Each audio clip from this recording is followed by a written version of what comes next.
Hey friends!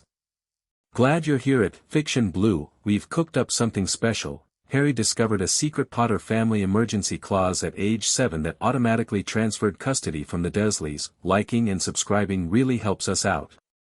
Okay, story time. Chapter 1, the clause the cupboard under the stairs at number 4, Privet Drive, was exactly 3 feet wide and 6 feet long. Harry knew this because he had measured it, first with his hands, pressing each palm flat against the wall and counting, then later with his feet, lying down and marking where his heels touched the door and where his head touched the back wall. He had been doing things like that for as long as he could remember. Measuring. Counting.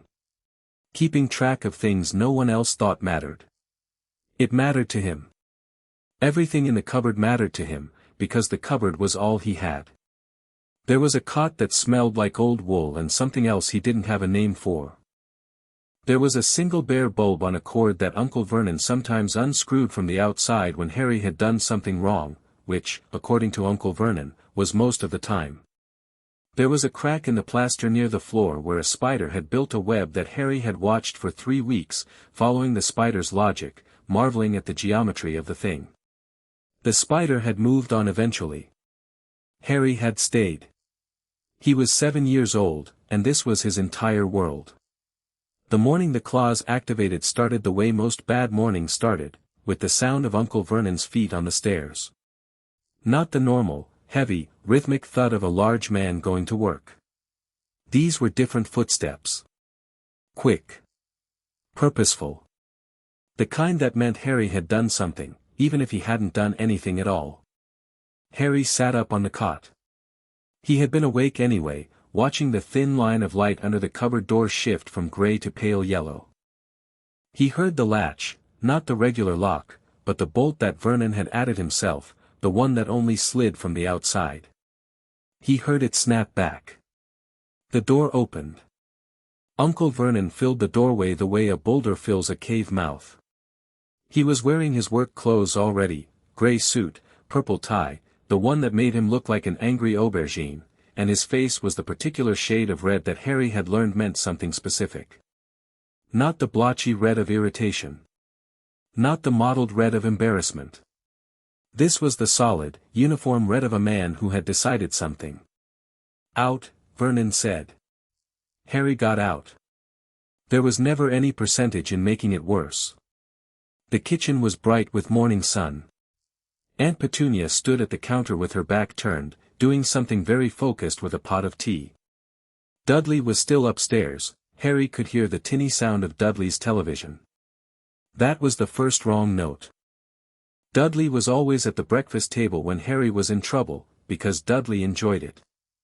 If Dudley wasn't there, Vernon had sent him away first. That was never a good sign. The Hendersons, Vernon said, his voice very controlled and quiet, came to me this morning. Harry waited. He knew the name, the family 3 doors down, the ones with the flower boxes and the yappy dog. They said their dog won't stop barking at our garden fence. Has been doing it all week. Vernon clasped his hands behind his back. They said it started looking at the roses. Looking at them like something was there. His jaw tightened. I told them it was nothing. Because there is nothing there. Is there, boy? Harry thought about the roses. He thought about last Tuesday when Petunia had yanked him out of bed at 5 in the morning to de-weed the garden, and how he had been so tired, and how the roses had been wilting in the drought, and how he had touched one almost without thinking and how it had, opened, a little. Turned toward him. Straightened up. He had not done it on purpose. There's nothing there, Harry said. That's what I told them. Vernon took a step closer. So explain why their dog disagrees. Dogs bark at things I don't understand, Uncle Vernon. It might just be a, don't. The word came out very flat. Don't you stand there and be clever at me. We both know what you are. We've always known. Harry kept his face neutral. This was a skill he had been developing for as long as he could remember, making his face into a kind of smooth water, where nothing landed and nothing stuck. He had gotten quite good at it. "I didn't do anything," he said. "You were in the garden. You put me in the garden." The silence after that was the kind that had a shape to it. Vernon's face moved through several expressions very quickly, and then settled on the solid red again, and Harry knew he'd miscalculated. He'd been too quick. Too flat. He'd sounded, not scared enough. Vernon had decided a long time ago that Harry being scared was the correct state of affairs, and anything that deviated from it was a kind of insult. Vernon's hand came up. This was not unusual. The hand came up, and Harry braced, but this morning something was different. Maybe it was the controlled way Vernon had come downstairs, the deliberate quality of it. Maybe it was the fact that Dudley wasn't here to witness. Maybe it was the 3 days Harry had spent in the cupboard without food because of the incident with Dudley's school friend, which had not been Harry's fault, which Harry had explained twice and been slapped for explaining. 3 days. He'd drunk water from the bathroom tap during the 2 bathroom breaks he'd been allowed per day. He was very hungry. He was very tired. And something in him, some wire that had been pulled taut for 7 solid years, was right at the edge of its tolerance. The hand connected. Harry hit the kitchen cupboard, the real one, the tall one where Petunia kept the good china, and slid down it, and his shoulder exploded with pain, and he heard Petunia make a small, pinched sound that was not protest, was never protest, was just the sound of a woman noting down a fact she didn't intend to do anything about. Vernon crossed the kitchen in 2 steps. "You will not," he said, and his voice was shaking now, which was worse than when it was steady, "use that in my house. You will not use it on my property. You will not use it near my family. You are a freak and you will behave like a normal person or so help me." He reached down and grabbed Harry by the collar of the oversized t-shirt, Dudley's old t-shirt, for sizes too big, worn to gray, and hauled him up, and Harry's feet left the floor, and for a moment they were face to face, and Harry could smell Vernon's aftershave and the coffee on his breath and the particular sour smell of a man in a rage, and the pain in his shoulder was extraordinary, and his vision was doing something interesting at the edges. And something happened. It didn't feel like magic. Harry would spend a long time afterward trying to describe it accurately, and the closest he could get was this: it felt like finding a door in a room you'd lived in for years. Not a door that appeared, a door that had always been there, that you had been walking past without seeing, because no one had ever told you to look for it. He felt it in his chest, below his sternum, a sensation like a key turning in a lock that fit perfectly. Not power. Not yet. Just recognition. Something in him saying, "There it is." He grabbed for it the way you grab for the edge of a table when you're falling. The sensation flooded through him from that central point, up through his ribcage and out through his hands and down through his feet, and it was warm, genuinely, surprisingly warm, like sunlight on stone, and the kitchen filled for 1/2 second with a golden light that had no source, and Vernon made a sound Harry had never heard from him before, a sound that was not anger at all but something rawer and more animal. Then Harry wasn't in the kitchen anymore. He was standing on a pavement. The contrast was total and immediate, one moment fluorescent kitchen light and Vernon's red face, the next grey London morning and the smell of exhaust fumes and pastry from somewhere nearby. His feet were on cold stone. His shoulder still hurt. He was still wearing Dudley's too big t-shirt and the overlarge jeans held up with a piece of washing line, and he was barefoot, which the pavement was making clear in a very cold and specific way. He looked up. The building in front of him was white marble and crooked. He had not seen it before, but something in him, the same something that had found the door, recognized it the way you recognize a word in a language you've never spoken but somehow know. It was tall, far taller than its frontage suggested, leaning slightly as though it had grown that way over a very long time. There were bronze doors. There was a set of steps. There was a sign above the doors that he had to squint at because his eyes were doing something complicated. Gringotts Bank. Below it, on a smaller plaque, the words, "Enter, stranger, but take heed / of what awaits the sin of greed." Harry read it twice. Then he looked down at his bare feet on the pavement, and at his bruised arms, and at his hands, one of which was still faintly glowing. Just faintly. A warmth under the skin, like a coal not quite gone out. He said. A woman in a business suit walked past him, saw him, did a double take, and kept walking, because it was London and people kept walking. Harry turned back to the bank. The bronze doors were imposing in a way that was probably meant to discourage people from just walking in uninvited. Harry considered this. He considered his shoulder, and the 3 days without food, and the washing line belt, and the way he'd been measuring the cupboard with his hands because there was nothing else to measure. He walked up the steps. The goblin on the door looked down at him. It was a goblin. Harry somehow knew this without having been told, the way he'd known the building, small and brown-skinned and sharp-eyed with a long nose and a uniform of red and gold, and it was staring at him with an expression that was professionally blank but had something moving behind it, the way ice has something moving under it. "Bank's not open yet," the goblin said. 20 minutes. "I think I need to come in now," Harry said. "Do you?" The goblin's gaze traveled down him, the shirt, the jeans, the bare feet, the glowing hand, back up to his face. Something shifted in those eyes. Very slightly. "What name?" "Harry Potter." The silence that followed was the loudest Harry had ever experienced. The goblin stared at him for a full 5 seconds, and then turned and said something very rapid in a language Harry didn't understand to a second goblin who had appeared from somewhere inside the doors, and that goblin disappeared again at speed.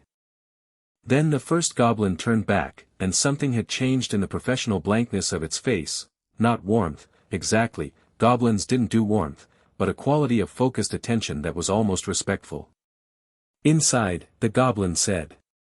"Please." The plea surprised Harry enough that he walked in without arguing. The inside of Gringotts was marble and chandelier and the distant sound of things being counted, and it was overwhelming in a way that made Harry's eyes skitter from surface to surface without landing. There were goblins behind long counters, goblins moving between them with ledgers and sacks, a human or two visible in the middle distance doing the slightly dazed shuffle of someone who has just realized they don't understand what's happening but doesn't want to admit it. Harry was taken not to the counters but sideways, through a door he wouldn't have noticed, into a corridor that smelled like old leather and something metallic. The goblin who'd let him in walked ahead without looking back, apparently confident Harry would follow. Harry followed. The room they ended up in was small and wood-paneled and contained a table, 3 chairs, and a very old goblin who was sitting as though it had been sitting there for a century and was prepared to sit for another one. This goblin was different from the door goblins. It wore a different kind of uniform, darker, and it had rings on its fingers and a ledger open on the table, but it wasn't looking at the ledger. It was looking at Harry with an expression that Harry would eventually learn to identify as goblin surprise, which looked to human eyes like no expression at all. "Sit," the old goblin said. Harry sat. His feet didn't reach the floor. "I am Ragnarok," the goblin said. "Senior account manager of the Potter family accounts. I have held this position for 31 years. A pause. "I was not expecting this meeting to happen for another 4 years. "Neither was I," Harry said honestly. Ragnarok looked at him for a long moment. "No," it said, with something in its voice that might have been, in a human, grudging respect. "I expect you weren't." It looked down at the ledger, then back up. "You are aware that what you did this morning is impossible," Harry said. "At your age, without a wand, under duress," Ragnarok paused. "Not impossible. Simply unprecedented in living memory. What you triggered is called a Potter family emergency clause. It is a contractual magical instrument embedded into your bloodline at the founding of House Potter, amended most recently by your grandfather Fleamont Potter in 1962. It activates under 3 conditions. It held up one ringed finger. 1. The bearer is a minor child and sole heir. A second finger. 2. The bearer is in immediate physical danger that meets a defined threshold. A third finger. 3. No magical guardian is present or contactable within a specified window. Harry thought about this. What's a magical guardian? Someone designated to be responsible for your magical welfare. Your parents named too. Ragnar's voice went carefully neutral. Sirius Black, currently incarcerated.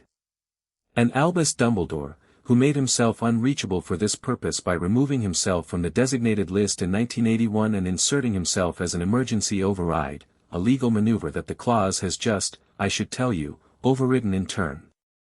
The room was very quiet. He put himself in charge, Harry said slowly, and took the other person off the list. He designated himself as override authority, yes. The clause has assessed that the override authority failed in its duty to protect the bearer from harm, and has therefore defaulted to Gringotts as neutral custodial party until a valid magical guardian can be established. Ragnar folded its hands on the ledger. Which means, Mr. Potter, that as of approximately 45 minutes ago, Albus Dumbledore has no legal authority over you whatsoever. Harry sat with that for a moment. Good, he said. He hadn't meant to say it. But it came out very clean and clear, and he did not take it back, because it was true. He did not know who Albus Dumbledore was, not really. He knew the name the way you know a draft, something cold that came from a direction you couldn't identify.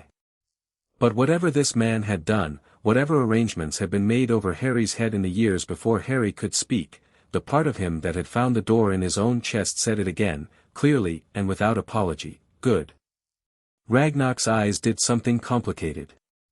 There is more, it said.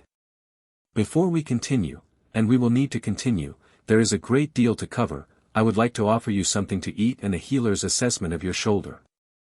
Both are standard procedure when the emergency clause is triggered. Harry's stomach made a sound at the word eat that was absolutely mortifying, and his shoulder chose that precise moment to throb with great enthusiasm. He felt his face go hot. That would be fine, he said, with as much dignity as a 7-year-old in oversized clothes and bare feet could manage. The food appeared, a goblin brought it, and it was not elegant food, it was practical food, bread and butter and cold meat and a bowl of soup that smelled like it had been made by someone who understood hunger, and a glass of juice so cold that condensation beaded on it immediately. Harry did not eat the way a child who was fine would eat. He ate the way a child who had not eaten in 3 days ate, which told Ragnar more than any legal document could have, and Ragnar noted it in the ledger without comment.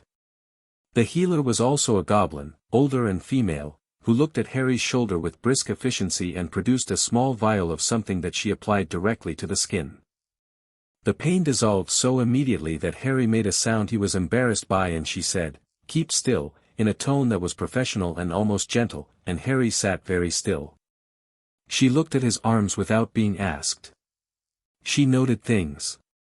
She did not ask how they happened, because goblins are practical and the cause was visually evident, but she wrote a report that was 4 pages long. When she left, Ragnar picked up the ledger again. "Shall we continue?"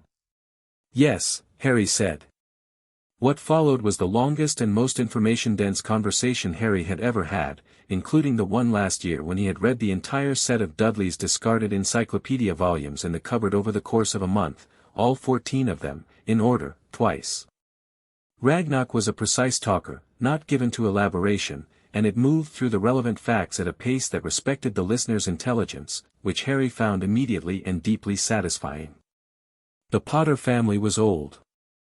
The Potter family was rich. These were facts, presented plainly, without the particular gauze of either humility or arrogance that Harry suspected humans wrapped around large sums of money.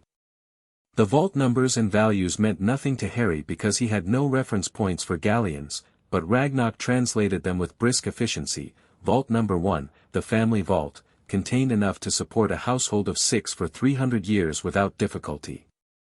There was property. There was a house in the Scottish Highlands that had been Potter land since the 15th century, currently under a dormant status that could be lifted.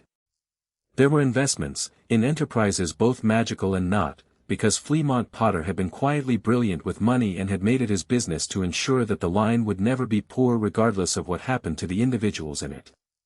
Harry absorbed all of this.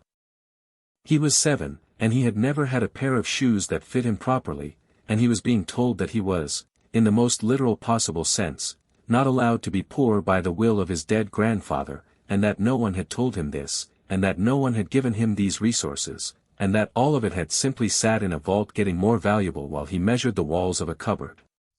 He kept his face very still. "There is another element," Ragnarok said, and something in its voice shifted slightly, not uncertainty, but a quality of care. "The inheritance test." "What does that test?" "Bloodline. Inheritance claims. Magical core assessment." Ragnarok paused. "We run it in cases like this because it establishes what legal standing you hold, and what you may hold in future. It is your right to request it. It is also," another pause, "your right to decline it." Harry looked at it. "What would it find?" "I have a reasonable expectation," Ragnarok said carefully, "based on account records and what I observed when you entered this building.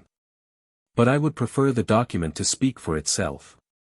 "Then let's do it," Harry said. The test was simple.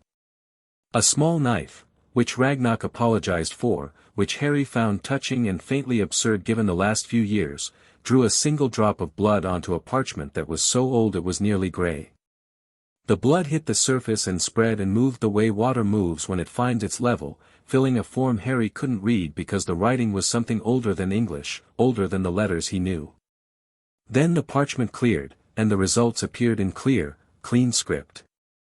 Harry James Potter, son of James Charles Potter, deceased, and Lily Rose Potter née Evans, deceased, heir and lord of House Potter, lord. Harry said. "Your father is deceased. You are the sole heir. There is no adult Potter to hold the lordship. Under standard wizarding inheritance law, the lordship passes to you."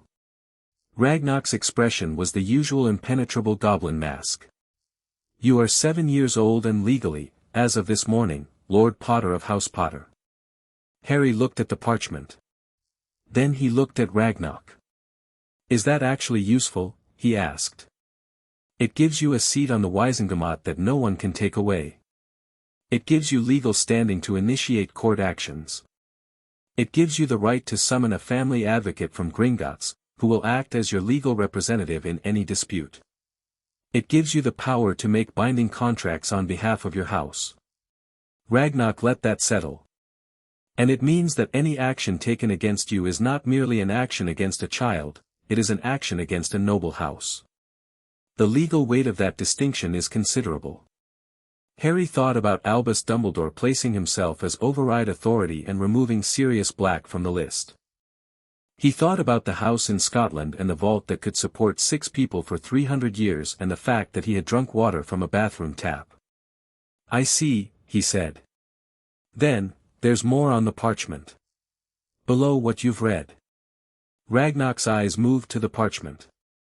Its expression did something subtle. "Yes," it said. "What does it say?" Ragnarok read it. The pause before it spoke was the longest pause since Harry had arrived. When it looked up, there was something in those old goblin eyes that Harry would come to understand was rarity, the particular look of a creature that has seen everything and is now seeing something it categorized as genuinely new. "It says," Ragnarok said, very carefully, "magical core classification, primary, undefined. Secondary, undefined. Archaic notation, omnia." It paused. "It is a classification that appears in our oldest records. It has not appeared on an inheritance test in this branch since Ignotus Peveril." The name meant nothing to Harry. He filed it away. "What does it mean in practical terms?" he asked. "It means," Ragnarok said, "that you are not categorized in the standard magical taxonomy. Your core is not limited in the way that most witches and wizards are limited. You have not been assessed for specific strengths or weaknesses because the test cannot find any." It set the parchment down with something that on a human would have been reverence. "In practical terms, Mr. Potter, it means that you are more powerful than this test is designed to measure." Harry looked at his right hand. It wasn't glowing anymore. It looked like a small, slightly grubby 7-year-old hand, the nails short and bitten, a scar on the middle knuckle from a fence in the Dursleys' garden. Right, he said. You are taking this very calmly, Ragnar observed. I'm 7. I can't change it. Harry looked up. What I can change is everything you've just told me is wrong. The guardian thing. The vault thing. The Sirius Black thing. He'd caught that name and held it. What did he do? He was convicted of betraying your parents to Voldemort, Ragnar said, with the goblin habit of saying the name flat and plain without flinching, and of killing 13 people. He was sentenced to Azkaban. Was he tried? The pause this time was very different. That, Ragnar said slowly, is a question I would encourage you to put to someone at the Ministry of Magic. Why? Because I am a banker, and that question has legal implications I am not positioned to answer. But I would encourage you to ask it. It looked at him directly. I would encourage you to ask it quite urgently. Harry filed that away too. I need shoes, he said. And then I need to start fixing things. The shoes were provided, a pair of plain boots from a goblin runner who appeared to know exactly where to find children's clothing in Diagon Alley, along with actual clothes that fit, which Harry put on in the small bathroom attached to the meeting room and stood in front of the mirror for a moment, looking at himself. He was small. He'd always known he was small, Dudley was large and Harry was small, and the world had arranged itself accordingly. Dark hair that went in every direction regardless of what you did to it. Eyes that were green in a way that Petunia sometimes looked at sideways, as though the color itself was an accusation. The bruises on his arms from this morning, and older bruises fading through yellow-green, and a thin white scar on his forehead that he had always had, shaped like a bolt of lightning, that no one had ever explained. He looked like a child. He felt, quite suddenly and completely, like something very old wearing a child's shape. He went back into the meeting room.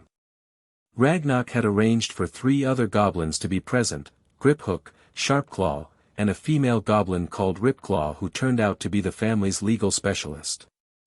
They spent the next 2 hours, through the increasingly loud sound of Diagon Alley waking up outside, through the distant bell of the Gringotts clock marking 9 o'clock and then 10, going through the documentation of what the emergency clause had triggered and what needed to happen next.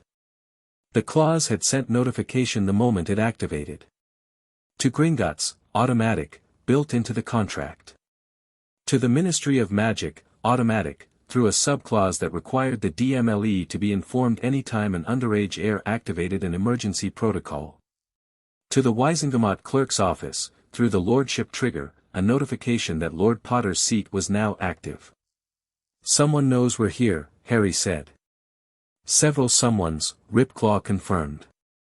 She had a crisp, professional manner and spoke to Harry as though he were an adult, which he appreciated more than he could easily say. You should expect contact from the ministry. Probably also from Albus Dumbledore, once he receives the clause notification and understands what it means. What will Dumbledore do?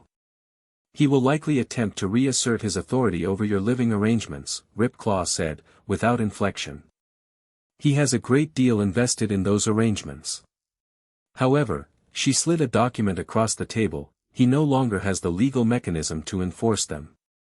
The clause overrides everything he put in place. He can ask. He cannot compel. Harry looked at the document. It was dense with legal language that he couldn't parse in full, but the summary at the top was clear enough: Potter Family Emergency Clause, activation confirmed. All prior guardian designations voided. Custodial authority transferred to Gringotts Bank, neutral party, pending establishment of valid magical guardian. No external party may compel relocation of the minor heir without consent of Gringotts and/or the minor heir, now holding lordship status. He read it 3 times. Good, he said again, and this time he meant it so completely that even Ragnar seemed to feel it. The fire in the corner of the room, a small ornamental fireplace that Harry had been peripherally aware of for the last hour, suddenly flared green, and all 4 goblins went still, and a piece of parchment shot out of the flames and landed on the table in front of Ragnar. The goblin picked it up, read it, and set it down without a change of expression that was, given the circumstances, rather impressive. The Ministry's Auror office, Ragnarok said, has dispatched Senior Auror Scrimgeour to collect Lord Potter and transport him to Ministry custody. It looked at Harry. They will arrive at the front doors in approximately 15 minutes. No, Harry said. All 4 goblins looked at him. I'm not going to Ministry custody. Harry tapped the document. It says Gringotts custody pending a valid guardian. Has the Ministry been designated as a valid guardian? No. Then they can't take me. They may attempt to override, with what? Harry said. A law that's weaker than the one you just showed me. Ragnarok looked at him for a long moment. Then it looked at the other 3 goblins. Then it looked back at Harry, and something in its expression did what goblin expressions did when they were registering deep approval while being professionally committed to showing nothing. Gringotts, Ragnarok said, will inform the Ministry that Lord Potter is here voluntarily and is engaged in estate business, and that any attempt to remove him from these premises by force will constitute a violation of Gringotts' custodial rights and will be treated as an act of aggression against the bank. Thank you, Harry said. We do not, Ragnarok said, give thanks. We give accounts. You will owe us nothing for this. It is simply what the clause requires. It paused. But I will observe, Lord Potter, that this is the most interesting morning I have had in 31 years. Harry's mouth did something that was almost a smile. His shoulder felt good. His stomach was full. He was wearing clothes that fit for the first time in his memory.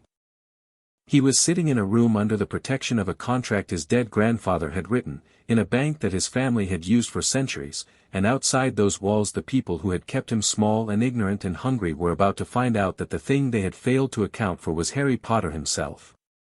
He was 7 years old. He had been measuring walls with his hands. He was done measuring. Chapter 2, Lord Potter the Auror arrived in 11 minutes, not 15.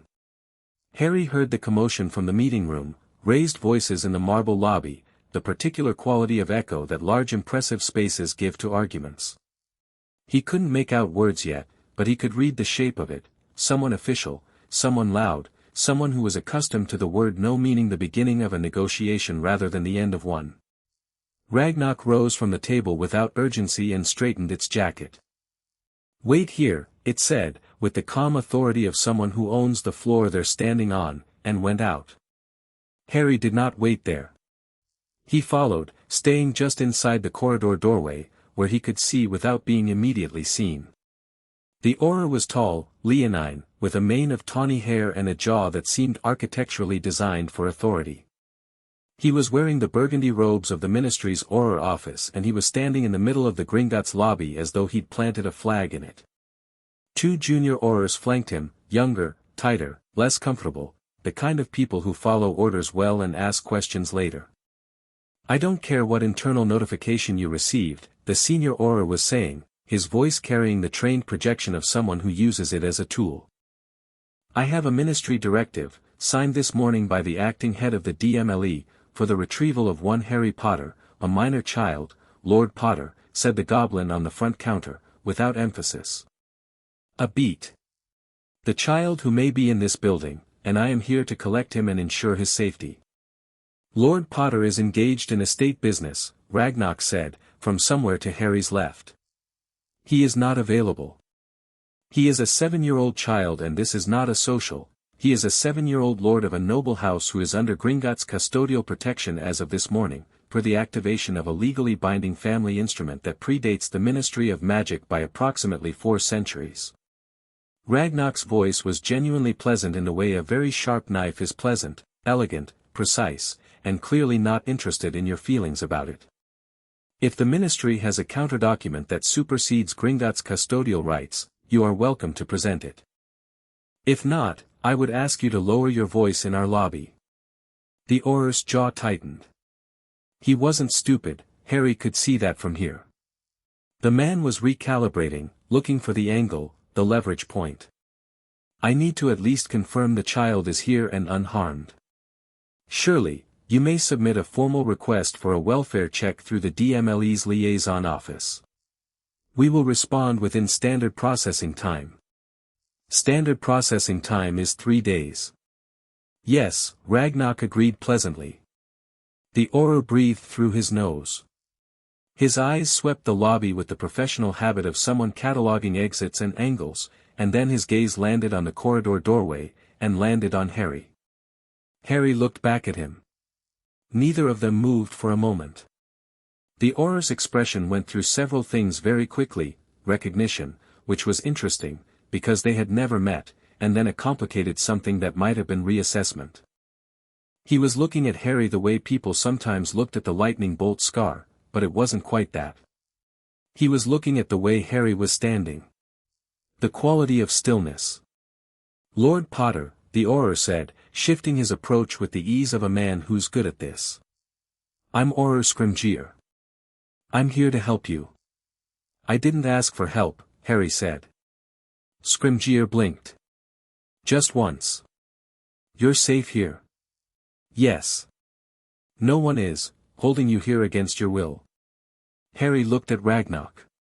He looked at the lobby, at the clean marble and the high ceilings and the goblins going efficiently about their morning work, and at the breakfast that was currently sitting in his stomach instead of not sitting there. I came here myself, Harry said. I'm staying here myself. When I leave, it will be myself. You're 7, you keep saying that, Harry said, like it's an argument. The lobby was very quiet. One of the junior Aurors made a small sound. Scrimgeour looked at Harry for another 3 seconds, and then he did something Harry hadn't expected: he almost smiled. It was brief, controlled, professionally suppressed, but it was there, a flicker of something that might have been genuine and might have been useful. I'll be back, Scrimgeour said, with proper documentation. Gringotts looks forward to reviewing it, Ragnock said. Scrimgeour left. His 2 juniors followed. The lobby returned to its normal hum and Harry stepped back from the doorway, and Ragnock came to stand beside him, and for a moment they both just stood there. He'll go straight to his superior, Harry said. Yes. Who is the acting head of the DMLE? Currently a witch named Millicent Bagnold. No, wait. Ragnock corrected itself with the precision of someone who finds inaccuracy actively painful. Bagnold is minister. The acting head of the DMLE is Bartemius Crouch Sr. He is ambitious, Harry said. Or careful. Probably both. Ragnock looked at him sideways.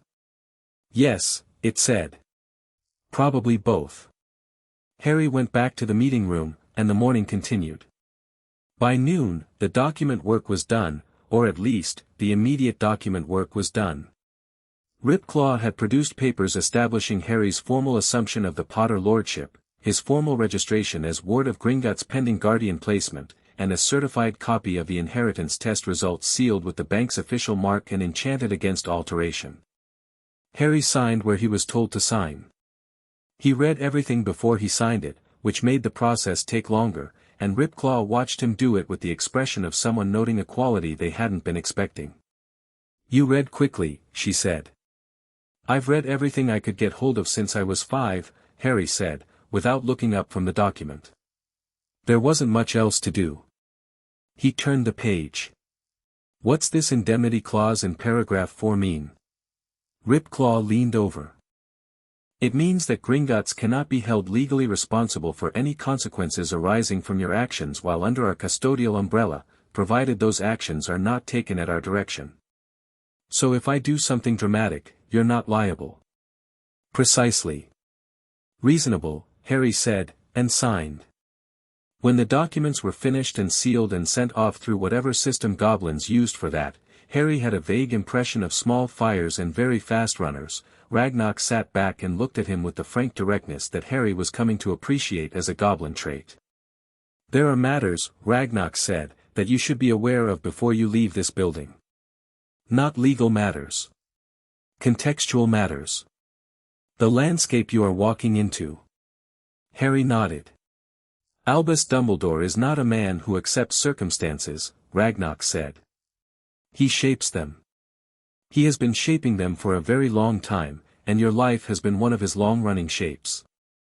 He will not be pleased by this morning. I gathered. He is also not a villain, Ragnox said, which surprised Harry enough that he looked up. He is a man who believes, with complete sincerity, that he is doing what is necessary. The distinction matters, because a villain can be stopped with the right weapon. A sincere man requires a different approach. Harry thought about that.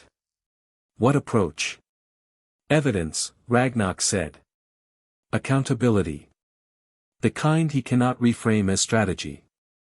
It paused. You have the inheritance documents. The healer's report from this morning. The record of the claw's activation, which contains a timestamp and a magical assessment of the conditions that triggered it, including the degree of physical danger. That last document is significant. It is, functionally, proof that the living arrangements made for you were endangering your life. Harry's hands were still on the table. He looked at them. And no one checked.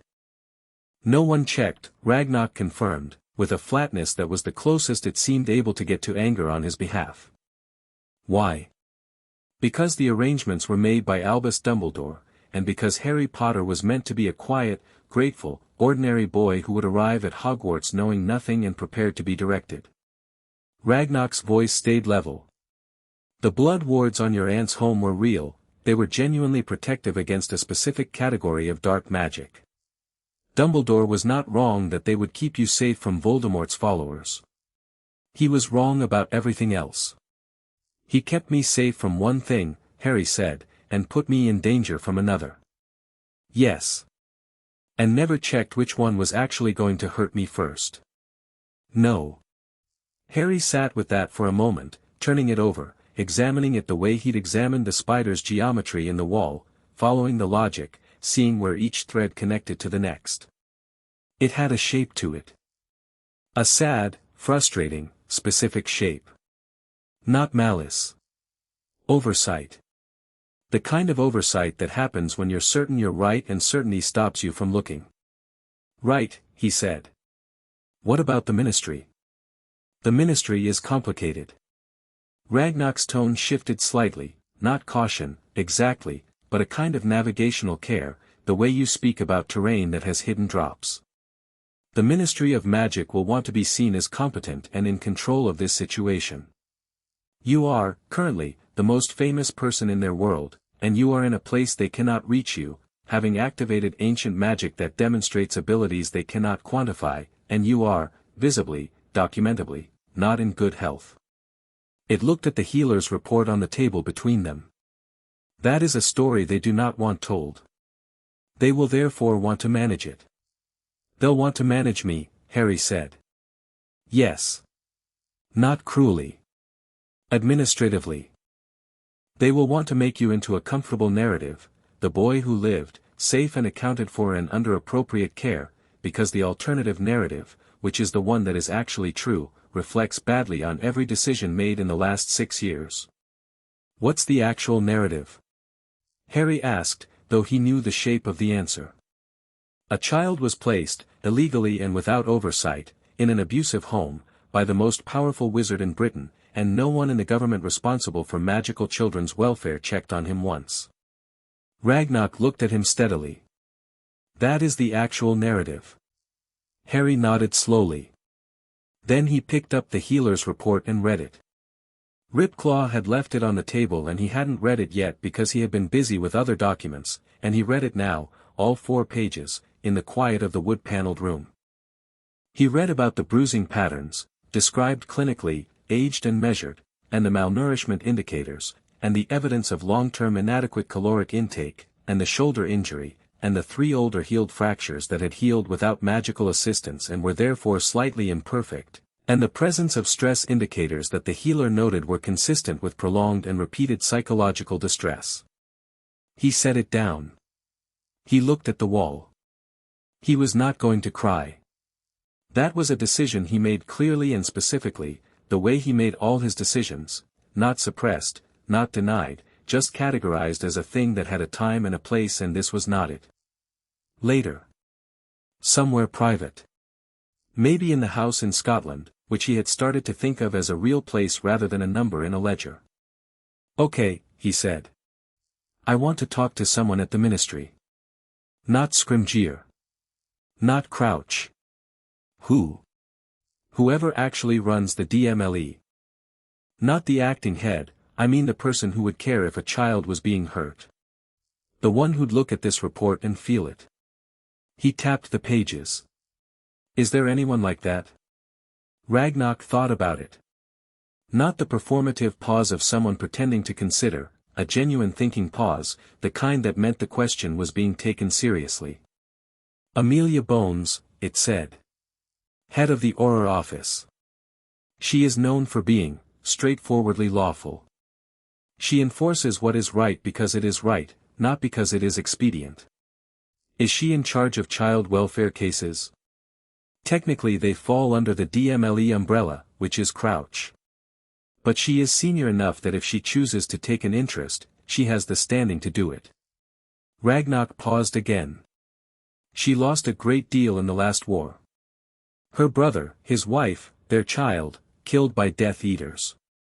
She does not have a great deal of patience for the idea that children should be sacrificed for strategy. She's exactly who I want to talk to, Harry said. Can Gringotts request that meeting? Gringotts can request anything, Ragnarok said. Whether it is granted is another matter. Request it. Today.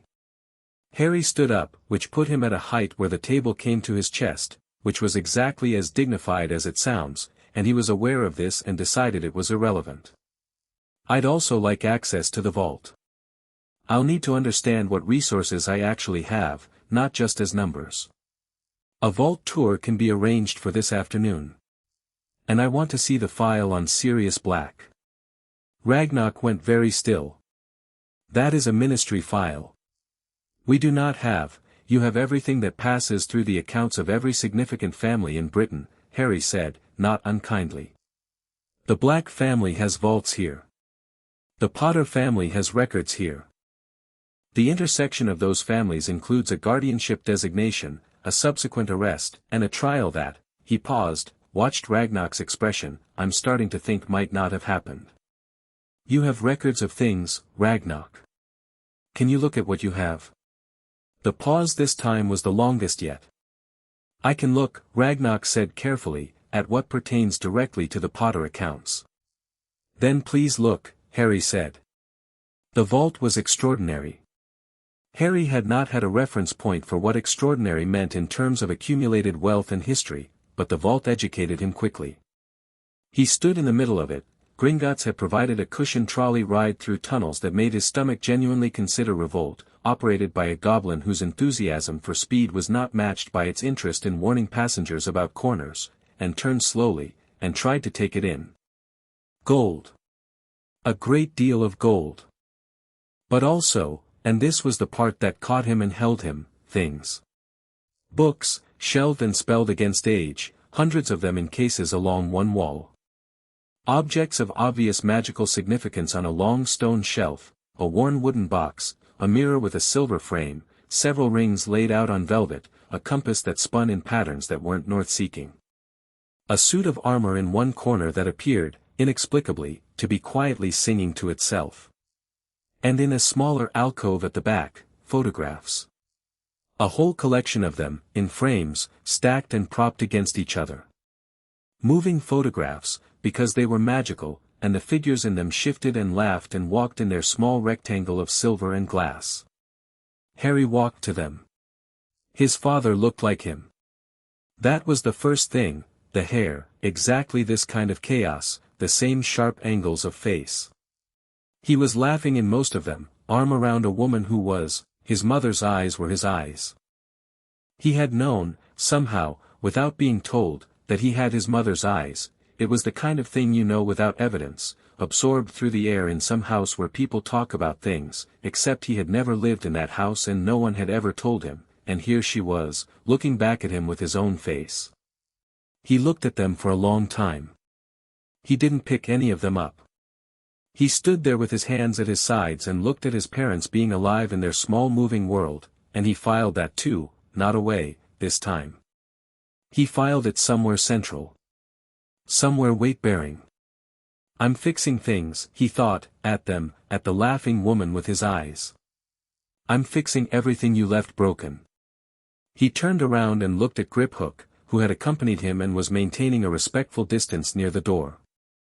I want a selection of books from that shelf sent to wherever I'm staying, Harry said.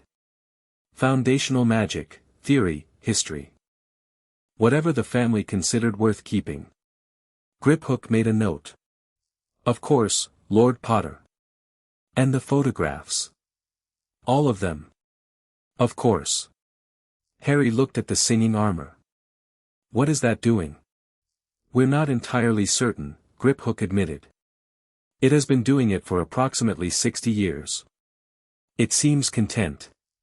Harry left it to its singing. By 3 in the afternoon, Ragnarok had found something. Harry knew from the quality of the goblin's manner when it came back into the meeting room, not changed, but charged, the way the air feels before lightning. Ragnarok set a folder on the table and sat down and looked at Harry with its sharp old eyes. The Black family vaults, it said, have a record of activity in November 1981. Specifically, a record of a contested inheritance claim that was raised and then suspended. Not resolved. Not dismissed. Suspended. Harry leaned forward. What was the claim? Sirius Black, as heir to the Black family, had standing to contest his imprisonment on the grounds that his arrest occurred without a formal trial.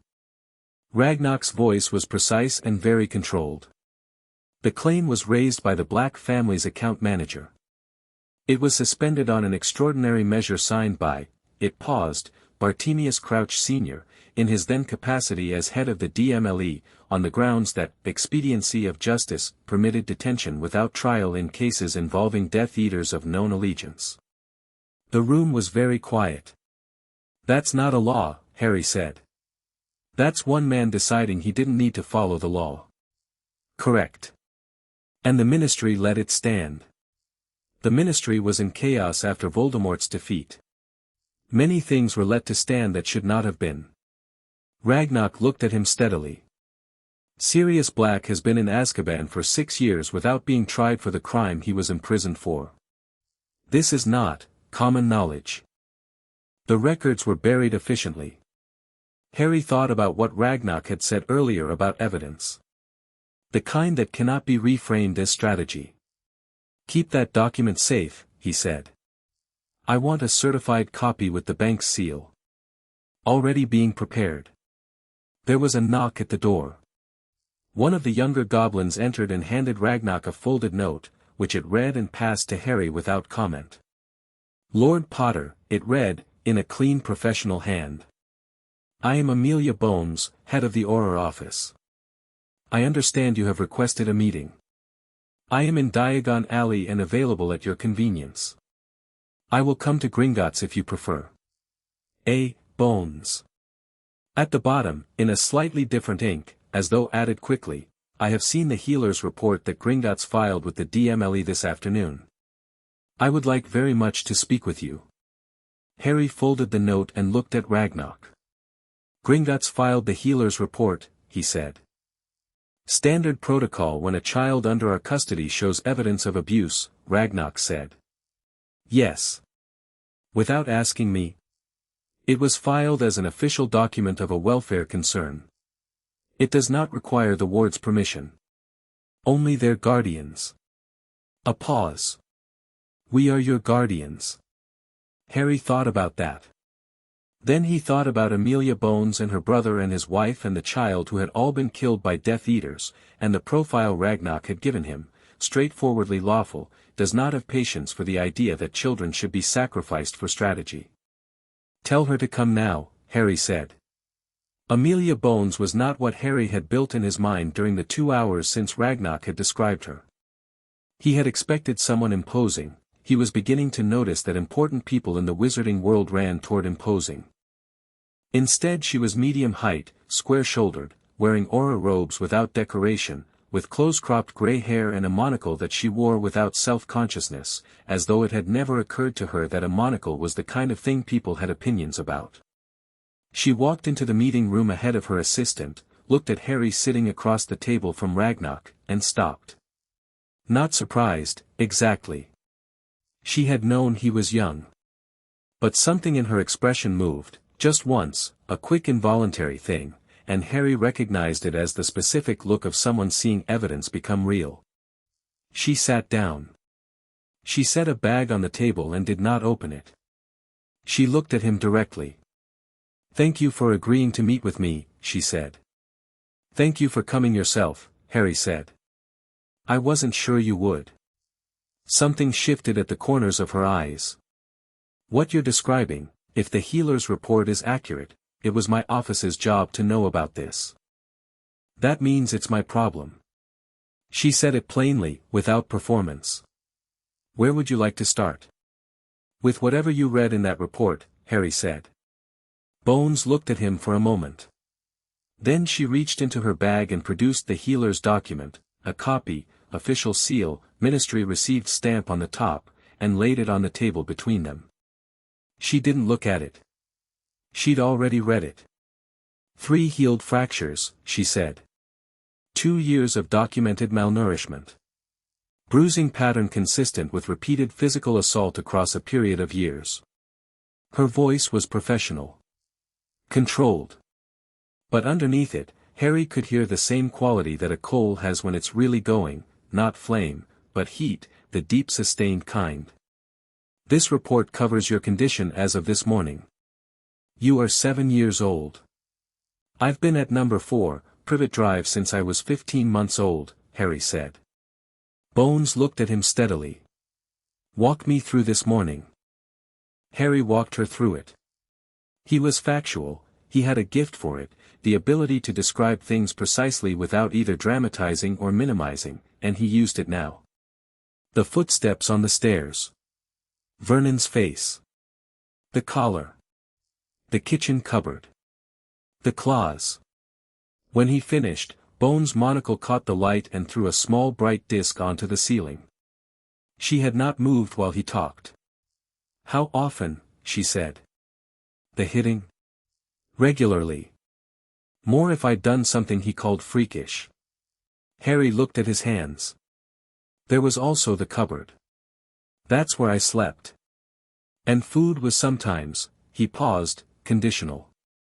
Bones turned to her assistant, who was taking notes, and said something very quiet that Harry didn't catch but that made the assistant write very quickly. "Lord Potter," Bones said, turning back. "I want to be straight with you, because I think you are owed that and because I think you will notice if I'm not." She set her hands flat on the table. "What you've described is a crime. Several crimes, committed over a sustained period against a minor. The people responsible, your aunt and uncle, will be held accountable for that." She paused. "But the circumstances that placed you there, the decision to put a magical child in that home, with those people, and to provide no oversight, that came from above the Dursleys. You understand that?" "I understand that very well," Harry said. Bones held his gaze. "I also want you to know that the ministry had no knowledge, did you look?" Harry said. Not accusing. Genuinely asking, the same way he'd asked about measurements, about things no one else thought mattered. "Did anyone from your department look?" The pause was long enough to be its own answer. "No," Bones said. "We did not look." Harry nodded. "Then the ministry didn't know because the ministry didn't try to know. Which is different from being innocent of it." Bones was quiet for a moment. Then she said, "Yes. That's true. And I'm not going to argue with you about it." She picked up her pen. "What I can do is work on fixing it from here forward. Starting with making sure you are safe and lawfully housed, and then," she glanced at the certified copy of the serious black document that Ragnarok had placed on the table at the start of the meeting, "we have a great deal of other things to discuss." She picked up the document and read it. Harry watched her face while she read it. He watched the professional composure hold, and then flex, and then hold again, and he thought about the brother and the wife and the child, and he understood that Amelia Bones was not just reading a document, she was reading a name she recognized, a case she knew, a decision that had been made in her world while she was in it, And the particular expression that crossed her face was the specific human expression of someone realizing they were closer to a wrong than they thought. "Bartemius Crouch," she said, very quietly. "He signed it," Harry said. "No trial. 6 years." Bones set the document down carefully. She picked up her pen and wrote something at the top of her notepad. Then she looked at Harry with an expression that had stopped being official and become something more direct and more personal, like looking at something through glass and then taking the glass away. "Lord Potter," she said. "I want to help you. Genuinely. Not administratively. I have no interest in managing you into a comfortable narrative." She said comfortable narrative with a flat precision that suggested she had attended the same meeting Harry had been imagining. "If you'll work with me, I think we can fix a great deal." Harry looked at her.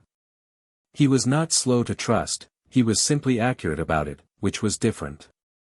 He looked at Amelia Bones with her square shoulders and her professional heat and her "yes, we didn't look," and he made a decision. "There's one condition," he said. "Name it." "You don't go to Dumbledore." "Not first. Not without my knowledge." Harry kept his eyes on hers. "Whatever you do, whatever process you start, I know about it first. You don't report to him before you report to me." Bones considered this for precisely the right amount of time, long enough to take it seriously, not long enough to be evasive. "Agreed," she said.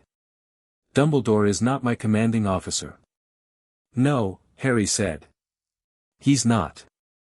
Outside, in Diagon Alley, the afternoon crowd was building. He could hear it even down here, the distant cheerful noise of a world that had been celebrating for 6 years without noticing what the celebration had cost one particular small boy. Harry would not be angry about that. Anger was a fire that consumed fuel indiscriminately, and he had uses for that fuel. He would be strategic instead. He picked up his pen, and he and Amelia Bones began to work.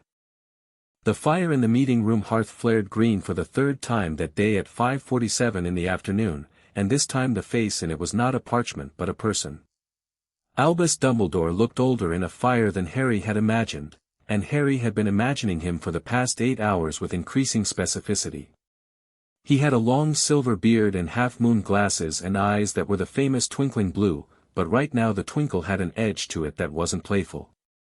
His expression was careful in the way that only very careful people can make careful look natural. Harry was alone in the room.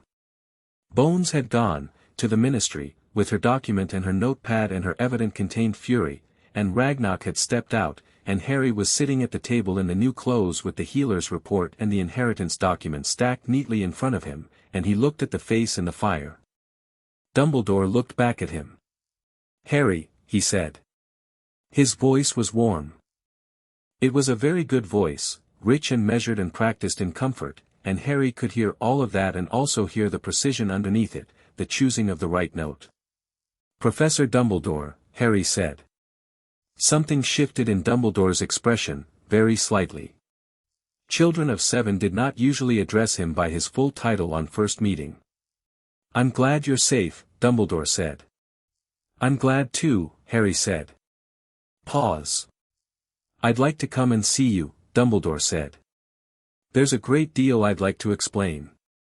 I realize," he paused, "that things have not been as they should have been. I owe you an explanation." "You owe me more than that," Harry said. "But yes, you owe me an explanation." Dumbledore absorbed this. "May I come?" Harry thought about it. Not as a performance of thinking, actually thought about it. The advantage of meeting now, when he had the documents and Gringotts around him, versus the disadvantage of Dumbledore seeing exactly what he had and what he knew. He thought about what Ragnarok had said, evidence, accountability, the kind he cannot reframe as strategy. "Not today," Harry said. "Tomorrow morning. Here, at Gringotts. I could arrange somewhere more comfortable. I'm comfortable here," Harry said, and it was absolutely true. Another pause. Dumbledore looked at him through the flames with those famous eyes, and Harry looked back, and the thing that happened in the silence between them was that Dumbledore began, for perhaps the first time in many years, to understand that a plan he had made very carefully was not going to go the way he had planned it. "Tomorrow morning," Dumbledore agreed. 8 o'clock. 9, Harry said. "I need a full night's sleep. I haven't had one in a while." Dumbledore's face did something that might have been pain. "Of course," he said quietly.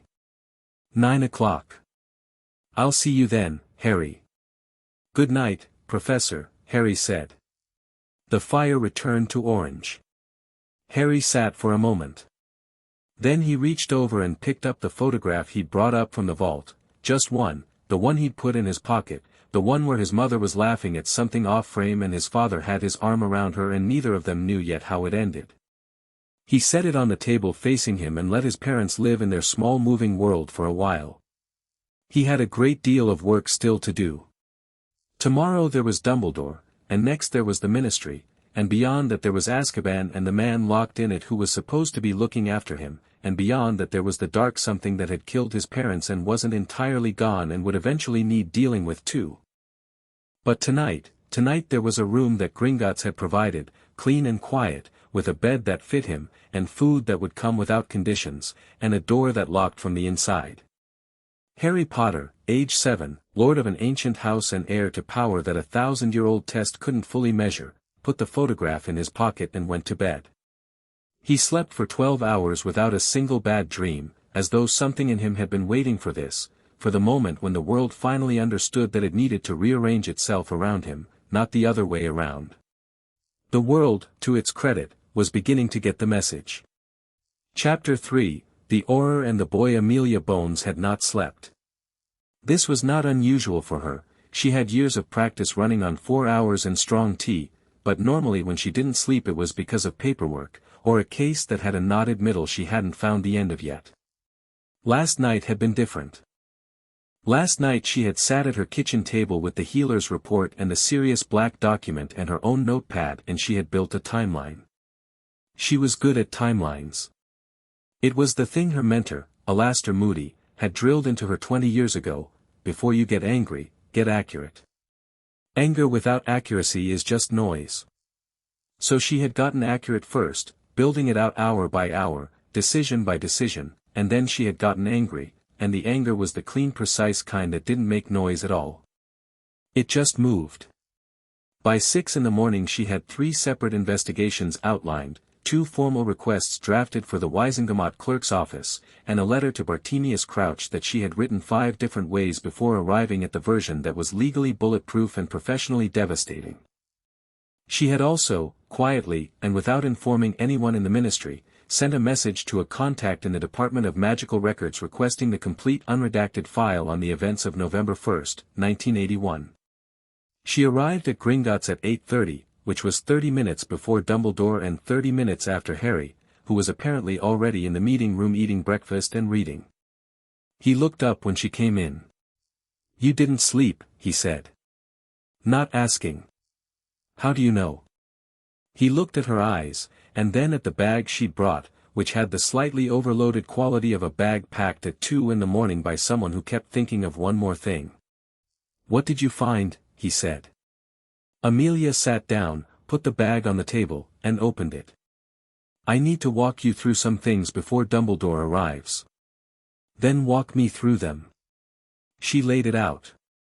All of it, the timeline, the records request, the outline of the Crouch situation, the procedural violations involved in placing a magical child in a non-magical household without a single oversight visit in 6 years. She spoke at her normal working pace, which was quick, and Harry tracked every word without asking her to slow down. This was the thing about him that she had been processing since yesterday afternoon, through the insomnia and the anger and the precise construction of documents. He did not behave like a frightened child. He did not behave like a child at all, in the way that word usually landed, small, uncertain, in need of a simplified version of events. He behaved like someone who had been thinking very carefully for a very long time about a world he had never been permitted to fully enter, and who was now entering it with the focused intensity of someone making up for lost time. She found it, by turns, impressive and heartbreaking, and she was careful not to let either show too completely.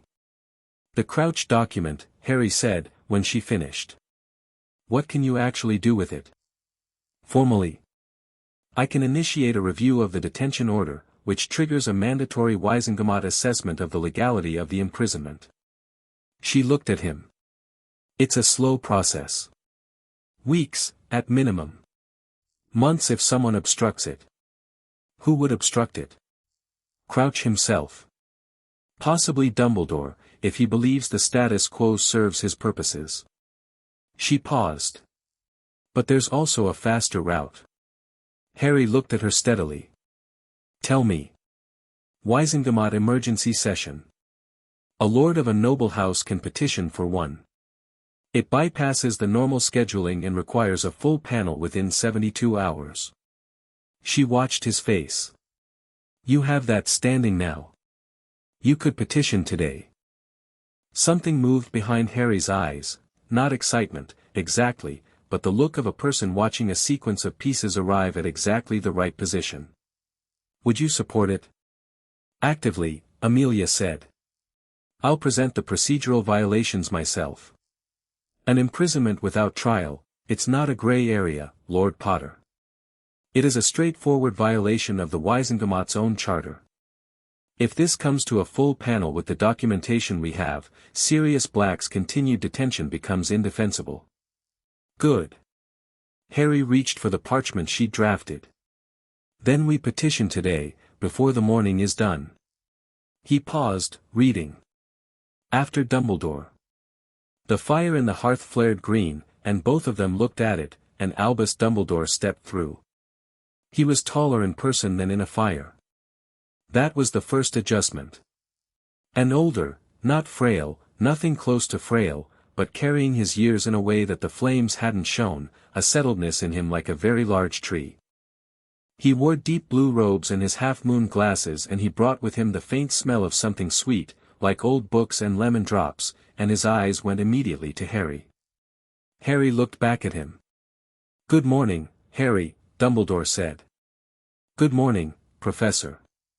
Harry gestured to the chair across the table. "Please sit. You know Auror Bones." Dumbledore's gaze moved to Amelia, and something in it recalibrated, briefly, barely visible. "Amelia," he said warmly. "I wasn't aware you'd be joining us." "I invited her," Harry said. "She's been helpful." Dumbledore sat. He set his hands on the table, large, long-fingered hands, one slightly scarred at the knuckle, and looked at Harry with an expression of genuine warmth that Harry looked at carefully, the way he looked at all things carefully. It was real, he decided. Whatever else Dumbledore was or had done, the feeling in his face when he looked at Harry was real. That didn't make it simple. But it made it true.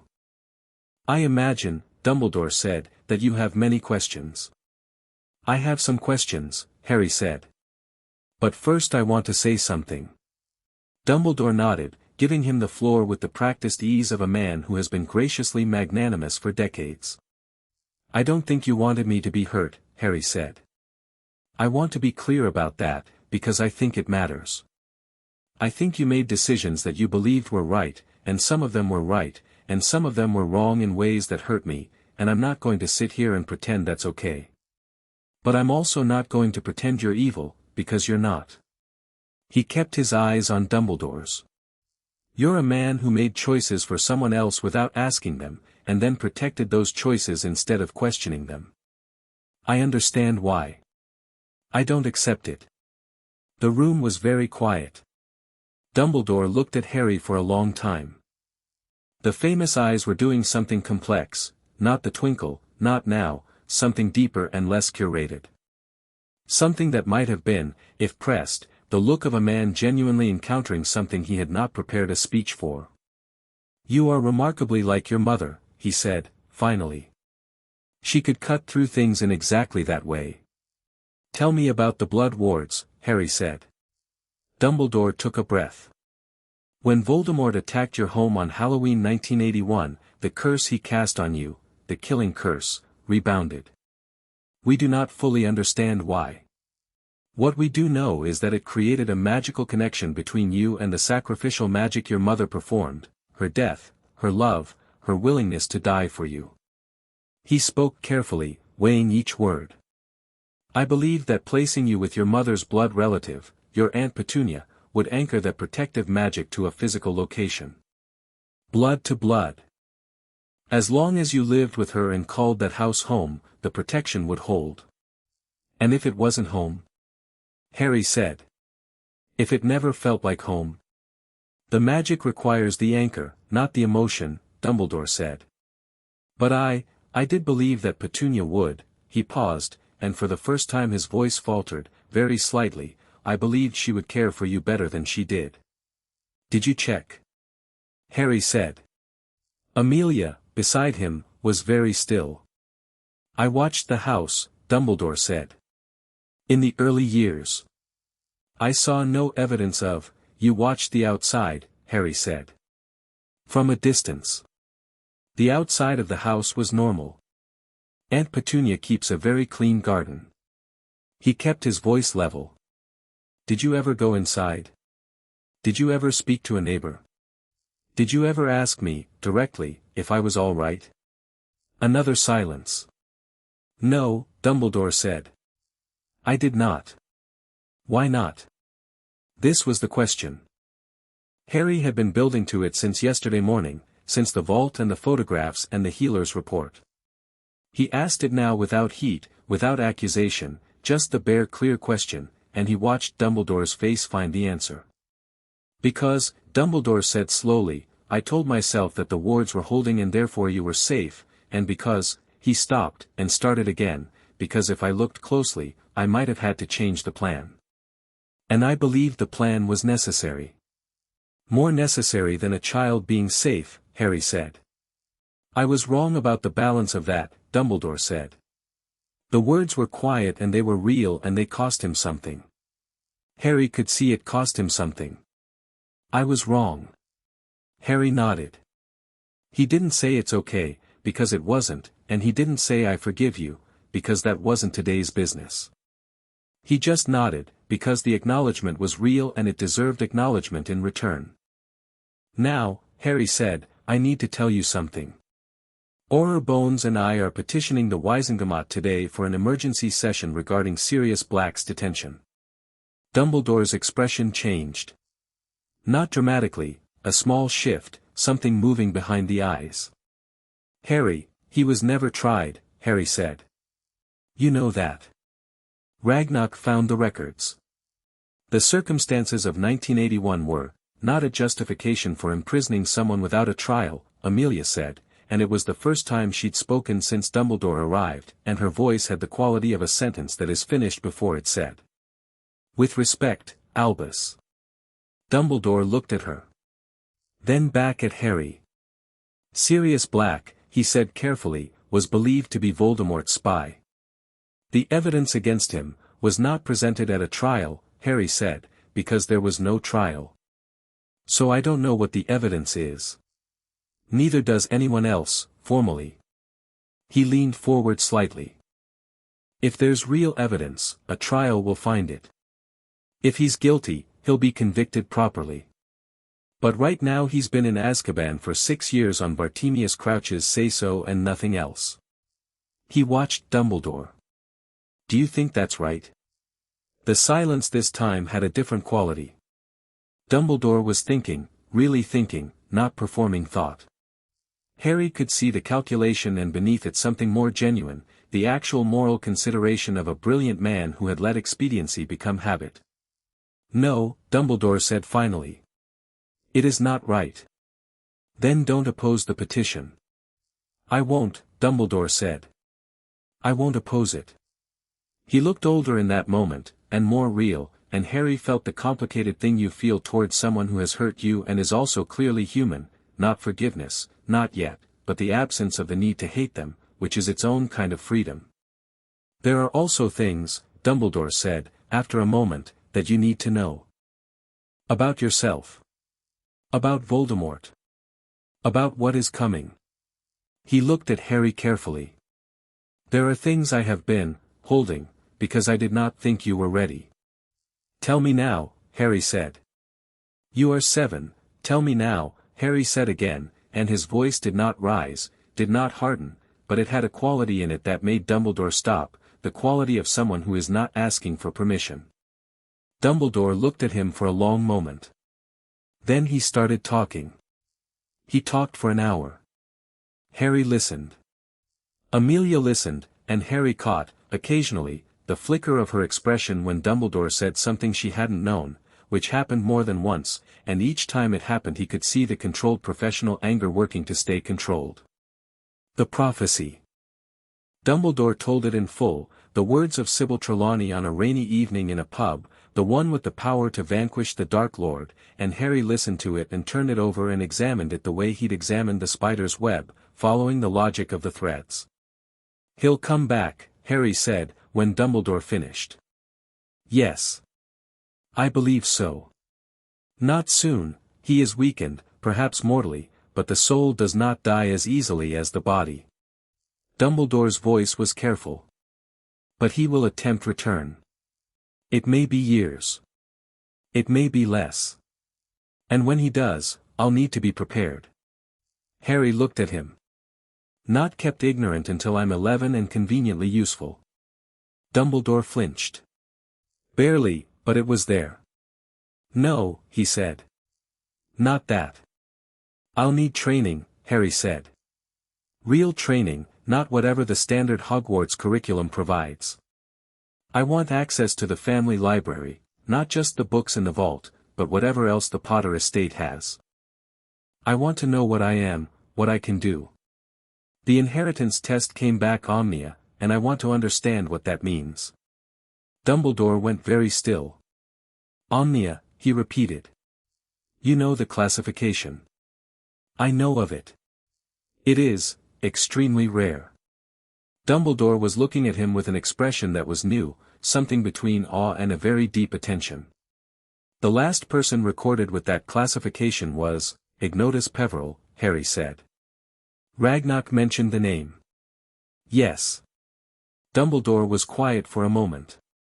Harry, I want to make a proposal. Not to take control of your situation, I understand that ship has sailed. There was a wry quality in his voice that Harry decided he didn't hate. But I have knowledge that could be useful to you, and resources, and I would like to make them available. Not as your guardian, I am no longer in a position to claim that role, and perhaps I should not have been. But as an advisor, if you'll have me. Harry looked at him. He thought about the plan Dumbledore had made and the cost it had carried. He thought about the fact that the man had just spent an hour telling him the truth, including the parts that showed Dumbledore in a very poor light, and had not flinched from the bad parts or tried to reframe them. He thought about what Ragnarok had said, a sincere man requires a different approach. You can advise, Harry said. On the understanding that I make my own decisions. Understood completely, Dumbledore said, with something in his face that might have been relief. And we start with Hogwarts, Harry said. When I go, and I will go, I want to go, I want guarantees about what my education looks like. Not the standard track. We can discuss, we will discuss, Harry agreed pleasantly. Later. Right now, Auror Bones and I have a petition to file. Diagon Alley at midday was the most alive place Harry had ever been. He had been outside exactly once since arriving at Gringotts yesterday morning, a brief walk in the enclosed alley behind the bank at Ragnarok's suggestion, because the goblin had said something practical about children needing air, which Harry had found touching, but this was different. This was the full roar of it, the crowd and the color and the noise, every window full of something impossible, every third person in robes, the smell of it, food from somewhere, parchment from somewhere else, something sweet and burning from the apothecary. He walked slightly behind Amelia because she moved through the crowd with a particular authority that created space, and because he was still processing. Not the visuals, those were extraordinary but catalogable. He was processing the fact that he was outside. That the sky was above him and he had put himself under it. He had expected to feel overwhelmed. He felt, instead, something that took him a moment to identify. Interested. Or bones, he said. Amelia, she said, without turning. We've filed enough documents together at this point. Amelia, he said. What's the apothecary? She glanced sideways at him. Where they sell potion ingredients. Why? I want to go in. She stopped walking. He looked at her, and she looked at him, and she looked at the petition document in her hand and the ministry ahead of them and the 7-year-old child who had spent most of yesterday in a wood-paneled room doing the legal equivalent of dismantling a building brick by brick. The ministry can wait 20 minutes, she said. They went into the apothecary. It smelled extraordinary, layered and pungent and strange, a complexity of things Harry had no names for. He walked along the shelves slowly, reading labels, and Amelia walked behind him at the particular pace of someone who is not in a hurry despite being in a hurry, and she watched him name things under his breath the way children name things when they encounter them, not performing delight, just depositing information into the right places. Bezoar, he said, reading a small jar. Antidote for most poisons, Amelia said. How does it work? She told him. It was accurate and clear and delivered without the particular tone of an adult explaining something to a child who won't understand, just information, one person to another. Harry looked at her sideways. You know potions. I trained as an auror in the 80s. You learn everything. She paused. Do you want a few things? We can add them to the estate account. I didn't ask what you needed, she said, and there was a warmth under the professional tone that was different from Dumbledore's calculated warmth. Less intentional. More real. I asked if you want a few things. Harry looked at the shelves. He picked out 3 things, a small vial of something called dragonroot oil that the label said was useful for understanding the properties of fire-based potions, a book of beginner's notes on magical theory that was wedged between 2 larger and more expensive volumes, and a small pot of something the apothecary owner called a self-replenishing ink, which could be used to take notes without running out. He paid for them from his own money, which was the first time in his life he had paid for anything. The galleons were solid and heavy and warm in his hand in a way that was both practically significant and deeply strange, and Amelia watched him figure out the exchange rate with the ease of someone doing the arithmetic in real time. They left the apothecary and walked toward the leaky cauldron and the Muggle Street beyond. Can I ask you something? Harry said. Yes. When this is done, the petition, the black situation, all of it, what happens to me? He kept his voice matter-of-fact. I can't stay at Gringotts indefinitely. And I can't go back to Privet Drive. Amelia was quiet for a moment. There are several options. We can work on establishing a valid magical guardian, which with the black situation potentially resolving, what if he's convicted? Harry said. What if the evidence is real and he genuinely did it? She looked at him sideways. Then we find another option. The estate has properties. Gringotts can maintain custodial status. There are, Dumbledore mentioned it this morning, and I know you're not eager for his involvement. He mentioned what? A potential guardian. A member of the Order of the Phoenix, Dumbledore's wartime organization. A werewolf, she said the word plainly, without apology, named Remus Lupin, who was your father's closest friend alongside Sirius Black. Harry filed that name the way he filed Ignotus Peverell and the name of every new thing he encountered, immediately and completely. Find him, Harry said. She paused, not easy to find. He tends to move. The werewolf registration laws make employment very difficult, and he has not, she paused again, looking for the right word, surfaced much, since 1981. Find him, Harry said again. I'll want to meet him. I'll find him, Amelia said. They had reached the leaky cauldron. Tom the barman nodded at Amelia and then looked at Harry and did the recognition then shock thing that Harry was already beginning to recognize as the standard response to his presence in the wizarding world.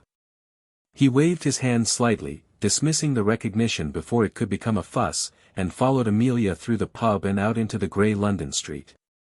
She flagged the ministry car that had been waiting and they got in. Harry looked out the window at the city going past.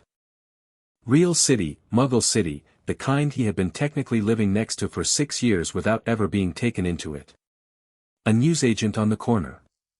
A woman walking a dog. A school, a real school, with a yard and children in uniform, and something tightened briefly in his chest and then released. He would go to school. He had already decided, Hogwarts, yes, but more than that. Every book in the vault. Amelia clearly knew things she was willing to teach. Dumbledore knew things Harry hadn't yet found uses for. There was the house in Scotland that he'd never seen but which was going to have a library, and Ragnarok was compiling a reading list, and somewhere out there was a man called Remus Lupin who had been his father's best friend and who had presumably known things worth knowing. He would learn everything. He would not be unprepared again. The Ministry of Magic was entered through a telephone box on a side street that Harry found profoundly undignified, but he stepped into it alongside Amelia and kept that thought to himself. It was less impressive inside than its scale suggested, or rather, impressive in a way that spoke more of bureaucracy than grandeur. The atrium was enormous and marbled, with a fountain at its center, golden figures, a wizard and a witch on a pedestal above goblins and centaurs and other beings that were clearly intended to be lower. Harry looked at the fountain and thought about Ragnarok, who had given him food and a healer and 22 documents and a certified copy of the evidence that would free an innocent man. That fountain is offensive, he said. Amelia looked at it. Yes, she said. It is. They crossed the atrium and Harry became aware, in the way that you become aware of weather changing, that people were noticing him. Not in the loud way of Diagon Alley, the ministry was a professional building and its occupants were professional people, but in the quiet redirected attention of a workplace where everyone knows everyone and a new face carries news. A witch at the lift did the look-and recognition. A wizard in green robes coming the other direction did a full stop and then a practiced recovery. Someone said something to someone else in a low voice and the someone else turned around. Harry walked with the same steady pace he'd held all day and did not perform either humility or notice. They went up to the DMLE on level 2. Amelia's office was exactly what her bag had suggested about her, functional, organized, with a controlled chaos that spoke of heavy caseloads efficiently managed. Every stack had a reason. Every document had a marker. The walls had neither decoration nor empty space, they were covered with the organized material of an office that takes its work seriously. There were 2 people waiting. One was a man Harry recognized from yesterday morning, Scrimgeour, the lion-maned Auror who had come to Gringotts. He was standing by the window with his arms crossed and the expression of someone who has been told to wait and finds waiting professionally insulting. The other was a woman Harry didn't recognize, short, round-faced, with a pleasant appearance that had a practiced quality to it, like a coat worn in a specific way. She had the particular alertness of someone listening to everything while appearing to listen to nothing. Lord Potter, Scrimgeour said, and there was something different in his voice from yesterday. Yesterday it had been authority and management. Today it had the quality of someone recalibrating a position. I owe you an apology. Yesterday I came to Gringotts on a directive that was illegal, Harry said pleasantly. You were sent to remove me from Gringotts' custodial protection by a directive that had no legal grounding to override the clause. But I don't think that was your fault. He looked at Scrimgeour directly. You were following orders. The problem is the orders. Scrimgeour looked at him. Whatever he had been expecting from a 7-year-old, this evidently wasn't it. Yes, he said, after a moment. The problem is the orders. I'd like you on the emergency session request, if you're willing, Harry said. As witness to the procedural violations. Scrimgeour straightened. Harry could see him deciding something, the shift of a man who has spent years in a system that rewards careful compliance and is now being offered the chance to do something straightforwardly right. I'm willing, he said. The round-faced woman had been watching this exchange with the sharpened attention of someone taking very careful notes without a notepad. Harry turned to her. I don't know who you are, he said. Dolores Umbridge, she said, with a smile that was very pink and very practiced, Senior Undersecretary to the Minister. "I'm here on Minister Bagnall's behalf to help facilitate, to watch," Harry said. The smile stayed perfect. "To help," she said. "The Minister is welcome to send official communication through proper channels," Harry said, pleasantly and specifically. "What I'm doing today is a legal proceeding, and I'd prefer it not observed by the Minister's office until the petition is formally filed." The smile did not change, but something behind Umbridge's eyes did, a very specific thing, a recalibration of assessment, the particular look of a person who has encountered something they had not expected and is filing it away for later use. It was the look of someone who was, in their own particular way, also very careful. Harry noted it. "Of course," Umbridge said, sweetly. "I'll leave you to your business." She left, and the room felt cleaner for it, and Harry resolved to find out considerably more about Dolores Umbridge before she found out considerably more about him. Amelia had watched the whole exchange over the top of a document she was pretending to read. She set it down. "Right," she said. "Petition." She laid out the documents on her desk and the three of them, Amelia, Scrimgeour, and Harry, went through the petition for an emergency Wisengamot session. It was, as legal documents go, a beautiful thing, precise, airtight, built on a foundation of unimpeachable records and primary sources. The suspension of Sirius Black's inheritance challenge, signed by Crouch. The absence of any trial record in the Wisengamot's own archives. The Gringotts certified copy of the guardianship record showing Black's designation and the date of his imprisonment. Harry read through the final version twice. "One addition," he said. Amelia looked up. "The healer's report," Harry said. "Not as primary evidence for this petition, but attached as Exhibit D, context for why the guardianship question is urgent." Amelia looked at him. "If the panel sees that the heir of House Potter was living in documented abuse conditions," Harry said carefully, "while his legal guardian sat in Azkaban without a trial and while the Ministry's designated override authority did not check on him once in 6 years, they understand the full picture. They don't just see one procedural violation. They see a system that failed comprehensively. That is harder to quietly manage." Scrimgeour exhaled slowly. "That's a significant escalation," he said, not objecting exactly, but weighing it. "Yes," Harry said. Amelia looked at the document. She looked at Harry. She picked up her quill and wrote Exhibit D, Healer's Assessment of Minor Ward, dated July 28, 1987, filed under Gringotts custodial record. She pressed the seal. "Filed," she said. The petition was submitted to the Wisengamot clerk's office at 3:40 in the afternoon. By law, the clerk had 24 hours to acknowledge receipt and scheduled a session within 72 hours of that acknowledgement. Harry returned to Gringotts at 4:15. Ragnarok was waiting for him with a folder. "Remus John Lupin," Ragnarok said, before Harry had fully sat down. "Currently residing in a rented room in Swansea. He has been located." Harry looked at the folder.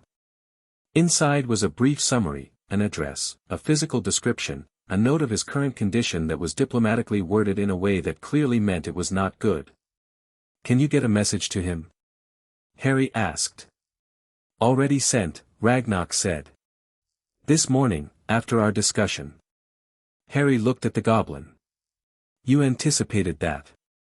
"I anticipated that you would want to meet the man who was your father's best friend and who knew your parents better than anyone currently living and accessible." Ragnarok's tone was mild. It seemed a reasonable inference. Harry thought about the photographs in the vault. The laughing woman with his eyes. The man with his hair. What did the message say? "That Harry Potter wishes to meet him at his convenience," Ragnarok said. "And that Lord Potter requests the courtesy of a reply."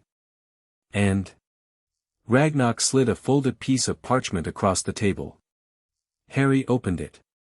The handwriting was not what he expected, it was precise and even, with a slight tremor on some of the letters that spoke less of carelessness and more of a hand that sometimes shook. "Lord Potter," it said. "I am not sure you should want to meet me. I am not sure meeting me will help you. I am not sure I am the right person to, but then, I have been not sure about a great many things for 6 years, and being not sure has accomplished nothing. A pause in the ink, where the pen had lifted and come back. I will come to Gringotts Thursday morning if that is acceptable. Remus J. Lupin. P. S. I knew your father for 18 years. He would have been so proud of you, though I don't know how you've managed any of this, and I think you should know that even if I cannot be anything useful to you. Harry folded the note carefully and put it in his pocket with the photograph. Thursday, he said. 2 days, Ragnarok confirmed. Harry nodded. He sat for a moment in the quiet of the meeting room, and through the stone walls of Gringotts he could hear the faint sound of Diagon Alley, and somewhere above them the city, and somewhere in that city was the Ministry of Magic processing a petition that was going to pull on a thread that would unravel a very careful 6-year-old tapestry of institutional failure. And somewhere in Azkaban, a man who did not know any of this was still waiting for something to change. Harry looked at Ragnarok. Does anyone send letters to Azkaban? To prisoners? Ragnarok thought about it. It is not prohibited. The guards read all incoming correspondence. I want to send a letter, Harry said. To Sirius Black. Just so he knows someone is working on it. He paused. Is that something a person does? Ragnarok looked at him with those old sharp eyes. I think, it said carefully, that it is something you do. Harry pulled a piece of parchment toward him. He picked up the self-replenishing ink pen he'd bought at the apothecary, his first purchased object, his own money, his own choice, and he held it over the blank page for a moment. Then he wrote, My name is Harry Potter. You were supposed to be my guardian. I found the records. I know there was no trial. I'm working on fixing it. You're not forgotten.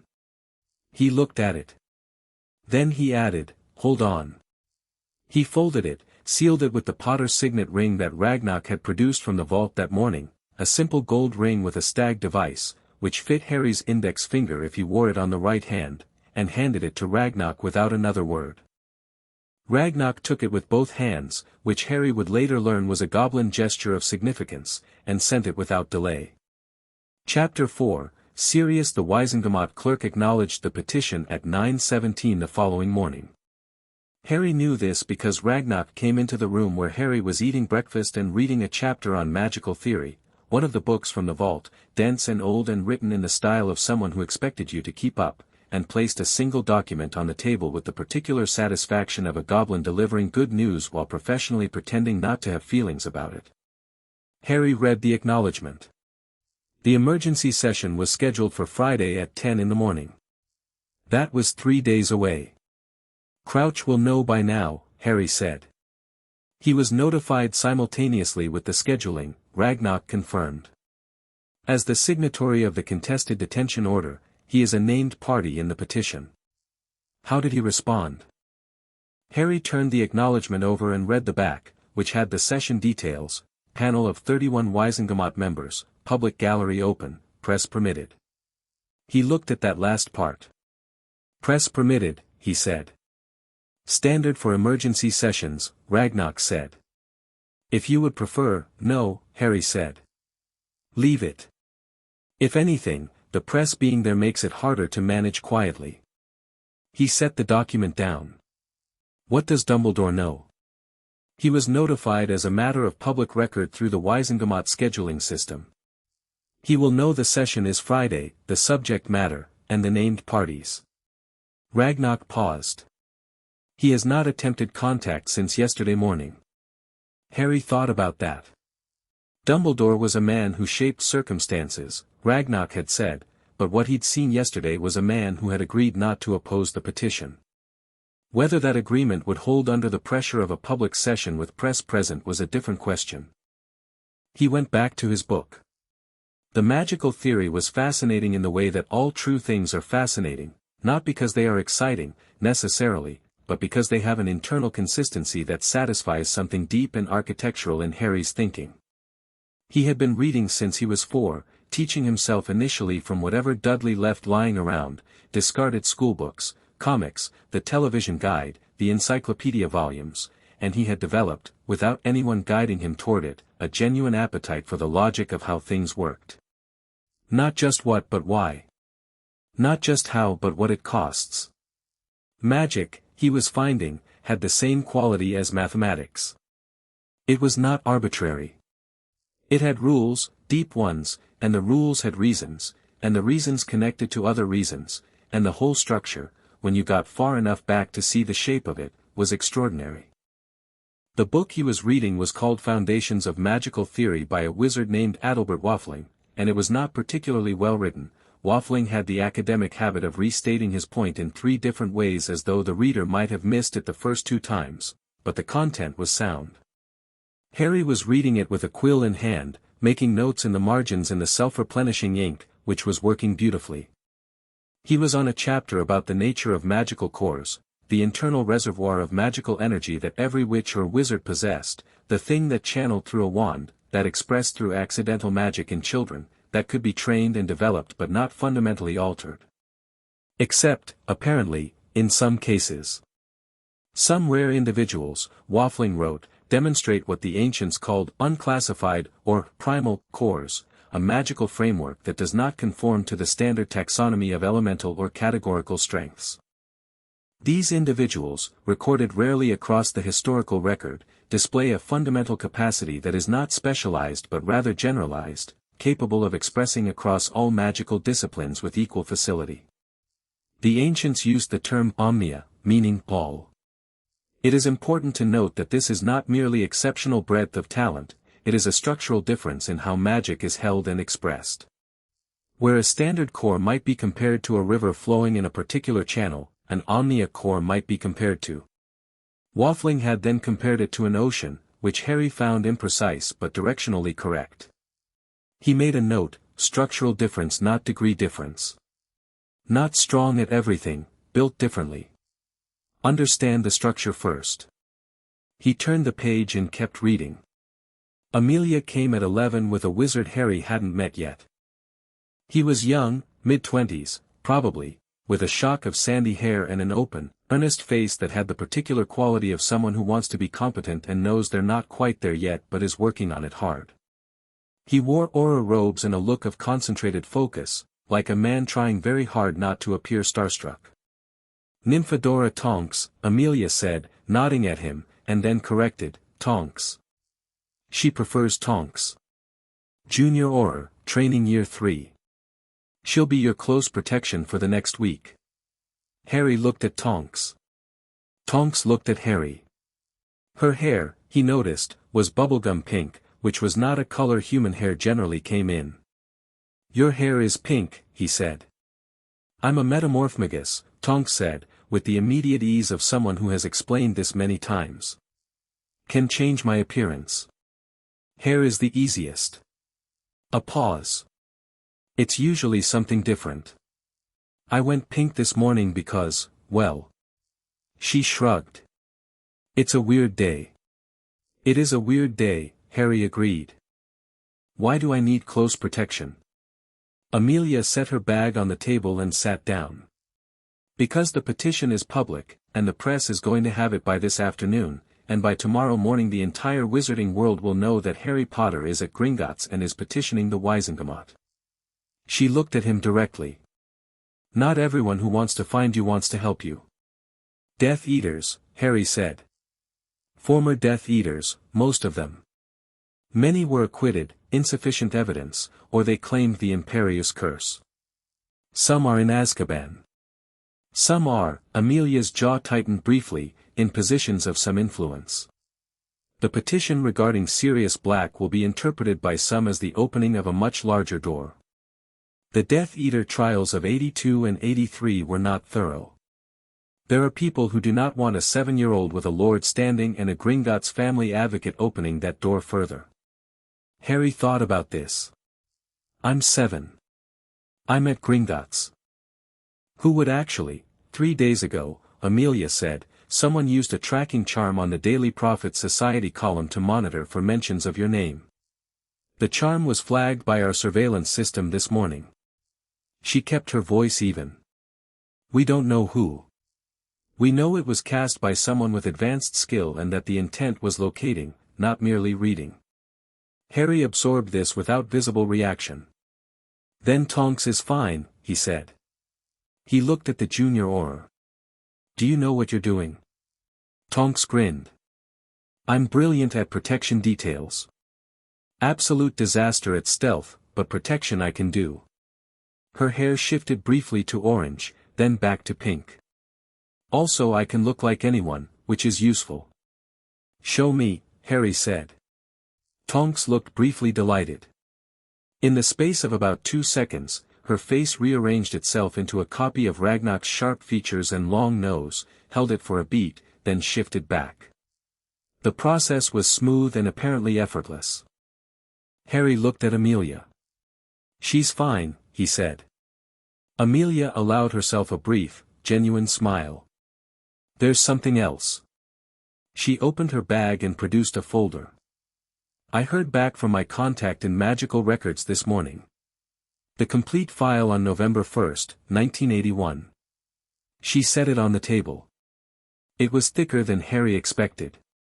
He looked at the label, Incident Report, Deaths of James and Lily Potter, Godric's Hollow, October 31st, 1981. Subsequent events. Classification, Restricted. Below the classification stamp, someone had added in red ink, Access Granted, Bones, A, July 29, 1987. You can read it, Amelia said. I won't summarize it. But there's a section on page 42 that you need to see before Friday. Harry opened the folder and went to page 42. It was an Auror report, dated November 2, 1981, filed by an Auror named Perkins who had been first on scene at Godric's Hollow after the magical disturbance was reported. The report described the house, the damage, the specific magical signatures detected, the bodies of his parents, the ruins of the upper floor. Harry read it at the same steady pace he read everything, not because he wasn't affected but because effect and function were separate things and he needed the function right now. Then he got to the relevant section. At 3:47 a.m., suspect Sirius Black was located at the scene by Aurors McKinnon and Williamson. Black was described as incoherent, in distress, repeating the names of the deceased. He did not resist. He was in possession of his wand, which showed no recent use of the killing curse or any other unforgivable. He was taken into custody at 4:12 a.m. Harry read that again. His wand showed no recent use of any unforgivable. He turned several more pages and found the wand examination report.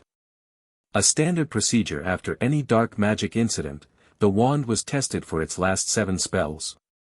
Sirius Black's wand had been tested. The results were attached. The last 7 spells were, Lumos, Accio, Expelliarmus, Wingardium Leviosa, Incendio, Alohomora, Apparitium. No unforgivables. No killing curse. No curse at all. Harry set the document down. The wand test, he said, was conducted and filed, Amelia said. And then, buried. It was not presented at any trial, because there was no trial. And because there was no trial, no one in the legal system was ever required to confront the fact that the primary forensic evidence did not support the conviction. Her voice was the controlled professional heat, the sustained coal. The Aurors who tested the wand filed the report. Crouch received it. And then nothing happened. Crouch knew, Harry said. Yes. He knew the wand results and sent him to Azkaban anyway.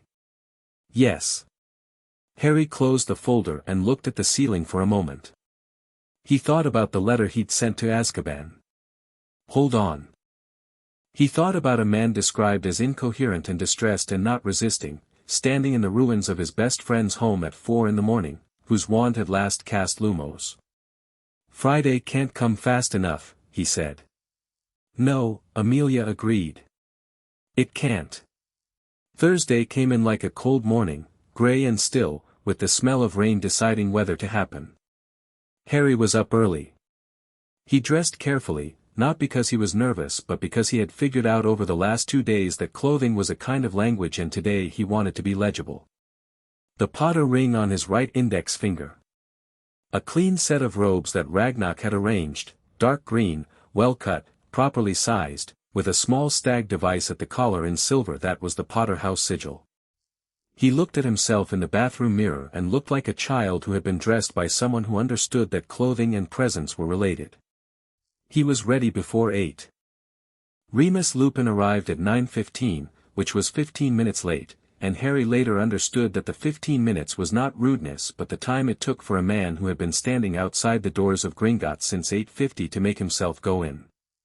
Harry was in the meeting room when Ragnarok brought him. The first thing he noticed was that Remus Lupin was thin in a way that spoke of years rather than recent illness, the kind of thin that settles into a person's frame and becomes structural. He was perhaps 30 years old but looked older, with light brown hair going grey at the temples and a face that had been handsome once and still was, under the tiredness, in the way that good architecture is still good architecture even when it needs repair. His robes were clean and carefully mended, the mending was done well, invisible at a distance and only apparent up close, which said something about the man who'd done it. His eyes, when he looked at Harry, were amber brown and they did the thing that Dumbledore's eyes had done and that Amelia's had done and that Scrimgeour's had done, the recognition of the scar, the name, the history, but then they did something different. They went past all of that and did something that Harry had not experienced from any adult in his life, not from anyone who knew what he was. Remus Lupin looked at him and saw his parents. Not in a sad, projecting way. In a direct, specific way that said, I knew the people who made you and I can see them in you and that is extraordinary and terrible and wonderful all at once. Harry stood up. Remus Lupin, he said. Harry Potter, Remus said, and his voice was a good voice, educated, quiet, with an exhaustion in it that was different from Dumbledore's careful resonance. This was the tiredness of a man who has been carrying something heavy for a long time and has not put it down. They looked at each other across the table. Sit down, Harry said. You look like you've been standing up for a long time. Something moved in Remus' face, surprise, and then a complicated grief, and then something that came out, unexpectedly, as a small sound that was almost a laugh. You sound like James, he said, and his voice was not quite steady on it. Good, Harry said. Sit down. Remus sat. Harry poured tea from the pot on the side table. Gringotts kept a pot warm in the meeting room at all times, which Harry had come to appreciate as evidence that goblins understood more about hospitality than they usually admitted, and put a cup in front of Remus and one in front of himself, and sat back down. Your letter said you weren't sure you should come, Harry said. I'm not, Remus said honestly. I'm not sure what I can give you. I don't have money. I can't hold a job, not for long, because the registration laws mean every employer knows what I am and eventually, he stopped. I'm not what a guardian should be. What should a guardian be? Harry said. Remus looked at him. Safe. Stable. Able to provide. Let me tell you about my last guardian, Harry said. And he did, briefly and factually, in the same way he'd told Amelia, the cupboard, the food, the clothing, the hitting. He watched Remus' face while he said it and he watched the amber eyes do something very specific, something that went through several stages the way a fire goes through stages, and at the end of it Remus looked like a man who has heard something terrible and is deciding whether to act on it or collapse under it. He straightened in his chair. Harry noted that. That should never have, Remus started. No, Harry agreed. It shouldn't. But it did. And I'm not telling you to make you feel guilty, because that's not useful. I'm telling you so you understand that stability and money are not the only things a guardian needs to be. He looked at Remus steadily. You knew my parents. Better than almost anyone, Remus said quietly. Tell me something about my father. Remus blinked. He had clearly come prepared for several kinds of conversation, offers, negotiations, official discussions of guardianship logistics, and this was not any of them. He looked at Harry and then, very slowly, the exhaustion in his face did something. It didn't go away. It shifted, and underneath it, accessed for the first time in what felt like it might have been years, was something that remembered what it felt like to be warm. Your father, Remus said, once charmed every suit of armor in Hogwarts Castle to bow whenever Professor Slughorn walked past, over the course of 3 weeks, so gradually that Slughorn assumed it was just how suits of armor behaved and started bowing back. He paused. It took McGonagall 2 months to figure out what had happened, and when she did she gave James detention for a month, and James spent the entire detention writing an essay on magical object animation that was so good McGonagall kept it for her files. Harry looked at him. Something was happening in his chest, not the sad warm thing from the photographs, but a different thing, brighter and more immediate. He sounds like a nightmare, he said. He was an absolute nightmare, Remus said. He was the best person I have ever known. A pause. Tell me about my mother, Harry said. Your mother, Remus said, and his voice was different on it, different from James, softer and more careful and still something else beneath it, was the only person who could beat Dumbledore in an argument. She did it 3 times in her 6th year. I witnessed 2 of them. She was right on both occasions. He looked at Harry. She was also the reason your father became a decent human being rather than just a brilliant one. She told him the truth about himself when no one else would, and he listened, because she was Lily, and no one could not listen to Lily. Harry was quiet for a moment. Remus was quiet too, in the way of someone who has put something down they've been carrying for 6 years and is not sure what to do with their empty hands. I want you to be my guardian, Harry said. Remus looked at him sharply. Harry, not because you're perfect. Not because you have money or a stable job or a house. Harry kept his eyes on him. Because you're the best connection I have to my parents. Because you know things about them I'll never get from a book or a photograph. And because, he paused, choosing the next part carefully, because I think you stopped living in 1981 and I think having something to do about that might help. The room was very quiet. Remus looked at him for a long time, and his face moved through things that Harry let it move through without rushing. He had time. He had a pot of tea and a certified copy of everything necessary and he had time. I have lycanthropy, Remus said. You understand what that means? Werewolf, Harry said. Yes. I read about the condition. The transformation occurs at the full moon. With Wolfsbane potion, which was developed in 1976, according to the research I found, the mind is retained during transformation and the danger is primarily to the host rather than others. He looked at Remus. I can get Wolfsbane potion. The estate can afford it. Remus stared at him. Where did you read about? I've been reading everything I can get hold of for the past 2 days. The vault has books. Harry poured more tea into Remus' cup, which had gone untouched. Is there anything else? Remus picked up the tea. He held it with both hands the way people hold things when they need something to hold, and he looked at Harry over the rim of it, and Harry looked back, and what passed between them was not yet warmth. That would take time, it would take many conversations and months of proximity and the specific alchemy of shared space, but something preceding warmth. Something that was the recognition of genuine connection, offered plainly, without agenda. The house, Remus said. The Potter estate property. Where is it? Scotland, Harry said. Highlands. It's been dormant since 1981. I know the house, Remus said quietly. I was there once. The summer before 7th year. A pause. It's a good house. I haven't seen it yet, Harry said. Remus set down the tea. He straightened his shoulders, the same straightening Harry had seen before, the decision rather than collapse motion, and looked at Harry with the full attention of his amber eyes. All right, he said. All right? Harry said. All right, I'll be your guardian. I'll try to be what you need, which is not the same as being what you need, but I'll try. His voice was steadier than it had been since he came in. I should tell you that I'm not entirely sure how to do this. I've never been anyone's guardian. I've never had one, Harry said. We'll figure it out. Remus looked at him, and the complicated grief in his face did not go away, but it moved, made room, became one element among several rather than the dominant one. You are extraordinary, he said. Has anyone told you that? Not specifically, Harry said. Ragnarok said the last month has been interesting. I think that was a compliment. Remus laughed.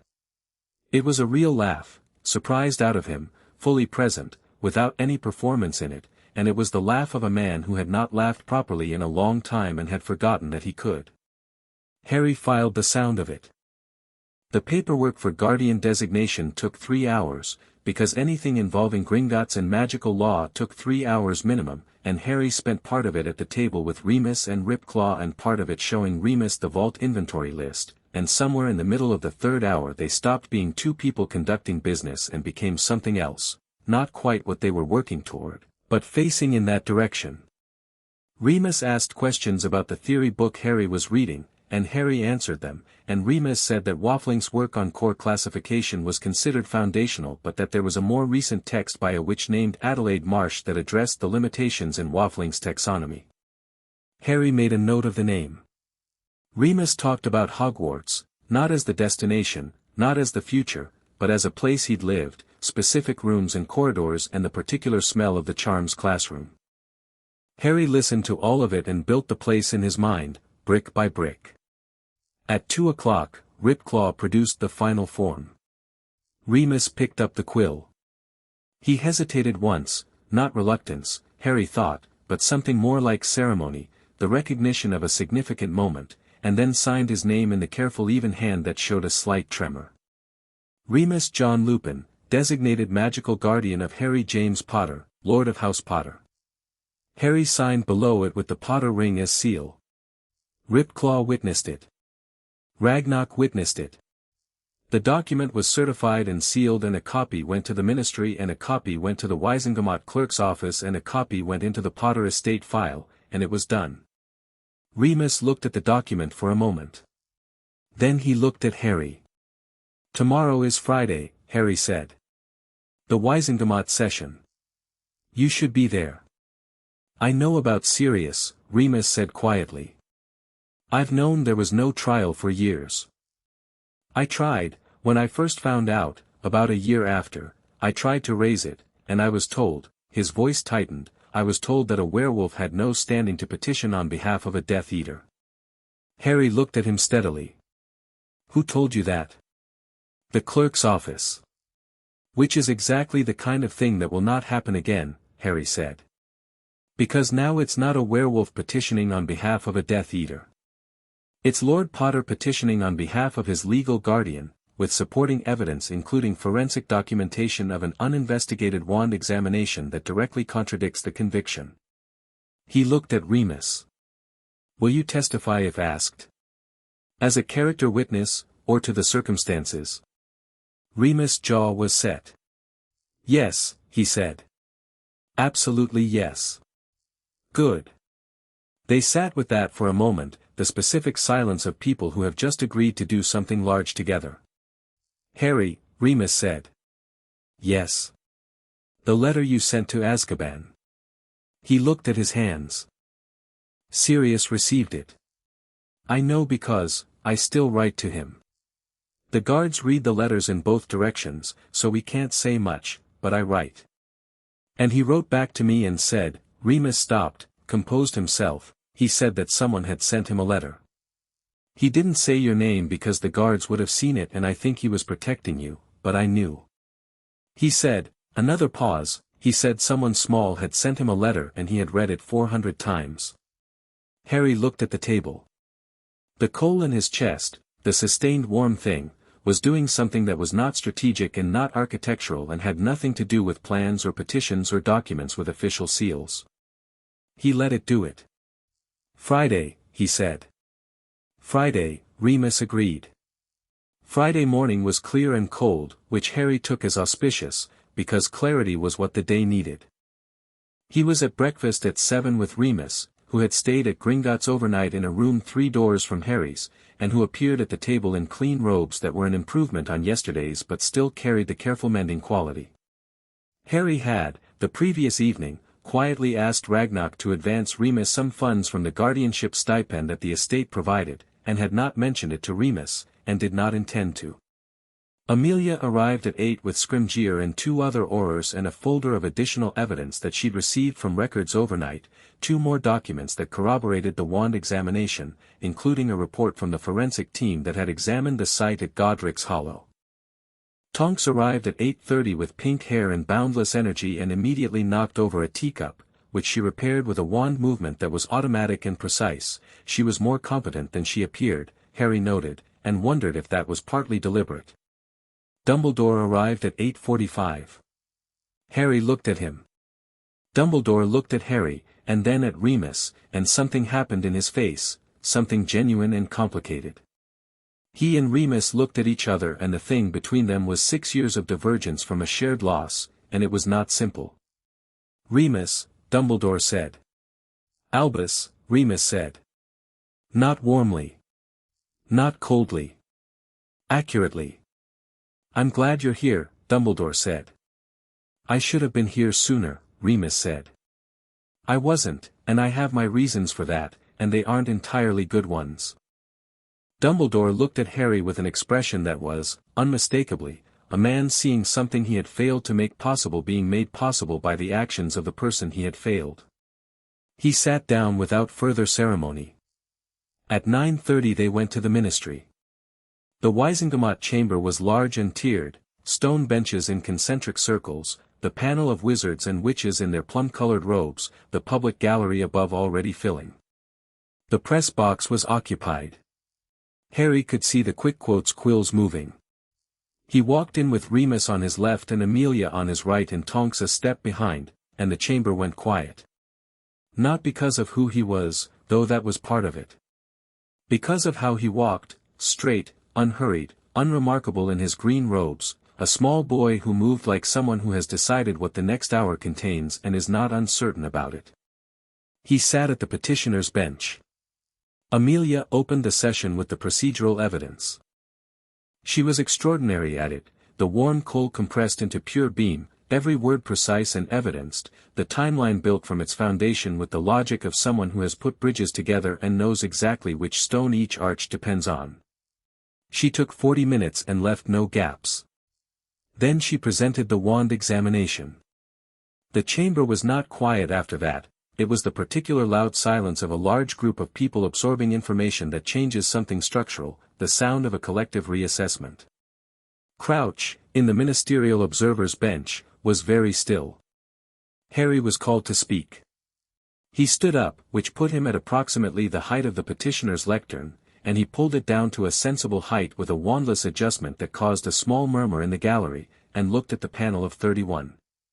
"I am Harry Potter," he said. "Lord of House Potter. The man in Azkaban without a trial was designated by my parents as my guardian. I would like to know why he is there." He looked at the chief warlock, an elderly witch named Griselda Marchbanks, small and sharp-eyed and apparently awake in the specific way of people who have been in rooms like this for 50 years and are not impressed by anything except substance. "I have the forensic reports. I have the wand examination. I have the record of the detention order signed by Bartemius Crouch without trial authorization. I would like someone to explain what evidence justifies continued detention, because I have looked and I cannot find it." Chief Warlock Marchbanks looked at him over her glasses. "Is that your full statement, Lord Potter?" she said. "For now," Harry said. "I'll have more questions depending on what Mr. Crouch says." A ripple moved through the chamber. Marchbanks' mouth moved very slightly in something that was not quite a smile. Crouch stood. He was a precise man, neat, controlled, with the bearing of someone who has spent decades winning arguments by force of preparation and authority. He looked at Harry once, briefly, and then addressed the panel with the competence of a man who has been in difficult positions before and survived them. But his argument, when it came, had a hole in it the size of the wand examination report. He had based the detention on Sirius Black's known association with Voldemort, his presence at the scene, and the testimony of 3 Death Eaters who had since been imprisoned themselves for other crimes, testimony that had never been tested in court because there had been no court. He did not address the wand examination. He moved around it with the skill of a man who has been hoping no one would mention it. Marchbanks mentioned it. "Mr. Crouch," she said, with the particular dryness of someone who has all day and knows it, "the wand examination conducted November 2, 1981, which is in evidence before this panel, shows no casting of any unforgivable curse in the prior 48 hours. Would you address that, please?" Crouch addressed it. His address was, professionally speaking, impressive, a weaving of contextual argument, the claim that the wand examination was not definitive, the observation that Black could have used another wand. Did he have another wand at arrest? Marchbanks said. "He was not searched, he was searched, Mr. Crouch. The arresting aura report, also in evidence, confirms a full personal search. 1 wand. The tested wand." She looked at him over her glasses with the patience of deep experience. "Continue." Crouch continued. Harry watched him and listened and said nothing, because Amelia had told him to let the panel lead, and she was right. The panel was doing the work, and the work was good, and the gap between what Crouch could say and what the evidence showed was widening with every exchange. At 12:47, after 3 hours and 11 minutes, Chief Warlock Marchbanks called for a panel vote on whether to grant an emergency hearing for the immediate review of Sirius Black's detention. 24-7. Harry let out a breath he had not precisely been holding. Amelia, beside him, allowed herself one precise, contained exhale. Remus, in the witness gallery, had his hands pressed flat on his knees and his eyes were closed. Sirius Black will be transported from Azkaban to the Ministry holding facility under standard protocols, Marchbanks announced, and a full hearing will be convened Monday morning. Legal representation will be appointed. She looked at Harry. "Is there anything Lord Potter wishes to add?" "Just one thing," Harry said. "I'd like to request that the transport be done by Ministry Aurors who were not under Crouch's direct command during the original arrest period. As a precaution against," he paused, choosing the word precisely, "administrative inconvenience." The chamber was quiet for a beat. Marchbanks looked at him. "Granted," she said, and she allowed herself the smile this time, small and sharp. "Session is concluded." Harry walked out of the Wizengamot chamber the way he'd walked in, straight and unhurried, Remus on his left, Amelia on his right. The press box was buzzing. He could hear the quick quotes quills racing. In the corridor outside, Remus stopped walking and stood very still for a moment, and Harry stopped beside him and waited, and after a moment Remus turned to him with an expression that was many things at once. 3 hours, Remus said. "What you just did took, I tried for a year and, you tried alone," Harry said. "And they told you no because of what you are." He looked up at him. "It wasn't your failure. It was theirs." Remus looked at him for a long, specific moment. "He's going to be all right," Remus said, and his voice had a quality in it, not certainty, but hope, which is different. Hope has skin in the game. "Serious. He's going to be furious," Harry said. "And confused. And probably a bit broken. And then he's going to be all right." He started walking again. "We should go back to Gringotts. I want to read the rest of the chapter on Omnia Cores before Monday." Remus fell into step beside him, and Tonks fell into step behind, and Amelia caught up from the chamber door with her bag and her folder and her contained warmth, and they walked down the Ministry corridor as a small, specific, unlikely group of people who were in the process of putting something right. Above them, on the surface of London, the afternoon was getting on. Somewhere in Azkaban, a man named Sirius Black was about to receive a notice that would change the remaining shape of his imprisonment, and he would, reportedly, read it 400 times as well. Harry kept walking. Chapter 5. The Wolf at the Door. The weekend between the Wizengamot session and Monday's hearing had a particular quality to it, the held-breath feeling of a storm that has committed to arriving but hasn't yet. Harry spent most of Saturday in the vault. Not for the money. He'd stopped thinking about the money as money almost immediately. It had become something more like infrastructure. The way a foundation is not exciting but is the reason everything above it stands. What he wanted from the vault was the books, and the books were extraordinary. Remus helped him sort them. This was the thing Harry had not expected about Remus Lupin, not the grief, which had been evident from the start, and not the gentleness, which he'd also expected, but the sheer volume of things the man knew. He moved through the vault with the ease of someone who has lived among books his entire life, pulling volumes and reading their spines with the automatic confidence of familiarity, and he talked while he did it, the quiet stream of consciousness commentary of a scholar who is also a teacher, which is a specific and excellent kind of person. This one, Remus said, holding up a slim green volume, is more useful than it looks. Correlative Magic by Evander Price. It's about the relationships between different branches of magic, how they support and complicate each other. Most magical education treats disciplines as separate, but they aren't. He glanced at Harry. Your Omnia classification is relevant here.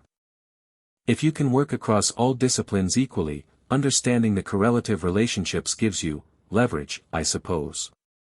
Points where a small action in one area creates large effects in another. Harry took the book and opened it. The first chapter was titled On the Interconnected Nature of Magical Force, Why Wizards Fight as Though They Have One Hand. I'll read this tonight, he said. There's also, Remus ran his fingers along the shelf, here. He produced a considerably less attractive volume, thick, dark-spined, with a faded title that read Advanced Theory of Wandless and Wand-Bound Magic, a Comparative Study. This is essential. You're already doing wandless work. You should understand the theory behind it. I haven't done it intentionally, Harry said. It just happens. It happened because the framework is there and looking for expression, Remus said. Once you understand the theory, you'll be able to direct it.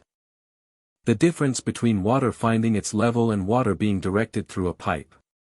Harry added the book to the pile.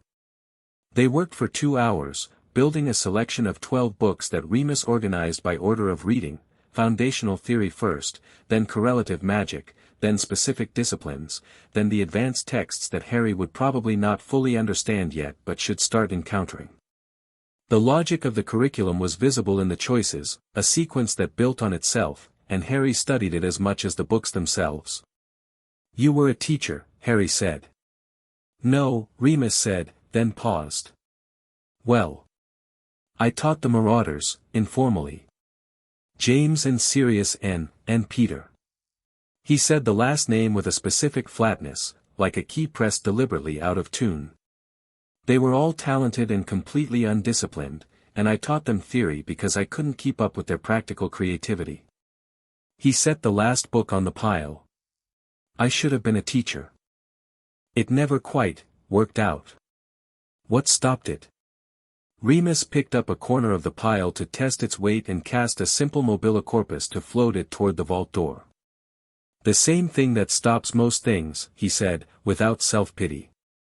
What I am. Harry looked at him. When Hogwarts sends my letter in 4 years, he said, I'll want a defense against the dark arts teacher I can trust. It's the most politically contested position at that school from what I've read, no one keeps it for more than a year. Which means the quality is inconsistent and the defense education of most wizarding children is probably poor. He kept his eyes on Remus. You could do it. If you wanted to. Remus stood very still for a moment. That's Dumbledore's decision, he said. Dumbledore is my advisor, Harry said. When I make suggestions, he tends to take them seriously these days. And when I get to Hogwarts, I intend to be somewhat harder to ignore than a standard first year. He picked up the floating pile's edge to guide it. Think about it.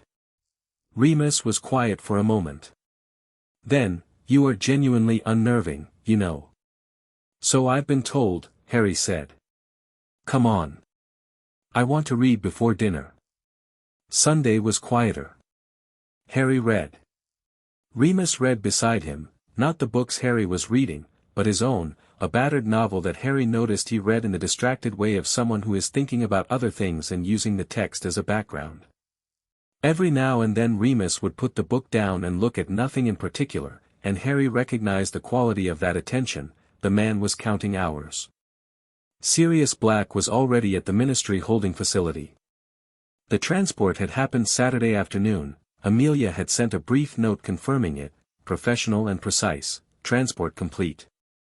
Subject in good health, poor condition. Legal representation assigned. Hearing confirmed 10 a.m. Monday. And then, below her official signature, in different ink, he asked if the letter was really from Harry. I told him yes. Harry read that note twice and then put it face down on the table. He tried to imagine what the man would be like. He had the forensic report, incoherent, distressed, not resisting, from the night of the arrest, but that was 6 years ago, and 6 years in Azkaban was not 6 years of anything else.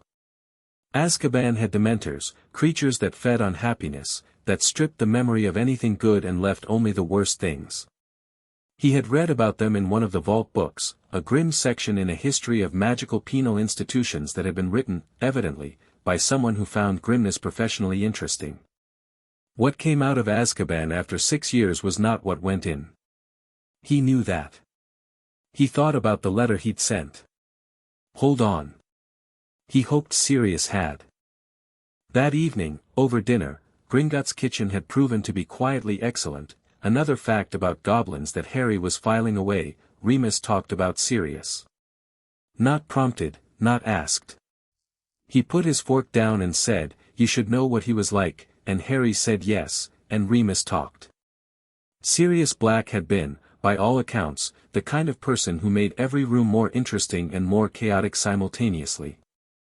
Brilliant and irreverent and deeply, structurally loyal, the kind of loyal that was less a choice than a fundamental orientation, the way some people are oriented toward warmth or toward cold. He had come from a family that was systematically terrible and had rejected every part of it at considerable personal cost, and had replaced it with James Potter and Remus and Peter, and then with Lily, and then with Harry, who he had held as a baby and whom he had loved in the immediate uncomplicated way of a person who has just discovered what family actually means. He was going to take you that night, Remus said quietly. Halloween. He was going to find out what had happened, what Voldemort had done, and then come and get you. Take you himself. He had a plan for where you'd live, what the house would look like. He'd told me about it, the week before. He looked at his glass. And then Hagrid found him first, and Dumbledore had already. He stopped, and then everything was the shape it was, and I didn't, I couldn't. He stopped again. You blamed yourself, Harry said.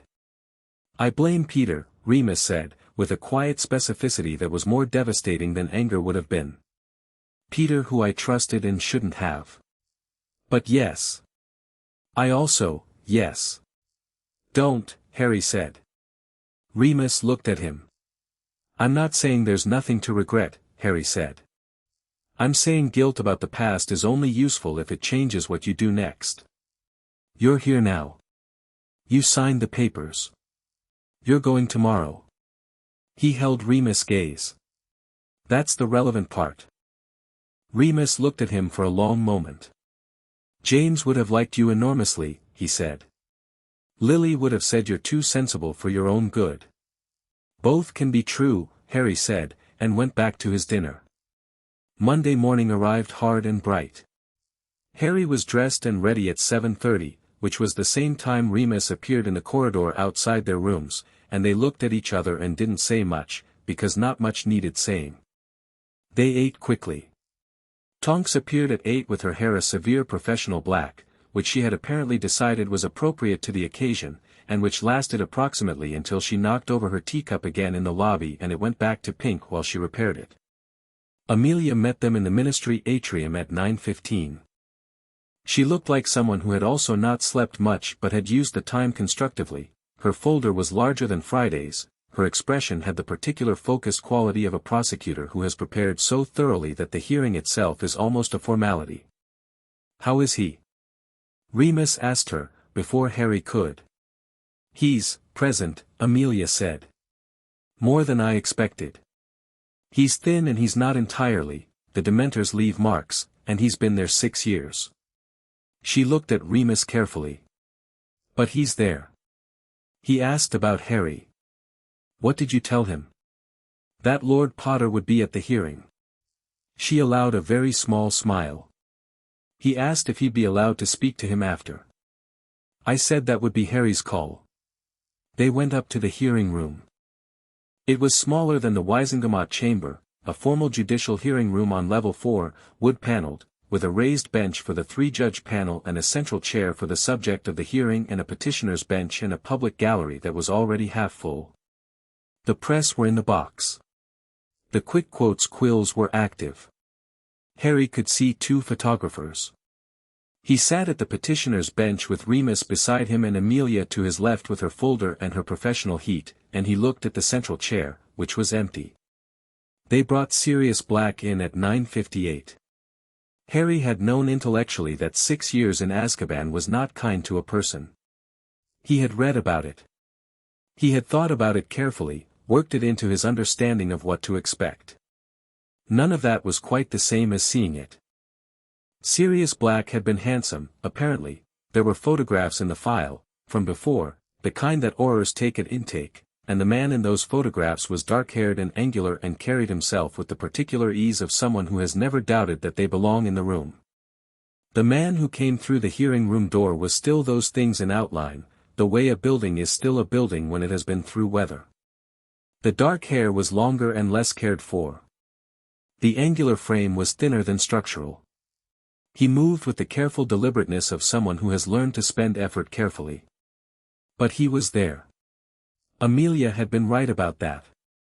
His eyes were gray and they were present, and when he sat down in the central chair and the Auror guide stepped back, he looked at the bench and then he looked at the petitioner's table and he found Harry. He looked at Harry for a long time. Harry looked back. He did not know this man. He had read about him, and heard Remus' voice change when he spoke about him, and sent him a letter, and spent a week working toward this room. But he did not know him. What he had was the photograph in the vault, his parents laughing, and the memory of Ragnarok saying your parents named 2 guardians, and the knowledge that this man had stood in the ruins of his parents' house at 4 in the morning and not resisted arrest. That was not nothing. Sirius Black looked at him with the grey eyes and the careful preserved presence, and he mouthed something. Harry read lips well enough. It was a cupboard skill, developed through years of pressing his ear to doors. He mouthed, "You're real."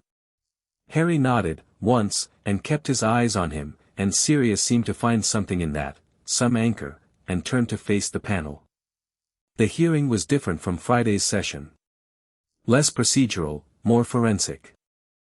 The 3-judge panel, chaired by a wizard named Tiberius Ogden, flanked by 2 Wisengamot members Harry didn't know, worked through the evidence methodically.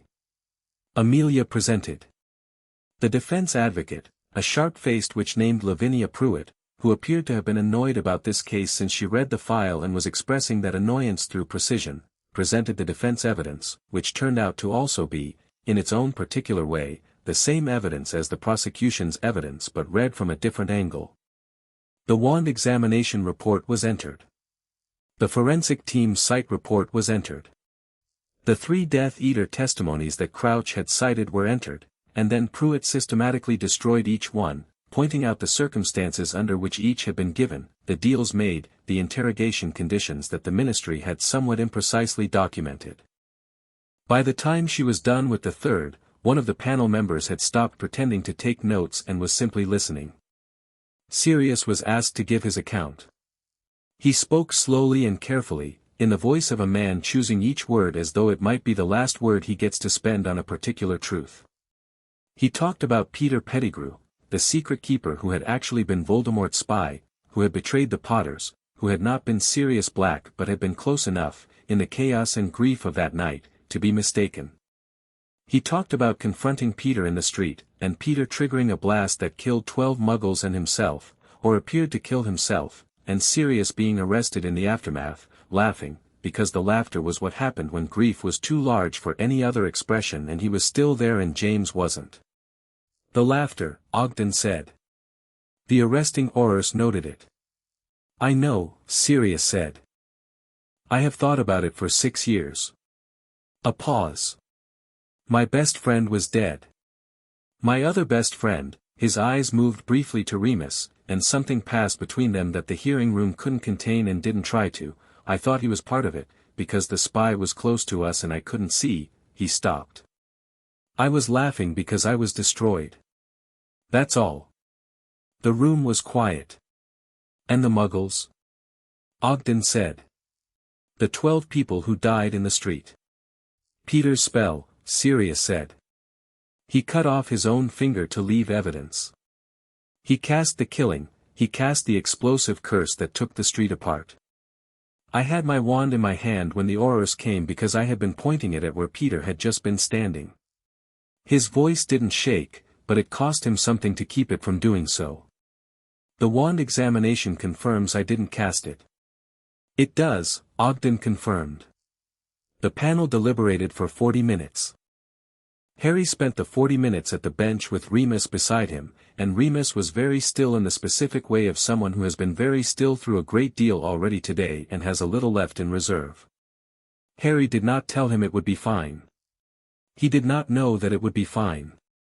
He thought it would, based on the evidence, but legal outcomes are not guaranteed by evidence alone, and he had learned enough in the last week to know that. He waited, because waiting was what the moment required. Ogden came back and the panel sat down and the room reassembled its attention. This panel finds, Ogden said, in the formal steady voice of legal pronouncement, that the detention of Sirius Orion Black, beginning November 2, 1981, was conducted without trial, without formal charge, and without the presentation of evidence to any judicial body. We further find that the available forensic evidence does not support a conviction for the crimes for which Mr. Black was detained. He paused.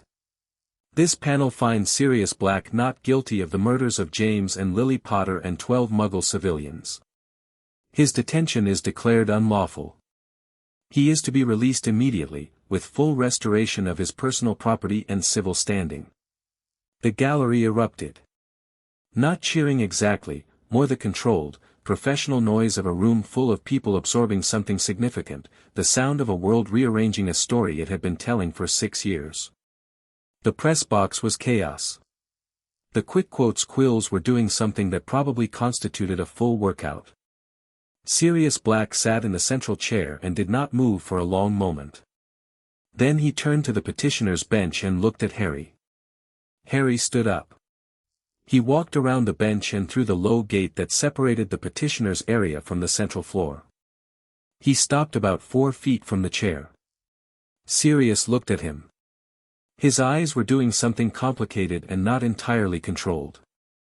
He was a man who had survived 6 years by holding himself very carefully together, and the thing that had held him together was having something to hold on to, and that something was the memory of the people who were gone, and here was the last piece of those people looking up at him from the height of a 7-year-old. You held on, Harry said. Sirius looked at him and his face, the careful preserved face, did something that it had probably not done in 6 years. It stopped being careful. Your letter, Sirius said. His voice was not steady. I read it, I don't know how many, 400 times, Harry said. I heard. Sirius made a sound that was somewhere between a laugh and something else entirely. He reached out one thin hand, and Harry looked at it, and then he closed the remaining 4 feet and took it.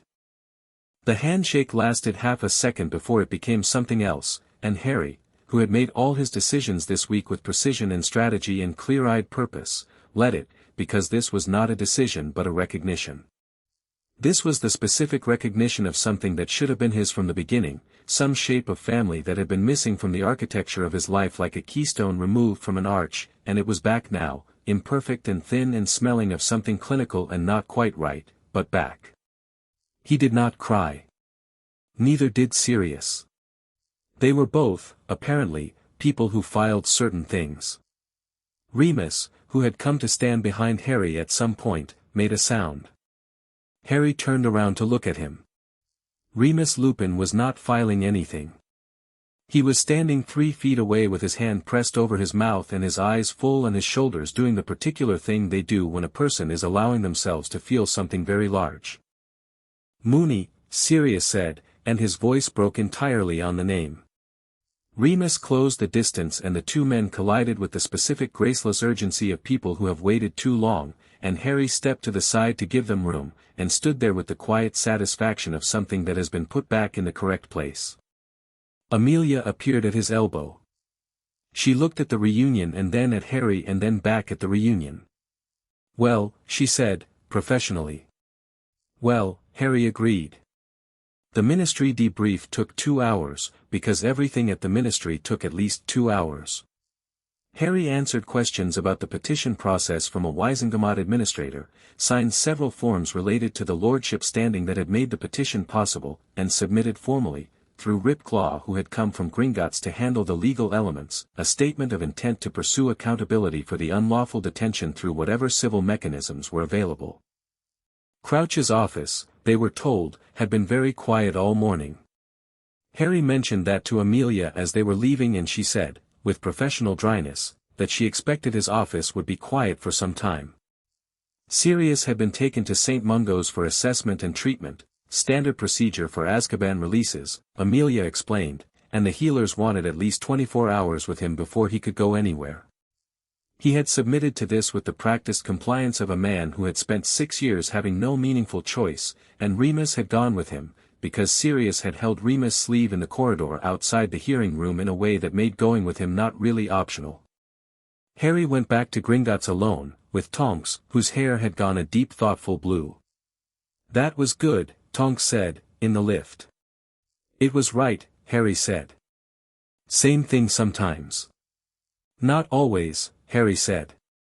Tonks looked at him sideways.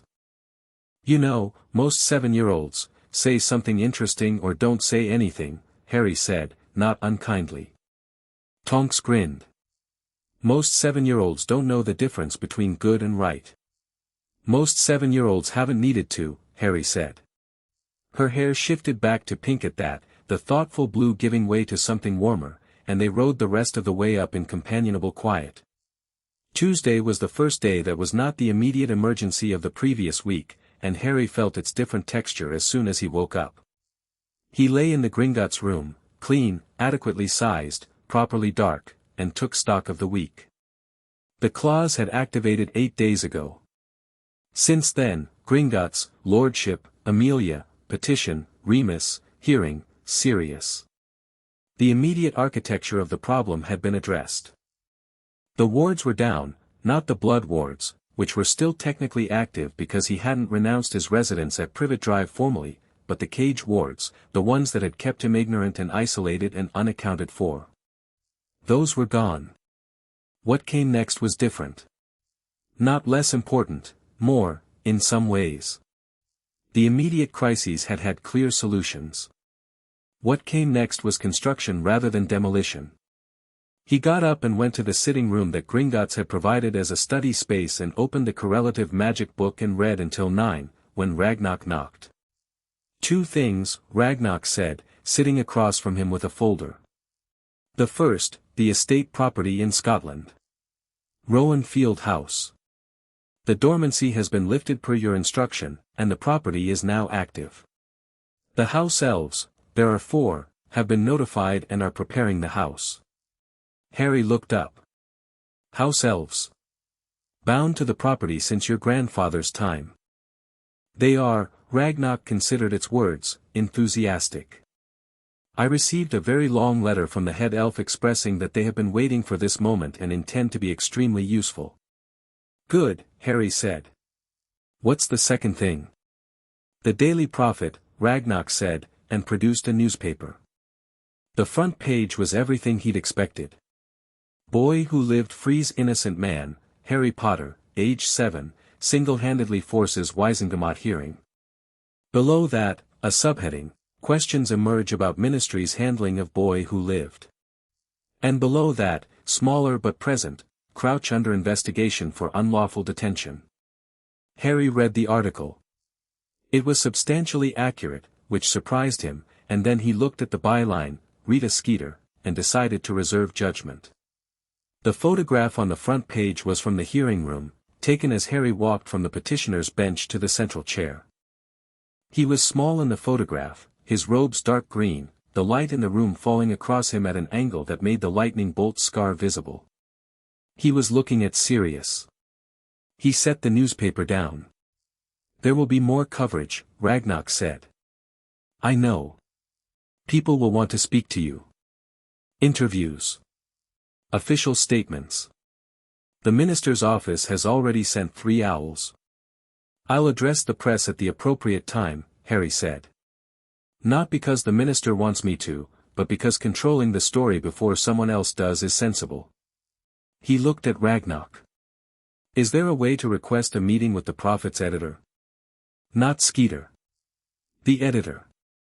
"Barnabas Cuff," Ragnarok said. "Yes. I'll arrange it." Harry went back to his book. He was reading a section about what Price called sympathetic resonance, the way that magic cast in one discipline could create harmonics in adjacent disciplines, and how a practitioner who understood these harmonics could amplify effects far beyond what the initial casting should theoretically produce. It was elegant. It had the quality of a good argument, the kind that, once you've heard it, makes you feel that you already knew it and were simply waiting for someone to show you where it was. He was in the middle of a particularly interesting passage about the relationship between transfiguration and elemental magic when there was a knock at the sitting room door and it opened without waiting for an answer, and Sirius Black walked in. Harry looked up. Sirius looked considerably better than yesterday, clean, fed, wearing borrowed robes that fit him tolerably well, with his hair washed and tied back. He still had the structural thinness and the careful preservation of movement, but the grey eyes were clear and the particular quality of his presence had something in it that the hearing room hadn't. Something that was, hesitantly but unmistakably, alive. Remus appeared in the doorway behind him. "He insisted," Remus said, with the tone of a man who has been explaining to hospital staff why their patient was leaving and had not entirely won the argument. "St. Mungo's cleared me," Sirius said. "Mostly." He looked at Harry. 24 hours minimum became 18 when I explained who I was coming to see. The healer," he paused, something moving in his face, "when I said I was coming to see Harry Potter, she gave me a full set of potions and told me to come back Thursday." "Sit down," Harry said. Sirius sat in the chair across the desk, and Remus leaned in the doorway, and for a moment the three of them were just in a room together, and the room had the quality, quiet and specific and new, of a thing that has not existed before beginning to exist. "I have questions," Sirius said. "I know," Harry said. "A lot of questions." "I expect so." Sirius looked at him. He had the manner of a man who has prepared several different versions of a conversation and is now finding that none of them quite fit. "You're 7, he said. "Yes. You got me out of Azkaban." "Amelia Bones and the evidence got you out of Azkaban," Harry said. "I started the process." "You're 7, Sirius said again, and this time it was not an observation but a kind of reckoning. The working through of a fact that the brain knows but hasn't yet distributed to all its departments. "The letter helped," Harry said. "Did it?" Sirius was quiet for a moment. "There are no words," he said, "for what that letter was. In there." He looked at his hands, thin, but steadier now than yesterday. "The Dementors, you know what they do?" "I read about it. They take," he paused, constructing it carefully, "they take the good things. The warmth of them. You still remember, technically, you know you had good things, but you can't feel them. It's all glass. You're on one side and the memory is on the other." He looked up. "Your letter. I could feel it. Through the glass. It was the only thing I could feel the whole time I was in there." Harry held his gaze. "What did you feel?" Sirius looked at him and his expression was the honest expression of a man who has nothing left to protect his feelings with. "That you were real," he said. "And that you were, I don't know what you are, but you're, he stopped, frustrated with language. James is in you, he said finally. And Lily. But you're not them. You're someone else entirely. Someone, capable. Harry suggested. Sirius looked at him for a beat, and then laughed, the same surprised real laugh that Remus had produced a week ago, the one that came from somewhere that had forgotten it existed. Terrifyingly so, he said. Terrifyingly capable. Good, Harry said. I need you to be well. That's the immediate priority. You've been diminished, and that needs time and wolfsbane and food and probably a great deal of sunlight. He looked at Sirius directly. But once you are well, I'd like you to be involved. I need people around me who knew my parents and who aren't going to either overmanage me or pretend everything is fine. He held Sirius' gaze. Can you do that? Sirius stared at him. Then he looked at Remus. Remus looked back with an expression that said, yes, he's like this, I know, I've had 10 days. I was supposed to be taking care of you, Sirius said. You will be, Harry said. When you're better. He picked up his book. In the meantime, do you want tea? Ragnar's kitchen is very good. Sirius looked at him for another 3 seconds. Then something in him settled, not collapsed, settled, the particular settling of a man who has found something to orient himself toward and is choosing, consciously and specifically, to orient. Yes, he said. I want tea. Harry closed his book and went to find Ragnar's kitchen, and Sirius and Remus followed, and the sitting room was quiet for the first time that day, the 3 books on the desk left open to their various important pages, waiting for the next morning. Outside, London went about its business. The Daily Prophet was on every doorstep in the wizarding world. Somewhere in an office at the ministry, Bartemius Crouch was reading a formal notice of investigation that Amelia had signed that morning.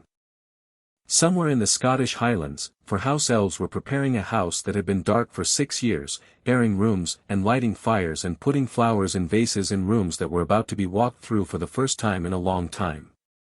And somewhere in a wood-paneled meeting room 3 floors underground, a stack of documents sat sealed and certified, the evidence of a week's extraordinary work, a child measuring walls, finding a door, walking through it, and refusing to let it close behind him.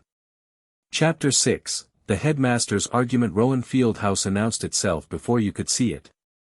The drive from the nearest village, a 40-minute journey through countryside that got progressively more dramatic, the hills rising and the trees thickening and the sky doing the particular Scottish thing of being enormous, ended at a gate of old iron that opened on its own when the car approached, smoothly and without rust, as though it had been waiting. Then a quarter-mile of gravel drive through old oaks, and then the house. It was not a castle. Harry had half expected a castle, because the wizarding world seemed to have a weakness for them. Rowan Field was something older and more specific, a large stone house built low against the hillside, 3 stories, with windows that caught the late afternoon light and held it, and a garden that had been dormant for 6 years and showed it but had a good structure underneath the overgrowth, the bones of something that had been carefully designed. The front door opened before anyone knocked. The house elf who opened it was approximately 2 feet tall, with enormous amber eyes and ears like small satellite dishes, wearing what appeared to be an immaculately maintained tea towel embroidered with the Potter stag sigil. It looked up at Harry with the expression of someone who has been preparing for a specific event for a very long time and is now conducting a rapid quality control check on the reality against the expectation. Lord Potter, it said, and its voice had the particular texture of extremely contained emotion. Blinky is very glad. Blinky has been waiting. Hello, Blinky, Harry said. The house looks well. Blinky's ears quivered. Blinky and the others has been keeping it. Every day. Even when, a pause, even when Lord and Lady Potter is gone. Blinky has kept it for when Lord Potter comes. It stepped back from the door.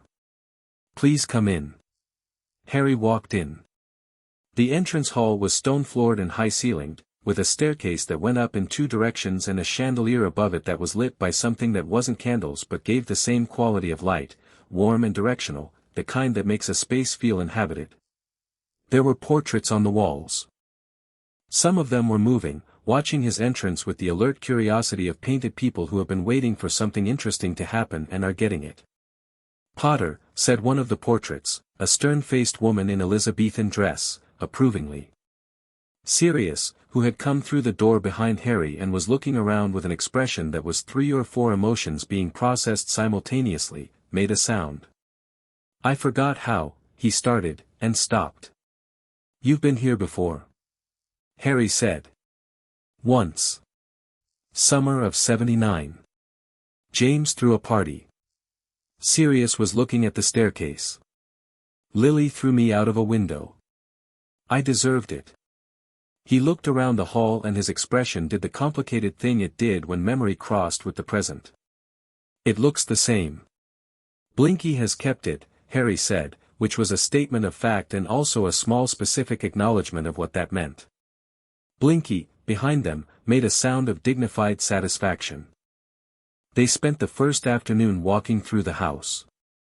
Remus knew where things were: the library, the kitchen, the particular study on the second floor that had been Harry's grandfather Fleamont's primary working space and still held the smell of old books and the faint residual warmth of a room that had been much used.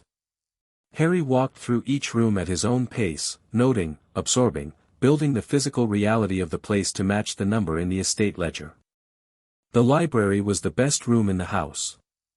It occupied most of the east wing of the second floor, long and well lit, with high shelves and a fireplace at each end and a long table down the center that was clearly designed for working it seriously.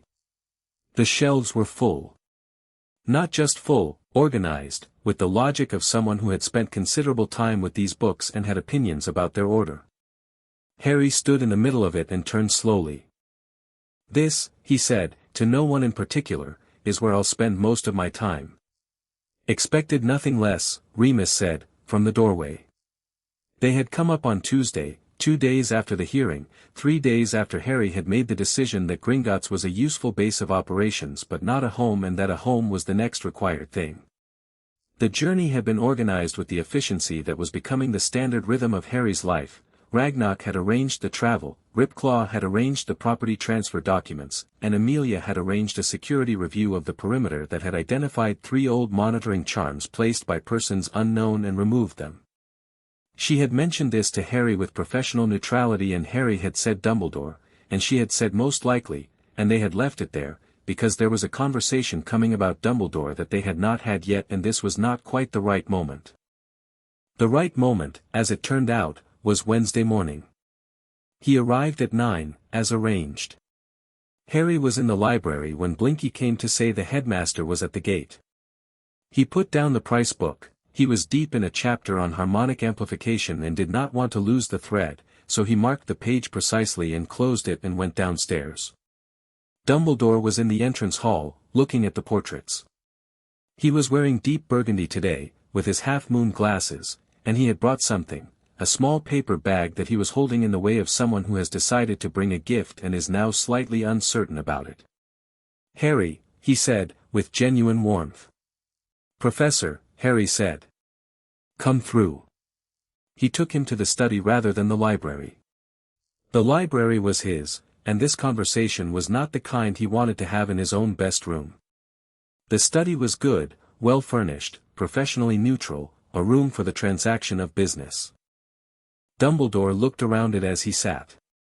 "Your grandfather used this room," he said. "I was here once." He was a remarkable man, incredibly gifted with potions, almost certainly responsible for the Sleek Easy Hair potion line, though he never admitted it publicly. A pause. "You have his hands." Harry sat across from him and said nothing, because Dumbledore would get to the point when he got to it and managing that pace was not Harry's job today. "You've done extraordinary things," Dumbledore said, "in a very short time." "I did necessary things," Harry said. The pace was determined by the urgency. "Yes." Dumbledore looked at his hands. "I wanted to," he paused, "I want to talk to you honestly. Without strategy.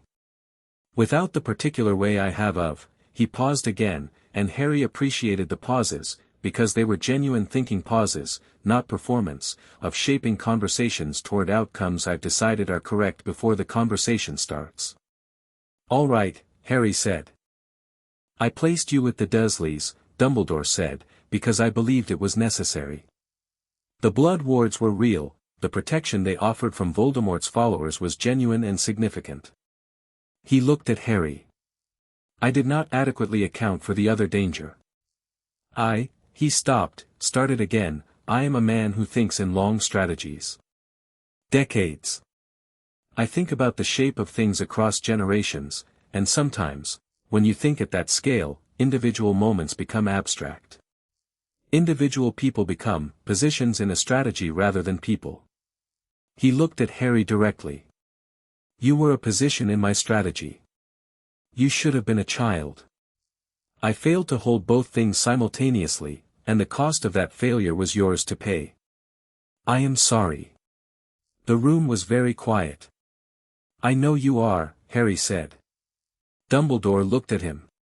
The blue eyes were not twinkling. They were just eyes, old and tired and specific, the eyes of a man who has done many things for what he believed were good reasons and is sitting with the weight of one very specific bad outcome. "Can I ask you something?" Harry said. "Anything." "The prophecy," Harry said. "The one about me and Voldemort. You've been holding it for 6 years. You built a strategy around it. But did you ever consider," he watched Dumbledore carefully, "that the strategy might work better if the subject of it understood it?" Dumbledore was quiet for a moment. "I worried," he said, "that knowledge of the prophecy would be a burden." "It is a burden," Harry said. "It's my burden. I get to carry it whether you tell me or not, the difference is whether I carry it with understanding or without it." He kept his eyes level. "You made a choice that was mine to make. That's the part one can't fully excuse, Professor. Not the Dursleys, not the wards, not any of the other decisions. This one. You looked at a prophecy that named me specifically and decided I should face it without knowing what I was facing. That is the decision I would like you to actually account for." Dumbledore sat with that. Harry let him sit with it. "You're right," Dumbledore said, finally, and the two words were clean and unqualified, without the particular cushioning that intelligent people sometimes put around admissions of fault. "There is no version of that decision that was correct. He paused, "I was afraid. Not for you. For the whole endeavor. I was afraid that a child who knew the full truth of the prophecy would make choices I hadn't predicted, and that unpredictability would," he stopped. "Risk the outcome you'd planned," Harry said. "Yes. So you kept me ignorant to keep me controllable," Harry said. "To keep the situation manageable," Dumbledore said. It was slightly different from controllable and they both knew it was slightly different. "Yes. And instead," Harry said, "the situation became exactly what you were trying to prevent. Unmanageable. Unpredictable." He almost smiled. "Because the thing you were trying to manage found the door you'd forgotten to lock." Dumbledore looked at him for a long moment. "The claws," he said. "The claws," Harry confirmed. "My grandfather built it because he understood something you overlooked, that a Potter in danger will always find a way out. It's not a strategy. It's not something you can plan for. It's structural." He held Dumbledore's gaze. "I'm not manageable, Professor. I was never going to be. The only question was whether you'd be alongside me when the unmanageable thing happened, or whether you'd be the thing I had to manage around." The clock on the study mantel ticked quietly. "Which am I now?" Dumbledore asked. And it was a real question, asked without rhetorical armor, which Harry found, for the first time, genuinely moving. "I don't know yet," Harry said honestly. "That depends on what you do next." Dumbledore nodded, as though that were both the expected answer and the correct one. He was quiet for a moment, and then he reached into the paper bag he'd brought and produced, with an expression that was almost sheepish, a small paper bag of lemon drops. He set them on the desk between them. "I brought these," he said, because I didn't know what else to bring. Harry looked at the lemon drops. He looked at Dumbledore. Something in the moment was specific and strange and oddly human, this enormously powerful wizard who had shaped the political landscape of the magical world for 50 years, sitting in a study in the Scottish Highlands with a bag of sweets because he didn't know what else to bring to an honest conversation with a 7-year-old he had failed. Harry took a lemon drop. "Tell me," he said, "what you think I need to know about Voldemort's return. Not what you've decided I should know, everything you know." Dumbledore looked at him. Then he took a lemon drop himself, and started talking. He talked for 2 hours. Not the managed version he'd given at Gringotts, this was different. This was the full architecture of what Dumbledore knew and suspected and feared, laid out without the strategic framing that usually accompanied it. The Horcruxes, a word that made Dumbledore's expression shift into something specific and heavy, the theory that Voldemort had used the darkest possible magic to split his soul and anchor parts of it to objects, making himself not quite mortal. The diary. The ring that had been his grandfather Gaunt's. The cup. The locket. The diadem. And possibly more. How many? Harry said. "I believe 6, Dumbledore said. Which would make 7 pieces of soul including the host body. 7 being magically significant. Have any been destroyed? Not that I know of." Dumbledore looked at his hands. "This is the work ahead of us. Not the confrontation, that is the end of the work. The work before it is the identification and destruction of each anchor." Harry filed all of it. The objects, the suspected locations, the methods of destruction, a basilisk fawn, fiend fire, a few specific curses of the type that destroy rather than damage. He listened and asked questions at the points where the information had gaps, and Dumbledore answered all of them, and somewhere in the middle of the second hour the conversation stopped being an argument and became a working session, 2 people with different scales of thinking trying to align their perspectives on a shared problem. It was not comfortable. But it was functional. And function, Harry had decided, was the basis of any useful relationship with Dumbledore, not trust yet, not warmth yet, but genuine collaborative use. "There's something else," Dumbledore said, at a pause. Harry looked at him. "The scar," Dumbledore said. He said it carefully, with the particular care of someone delivering news they have been dreading delivering. "The night Voldemort's curse rebounded. We know it rebounded because of Lily's sacrifice, the ancient magic of a willing death for love. But the rebound, it did not destroy everything." He paused. "I believe, and I want to be clear that this is belief, not certainty, that a fragment of Voldemort's soul attached itself to you in that moment. Through the curse. Through the connection it created." Harry sat very still.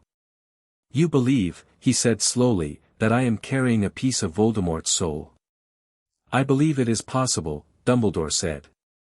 "The scar, the connection you will feel when he grows in power, the way the magic works between you. It is consistent with a Horcrux." He looked at Harry. "I could be wrong. I have been wrong before, as we have established." Harry looked at his hands.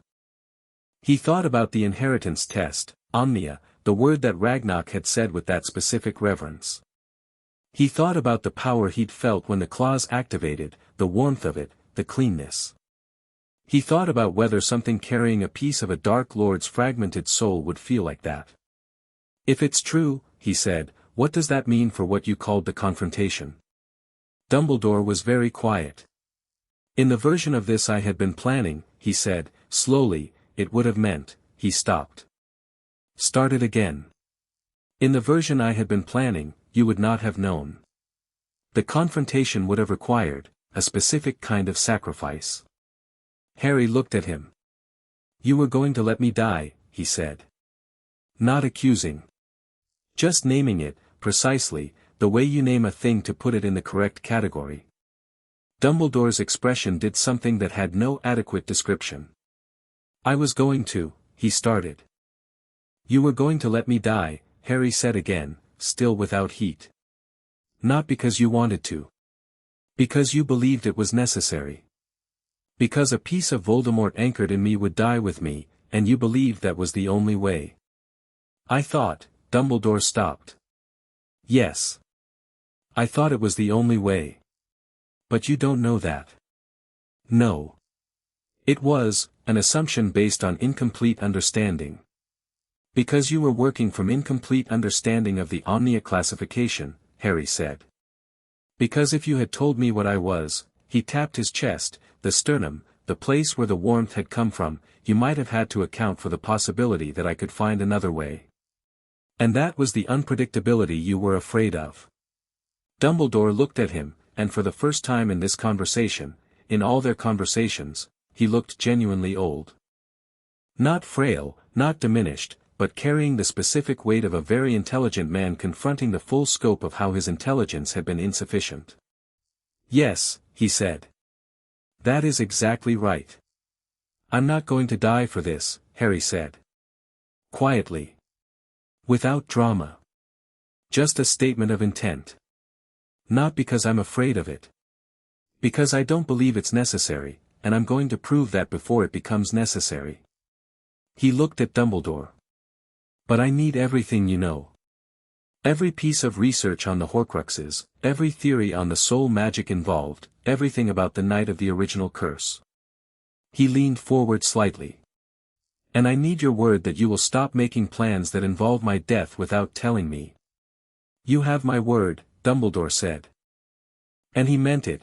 Harry could hear that he meant it, but he also heard, under it, the particular sound of a man giving his word on the basis of who he currently was, knowing that who he currently is and who he might be under future pressure are not the same person. I'll hold you to it, Harry said. I would expect nothing less, Dumbledore said. They sat for a moment in the study in the house in the Scottish Highlands, the lemon drops between them almost empty, the clock marking the afternoon, and outside the window the clouds were doing the large things that Scottish clouds do, moving across the hills with the indifference of very old things to the small urgent business happening beneath them. The Horcrux in me, Harry said. If it's there. How do I get it out? I don't know, Dumbledore said.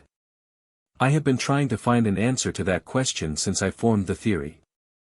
There is, he paused, there is a possibility that the Omnia classification itself is relevant. If your core is structured differently, if it is not bounded in the standard way, then the interaction between it and a fragment of foreign soul might be different from what would be expected in a standard core. It might be, more separable. Separable, Harry said. I don't want to give you false hope. Then give me accurate information and let me assess the hope myself, Harry said. Dumbledore almost smiled. Lily would have said exactly that, he said quietly. Tell me about her, Harry said. It came out less guarded than he intended. More direct. The request of a child, straightforward and specific, underneath the architecture of everything else. Dumbledore looked at him, and the calculation went out of his eyes and something more genuine came in. Lily Potter, he said, was the finest witch of her generation. Not in the way that phrase usually means, not in terms of power alone, though she was formidably powerful. In terms of understanding. She understood magic the way a musician understands music, not as a tool but as a language, something with its own logic and its own grammar and its own capacity for things that shouldn't be possible. He paused. She also made the best cup of tea I have ever drunk, and she told me 3 times that my approach to education was overly paternalistic, and she was right on all 3 occasions. Harry filed that. She loved you, Dumbledore said. Not abstractly. Not strategically. Completely, practically, every day she had. He looked at Harry with an expression that was his most unguarded yet. I think she would be, not unsurprised, but awed. By what you've done this week. Harry was quiet for a moment. I think she'd be angry about the Dursleys, he said. Incandescently, Dumbledore agreed, with a gravity that had a thread of warmth in it. She would have made my ears ring for a week. Good, Harry said. She should have. They sat with that for another few minutes, the comfortable aftermath of a very uncomfortable conversation, and then Dumbledore rose and retrieved his cloak from the back of the chair. There are things I'd like to share with you, he said. Research documents. Notes on the Horcrux theory. They're at Hogwarts, but I can have them sent. Send them, Harry said. I'll also, Dumbledore paused, I'll step back from any involvement in your living arrangements, your guardian structure, your estate business. Completely and formally. He looked at Harry. That is yours. It has always been yours. Thank you, Harry said. And Harry, Dumbledore said, at the door. Professor.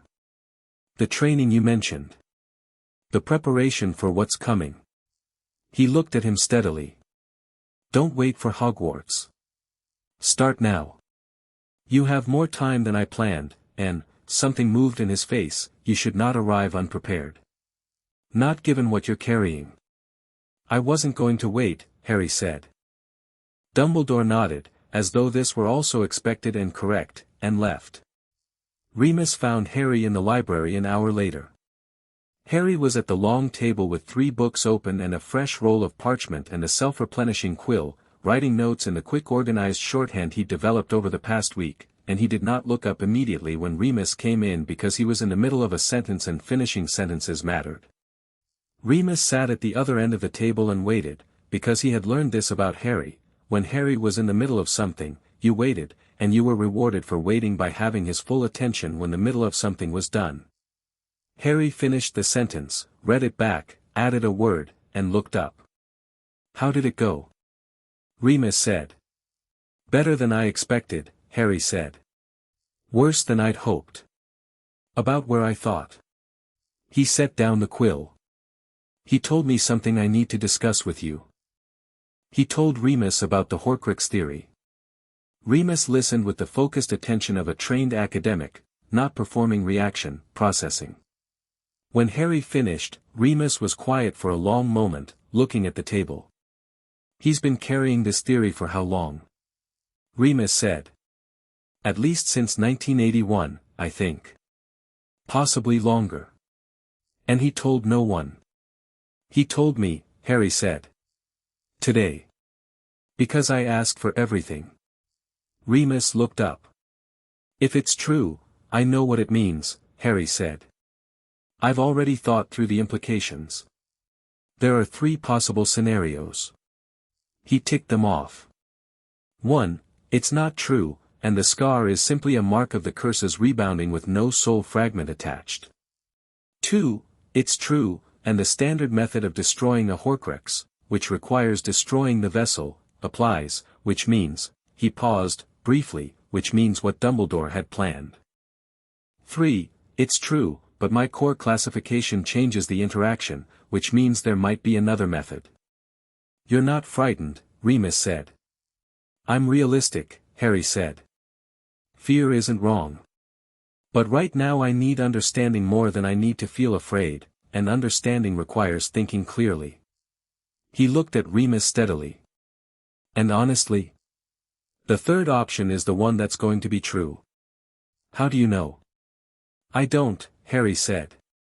But I know what it felt like when the claws activated. I know what my core feels like from the inside.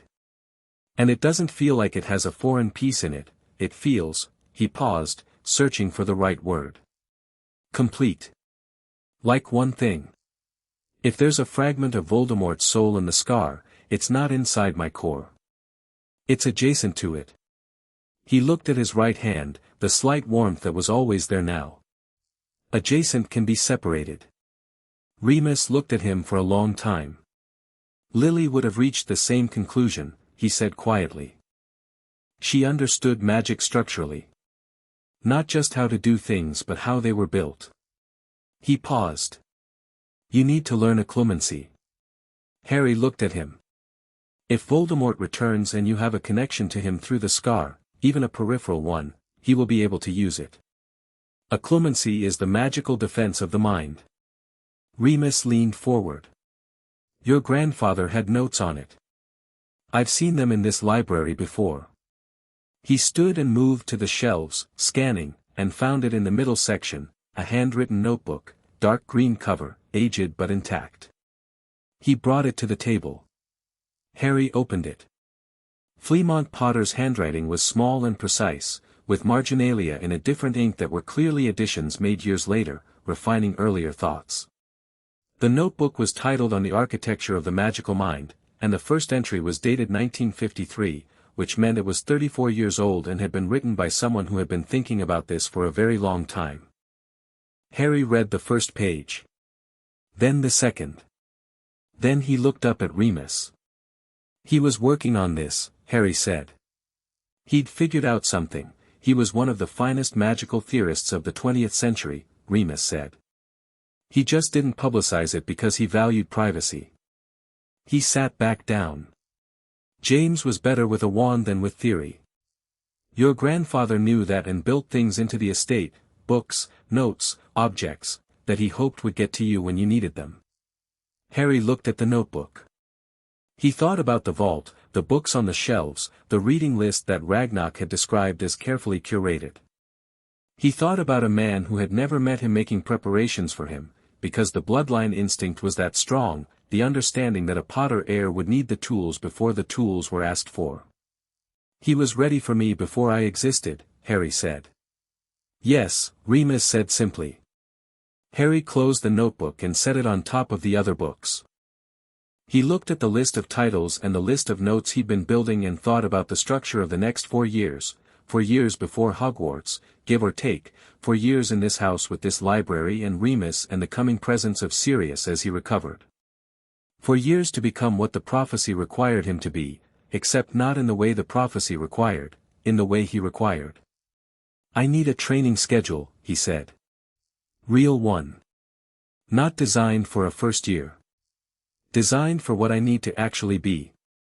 I know, Remus said. I've been sketching one. Harry looked at him. Since when? Since Tuesday, Remus said, when you told me you were going to prove the unnecessary death wasn't necessary. He slid a folded piece of parchment across the table. I've been teaching Marauders since I was 14. You're the first student I've been formally responsible for and I intend to do it correctly. Harry unfolded the parchment. The schedule was not elementary. It was not designed for a 7-year-old, it was designed for whoever Harry was, which Remus had apparently assessed with considerable accuracy, and it drew on the price and the waffling and the marsh text he'd mentioned, and it included dueling theory, occlumency, wandless work, and something listed simply as Marauder methodology, which Harry made a note to ask about. This is good, Harry said. It's a start, Remus said. When do we begin? Tomorrow morning, Remus said. 7 o'clock. The back garden, Blinky says there's a training space through the east door, apparently your grandfather used it. 7's fine, Harry said, and went back to his notes. Outside the library windows, the Scottish afternoon was going golden, the hills catching the low sun, and the house around them was settling into the specific inhabited warmth of a building that has been empty and is now, cautiously and genuinely, becoming a home. The portraits in the entrance hall were communicating in low painted murmurs. Blinky was doing something productive in the kitchen that involved cinnamon. Sirius, upstairs in the room Blinky had prepared, was sleeping the deep careful sleep of a man beginning the slow process of reconstruction. Harry wrote until the light changed, and then he went downstairs and helped Blinky set the table for 4, because there were 4 of them now and the table should reflect that, and when Remus came down to find him laying out the cutlery he didn't say anything, just picked up the other side and helped, and they did it in the comfortable quiet of 2 people who are still learning each other but have already found the rhythm of shared space. Sirius came down last, moving carefully and holding the banister, and stood in the doorway of the kitchen and looked at the table with the 4 places set and the food being brought out by Blinky with enormous satisfaction, and his face did the thing it had been doing more often since Monday, losing its careful preservation and becoming something more present, more alive. Sit down, Harry said. Before it gets cold. Sirius sat down. They ate dinner in the house in the Highlands while the light died over the hills outside, and the conversation was not strategic or legally significant or historically momentous. It was ordinary, the way meals are ordinary, the way the specific small human business of passing salt and asking about the soup and arguing mildly about whether the windows should be open is ordinary. The extraordinarily ordinary business of 4 people becoming, slowly and with considerable emotional complexity, something that could be called a family. Harry listened to it with the same attention he gave to the books, filing it in the weight-bearing place. Chapter 7, The Return. 3 weeks into the training schedule, Harry set a tree on fire by accident. Not a small fire. Not a controlled demonstration of elemental capacity. A 30-foot oak at the edge of the training ground behind Rowan Field, which had been minding its own business and was suddenly, comprehensively, alight from root to crown in a column of gold-white flame that had no smoke and made no crackling sound and burned at a temperature that Remus later estimated, with the careful analytical tone of a man choosing between impressed and alarmed, at roughly twice the standard magical maximum. The cause had been a stinging hex. Harry had been practicing precision wandless casting, the directed version of what he could do, building the pipe rather than letting the water find its own level, as Remus had described it. He had been trying to cast a stinging hex at a practice dummy 15 feet away with exactly enough force to register but not enough to damage. The hex had left his hand, traveled the 15 feet, passed through the dummy, continued for another 40 feet, and introduced itself to the oak. He stood with his hand still extended and looked at the burning tree. Remus stood beside him. He also looked at the burning tree. Harry said. Remus agreed. Too much. Somewhat. Harry put the fire out. This was easier than he expected. He reached for it the same way he'd reached for the claws, that central warmth, and pulled it back, and the fire went out cleanly and completely, leaving the oak blackened but structurally intact, which was something. Precision, Remus said, with the measured tone of a man calibrating feedback carefully. I know, Harry said. The issue is the core output. I'm directing correctly, the angle was right, the focus point was correct, but the magnitude is wrong. The pipe is open but I can't close it down to the right flow. Throttle control, Remus said. Yes. I don't have it yet. Remus looked at him sideways. Most witches and wizards at your level of wandless development would have throttle control as their primary limitation. They don't have enough flow to worry about reducing it. He looked at the blackened tree. You have the opposite problem. I know, Harry said again. It's not a criticism. I know that too. It's useful information. Harry looked at his hand. The warmth was there, steady and directional, like a current. The Price chapter on harmonic control, the section on dampening resonance, yes, Remus said, already ahead of him. The same principle. If you can't narrow the pipe, put a resistor in it. He pointed at the dummy. Try again. This time, before you cast, build a secondary intention, not the hex, but a containment. A boundary on the output. Harry looked at the dummy. He built the hex, the shape of it, the direction. Then he built the containment beneath it, not a reduction but a ceiling, a defined upper limit. It was more complex than either component separately, the way a chord is more complex than its individual notes. He cast it. The hex hit the dummy. The dummy registered it. The dummy did not explode. Better, Remus said. Significantly better, Harry agreed. He ran the process again and again, building the dual intention until it stopped feeling like two things and started feeling like one thing with two components, the way a word stops sounding like letters. By the end of the morning session, he had it. Not perfectly, there was still a roughness to the containment that he'd need to refine, but the principle was functional, which meant the practice would follow, and the practice was just repetition with attention, which was something Harry was good at. Sirius, who had been watching from the garden wall with a mug of tea, said nothing until Harry walked over at the end of the session.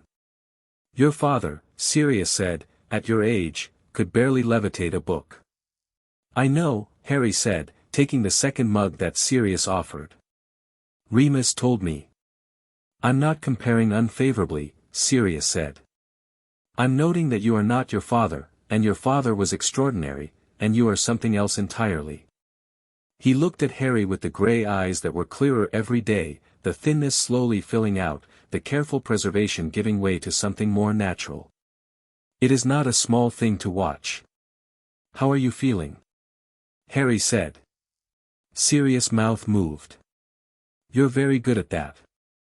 At what? At asking how someone is feeling without it sounding like a check-in. It sounds like an actual question. He looked at his mug. Better. More, he paused, more present. The nightmares are less. He said it the way he said difficult things, plainly, without drama, the way of a man who has learned that drama doesn't help. St. Mungo's wants me back Thursday for the second assessment. They think another 3 weeks of the potions regimen and I'll be functioning normally. Whatever that means now. It means what you make it mean, Harry said. Sirius looked at him. 12 years ago I would have said something like that, he said. James called it fortune cookie wisdom. Lily said James was wrong and I was right and then gave me a 17-point philosophical justification for why I was right, which was, he stopped, the warmth and the grief doing their usual complicated coexistence. She was something. I know, Harry said. Tell me something else about her. Sirius thought about it. She was the only person I ever met who could outstubborn me, he said. And I am, a pause, very stubborn. Remus says you're the second most stubborn person he's known, Harry said. He says your mother was first. Remus, Sirius said, with deep feeling, should mind his business. Harry smiled. He was still learning the shape of this, the four of them, the house, the specific rhythm of days that had started to build their own texture. Mornings were training. Afternoons were reading and theory, sometimes with Remus working alongside him, sometimes alone. Evenings were dinner, and after dinner, conversation that started practically and often became something else. 3 weeks. It had only been 3 weeks, but Rowan Field felt like a place he lived in rather than a place he was staying. He hadn't thought much about that until this morning, when he'd come downstairs and automatically known which stair creaked and stepped over it, and had stood in the kitchen doorway watching Blinky arrange the breakfast with the ease of someone who knows where things are without looking. He lived here. This was where he lived. That was new. That was the newest thing. The threat announced itself on a Thursday. Not loudly. Not with the dramatic forewarning that threats have in stories, the gathering darkness and the ominous signs. It announced itself the way most real dangers do, quietly, off to one side, in a moment when you were paying attention to something else. Harry was in the library, deep in Fleamont's notebook on the architecture of the magical mind. He had been working through it systematically, the older man's notes illuminating things that other books addressed more abstractly, the specific mechanics of the mind's magical structure, the way memory and intention and magical core were connected in ways that standard texts treated as separate. The occlumency section was particularly rich, written in the dense shorthand of someone who had found something interesting and was writing primarily for themselves. He was in the middle of a paragraph about what Fleamont called the inner chamber, a specific architectural feature of a powerful magical mind, a deep organizing structure that was both the center of magical intention and the most private mental space, when the warmth in his chest did something unexpected. It pulsed. Not painfully. Not dramatically.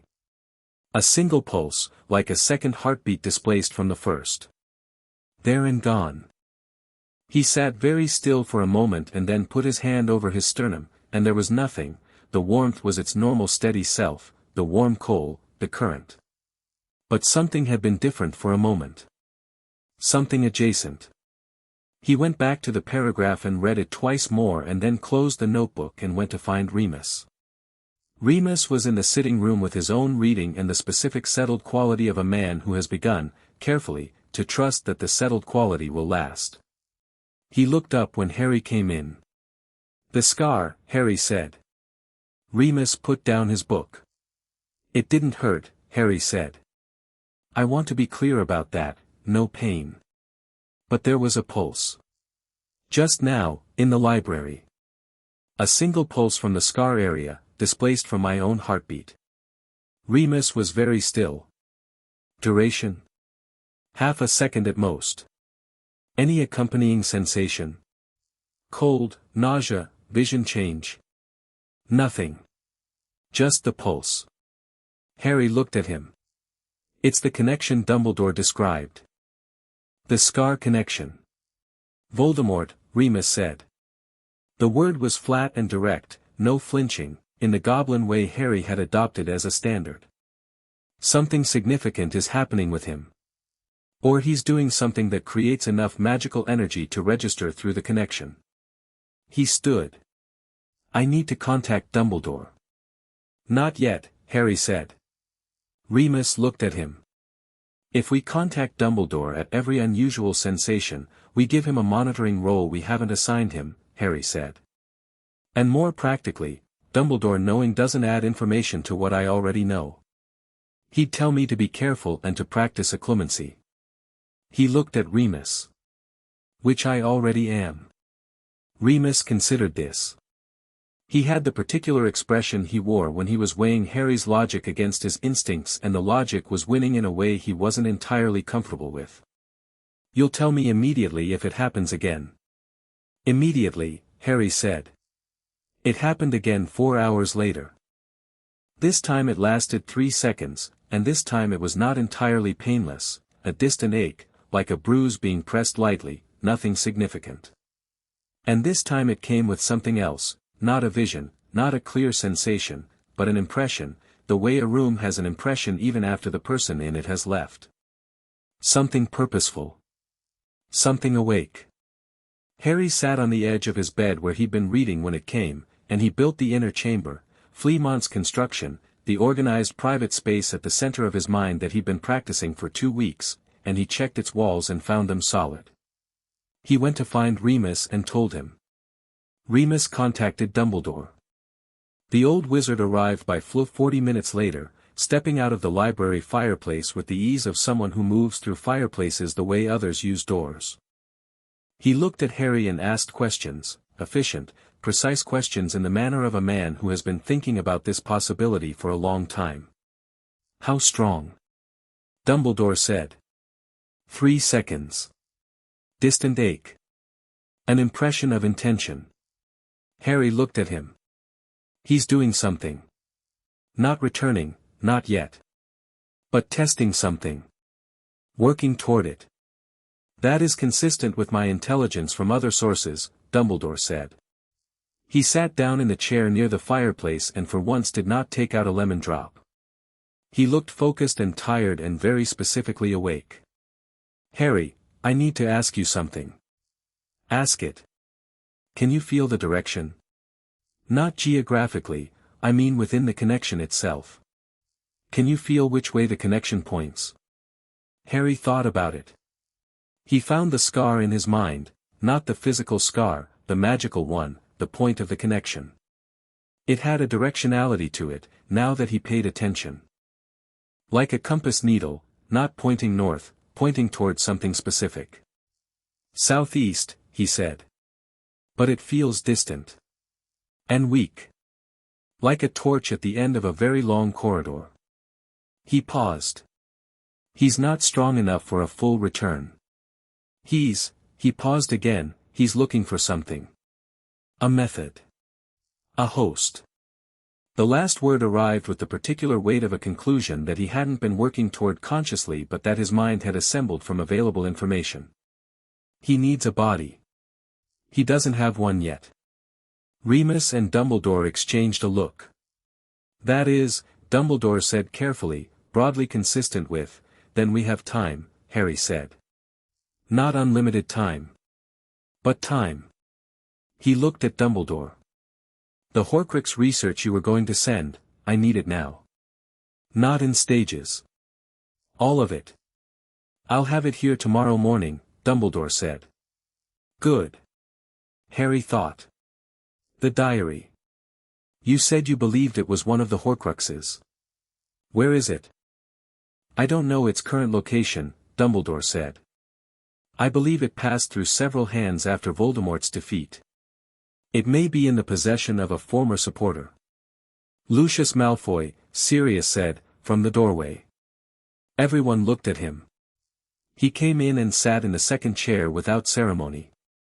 He had the quality, this evening, of a man who has been listening from the hallway for long enough to have something to add. Lucius Malfoy, he said again. He was one of Voldemort's inner circle. He claimed Imperius at the trials and walked. He's exactly the kind of person Voldemort would have trusted with something significant. He looked at Harry. I knew Lucius at school. He was careful with things he valued. He wouldn't destroy something he'd been given to hold. Do you have evidence he has it? Dumbledore said. No, Sirius said. But I know where to look for evidence. He looked at Dumbledore with the frank directness of a man who has stopped being careful with Dumbledore's feelings. You could have followed this thread 6 years ago. Someone should have. Dumbledore said nothing, which was its own kind of answer. I'll find the diary, Harry said. Remus turned to him. Harry, not alone, Harry said. I'm not suggesting I go to Malfoy Manor alone at age 7. I'm saying, we find where it is, we develop a plan, and we act on it when we have the right elements. He looked around the room, Remus, Sirius, Dumbledore. This is the beginning of the work. The real work. The connection is going to grow stronger as he does, Dumbledore said. You understand that. You'll need the occlumency to be, I'm aware, Harry said. Fleamont's notes are excellent. I've been working on it for 3 weeks. He looked at Dumbledore directly. I'm not unprepared. I'm going to be less unprepared as time goes on. Dumbledore looked at him with the specific expression that Harry had come to recognize as genuine approval, not the performed warmth, not the strategic investment, but the unguarded response of a man seeing something that moves him. No, he said. I believe you will be. The attack came 6 days later. Harry had known something was coming. Not through prophecy or premonition, through logic. The connection had pulsed twice more in the days since Dumbledore's visit, and the second pulse had been stronger than the first, which meant the direction of travel was toward strength, and a strengthening dark presence that had a connection to Harry Potter and knew it would eventually test that connection. This was simple arithmetic. He had, accordingly, not been entirely unprepared. It was early morning, the grey quality of 5 o'clock, before proper dawn, when the house was quiet and the birds had not started and everything had the slightly unreal quality of the very early hours. Harry was awake because he was usually awake at 5, having found that the very early morning was when his mind was cleanest and the library was at its best. He was on the stairs with a book when the wards went off. Not loudly, Rowanfield's wards were sophisticated and had been upgraded the previous week by a ward specialist Amelia had recommended, and they were designed to alert without announcing. Harry felt them as a vibration in the soles of his feet, a harmonic from the floor, and he looked up from the stairs toward the front door. 2 people outside. Not at the door, at the edge of the property, where the old iron gate was. They had bypassed the outer perimeter detection somehow and were currently testing the inner wards. He put the book down on the stair, quietly, precisely. Then he went back upstairs, fast and silent, and knocked once on Remus' door with a specific rhythm, 2 short, 1 long, that they had agreed upon as the alert signal. Remus was moving before Harry finished the knock. He appeared in the doorway in seconds, already dressed because Remus apparently slept in day clothes during elevated threat periods, which Harry had noted and filed as useful information. Harry held up 2 fingers. Pointed down. Remus nodded and went for Sirius' room. Harry went back to the stairs. He stood in the entrance hall and let his awareness extend outward, the way Fleamont's notebook described, not actively reaching, just widening the radius of his attention, feeling the edges of his own magical field where it interacted with the wards. 2 people, definitely. One was performing the ward testing with practiced confidence. The other was less confident, following rather than leading. The ward tester was good. Not exceptional, but competently trained. They were working through the protection layers with the methodical approach of someone who has done this before, and they had already bypassed 2 of the 4 outer layers. Harry stood in the hall and thought.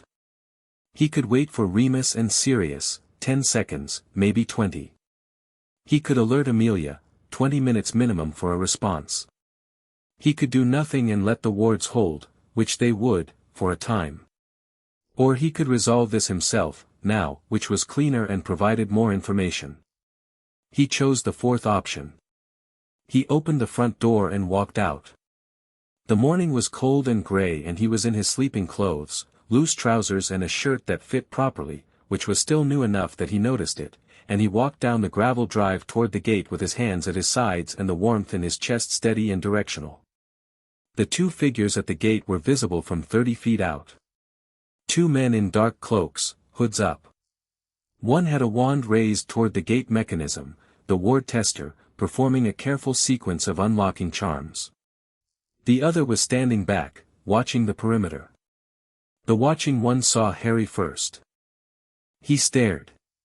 He was large, thick through the shoulders, with a heavy jaw visible under his lowered hood, and his stare was the stare of someone encountering something completely inconsistent with their expectation of the situation. "That's," the large man said. The ward tester turned around. He was younger than the other. Sharp-featured, pale, with the kind of hybrid good looks that said old money and no warmth. He looked at Harry and something moved across his face, not fear, not yet, but the recalibration of a plan encountering an unexpected variable. "Harry Potter," the ward tester said, with the precision of someone identifying a target. "Yes," Harry said. "You're working on the wrong layer. The one you're currently testing responds to wand-based unlocking, but the mechanism isn't wand-locked, it's blood-locked. You could perform that charm for an hour and it would do nothing useful." He stopped 8 feet from the gate. "Also, you've been detected. So there's not much point continuing either way." The ward tester looked at him. His wand was still raised. "You should put that down," Harry said. "I should," the ward tester started, and then his expression made a decision. He kept the wand up. "We just want to talk, Potter." "No need for, you came at 5 in the morning and bypassed 3 ward layers," Harry said. "That's not how you arrange a conversation." He looked at the wand calmly. "Put it down." The large man shifted his weight. He hadn't drawn his wand yet and Harry filed that, the large man was the follower, which meant his behavior was dependent on the ward tester's choices. If the ward tester backed down, the large man would too. If the ward tester escalated, the ward tester escalated. The spell he cast was not a killing curse or a torture curse, Harry registered that immediately. It was a binding hex, designed to immobilize, the kind used for restraining rather than harming. Professional, controlled, the choice of a man who wanted a prisoner rather than a corpse. Harry deflected it. Not with a spell, with the same instinctive quality that had activated the claws 3 weeks ago, the quick clean reach for the warmth and a lateral redirect. The hex hit the gate to his left and left a scorch mark on the iron. The ward tester stared. "You're a child," the large man said, not quite to anyone. "Yes," Harry said. "Try again if you want." The ward tester tried again. 2 hexes in rapid succession, well aimed, and Harry read both of them. The trajectories were clear in the warmth field, which showed everything that was magically active in his vicinity the way light shows shapes, and deflected both, and the large man flinched at the second deflection and took a step back. "Who sent you?" Harry said. The ward tester's jaw was set. He was not stupid. Harry could see the reassessment happening in real time, the rapid recalculation of what he was dealing with. He cast a third spell, different this time, a confundus, subtle and well-constructed, aimed not at the body but at the mind, and Harry felt it brush the edge of his occlumency construction and, it did nothing. 3 weeks of Flemont's methodology, 3 weeks of building the inner chamber and reinforcing its walls, and the confundus landed on the outer defense and dispersed like fog on stone. Harry looked at the ward tester. "That was a good cast," he said. "Better than the others. But I've been working on mental defenses." He tilted his head slightly. "Last chance to tell me who sent you." The large man had his wand out now, had drawn it during the third exchange without Harry noticing the motion, which was a competence point worth noting, and he and the ward tester exchanged a look that was a full conversation compressed into a second. They ran. Not panicked running, trained running, two people who had a planned exit route. The ward tester threw a smoke screen behind him as they went, a good thick professional one, and they were through the tree line in 3 seconds. Harry stood at the gate and let them go. He could have followed. He thought about it for exactly as long as it took to decide that chasing two trained adults through dark Scottish forest at 5 in the morning in his sleeping clothes was not the best outcome even if he caught them, and what he needed was not their capture but their identity, which the evidence of the exchange had given him more than enough to work with. He turned around. Remus and Sirius were standing on the front steps. Sirius had his wand out. Remus had his wand out. Both of them were looking at Harry with expressions that were, each in their own specific way, variations on the same feeling. Harry walked back up the drive. "Two Death Eaters," he said. "Or former Death Eaters. Young ones, mid-20s at most, well-trained, professional approach. Not Voldemort's inner circle, too careful, too subordinate in manner. These were people following orders." "You could have been hurt," Remus said. His voice was controlled and even and had something underneath the control. "I wasn't," Harry said. "That is not, I know it's not the same thing," Harry said. "I know. But I had the situation before I came out, and the alternative was waiting for them to eventually breach the inner wards, which would have been worse." He looked at Remus. "I also learned things." Remus breathed through his nose. "What things?" The ward tester knew what he was doing, which means formal training, ministry or equivalent. The other man was untrained, relatively, which means he was there for weight rather than skill. The approach was designed to acquire not kill, binding hex, confundus, professional restraint. He looked at them both. "Someone wanted me alive. Someone with the resources to know this property's location, which is not public, and to send two people on a retrieval mission." "Malfoy," Sirius said. "Possibly. Or someone acting on Malfoy's behalf." Harry paused. "The young one, the ward tester. I want to find out who he is." "How?" Sirius said. "The smokescreen he cast at the end, the scorch marks from the deflected hexes, there's residual magical signature on the gate. If Amelia's forensic team comes out today, they might be able to identify the caster." He looked at Remus. "Can you contact her?" Remus had his wand still out. He looked at Harry standing in front of him in his sleeping clothes, having just deflected 3 spells from trained adults and apparently taken notes on the experience, and his expression was doing several things simultaneously. "Yes," he said. "I'll contact her." He paused. "Go inside and put proper clothes on." "Right," Harry said, and went. Sirius, beside Remus, said nothing for a moment. He walked out to the gate. Remus said quietly. "I know," Sirius said.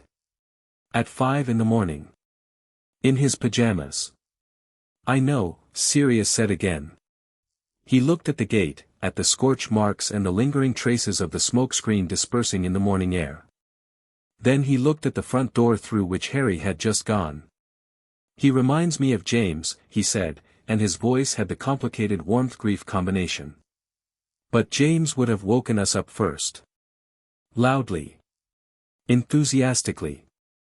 "Harry did wake us up," Remus said. "After he'd already walked out to meet them." "Yes," Remus said. They stood on the front steps in the grey morning for a moment. "He's all right," Sirius said. "He's genuinely all right."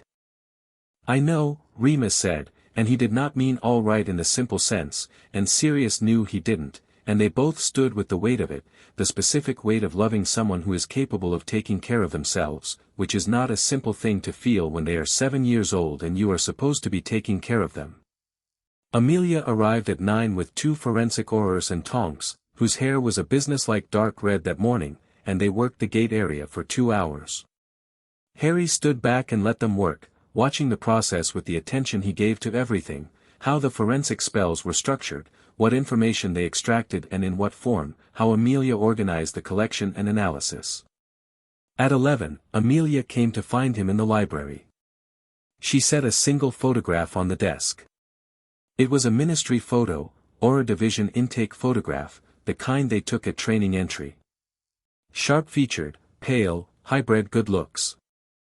Younger in the photo than this morning, but unmistakable. Draco Malfoy's older cousin, Amelia said. Corban Yaxley. He graduated Slytherin in '83, applied to the Auror program in '84, was rejected, and dropped out of public record thereafter. She looked at Harry. Which usually means either a legitimate private life or a return to old loyalties. Lucius Malfoy sent him, Harry said. I believe so. Though proving it, is different from knowing it, Harry said. Yes. He looked at the photograph. Yaxley was the professional. Who was the other one? We're still working on the signature. Amelia looked at him steadily. You did well this morning. I let them go, Harry said. You had no safe option for capturing them alone, Amelia said, with the measured professional fairness of someone who assesses decisions by available options rather than ideal outcomes. You gathered intelligence, protected yourself, and left evidence for forensics. That's a correct decision under the circumstances. She paused. I prefer you alert me before the next one rather than after. I'll try, Harry said, which Amelia appeared to accept as the honest answer it was. There's something else, she said. She produced a second document. Crouch. The investigation has reached a finding. She set it on the table. Harry read it. The investigation had found sufficient grounds to recommend charges for unlawful detention and abuse of ministerial authority. Crouch's response had been to submit a formal resignation and a statement of mitigating circumstances that was, according to Amelia's handwritten note at the bottom of the document, legally creative and morally bankrupt. He'll avoid prosecution, Amelia said. The evidence for unlawful detention is clear, but prosecution requires the Wisengamot to vote to strip his ministerial immunity, and there are enough of his allies in the panel. She paused. It will likely be a fine and censure. Not prison. That's not enough, Harry said. No, Amelia agreed. But it's what's achievable right now. She looked at him. I want you to understand something.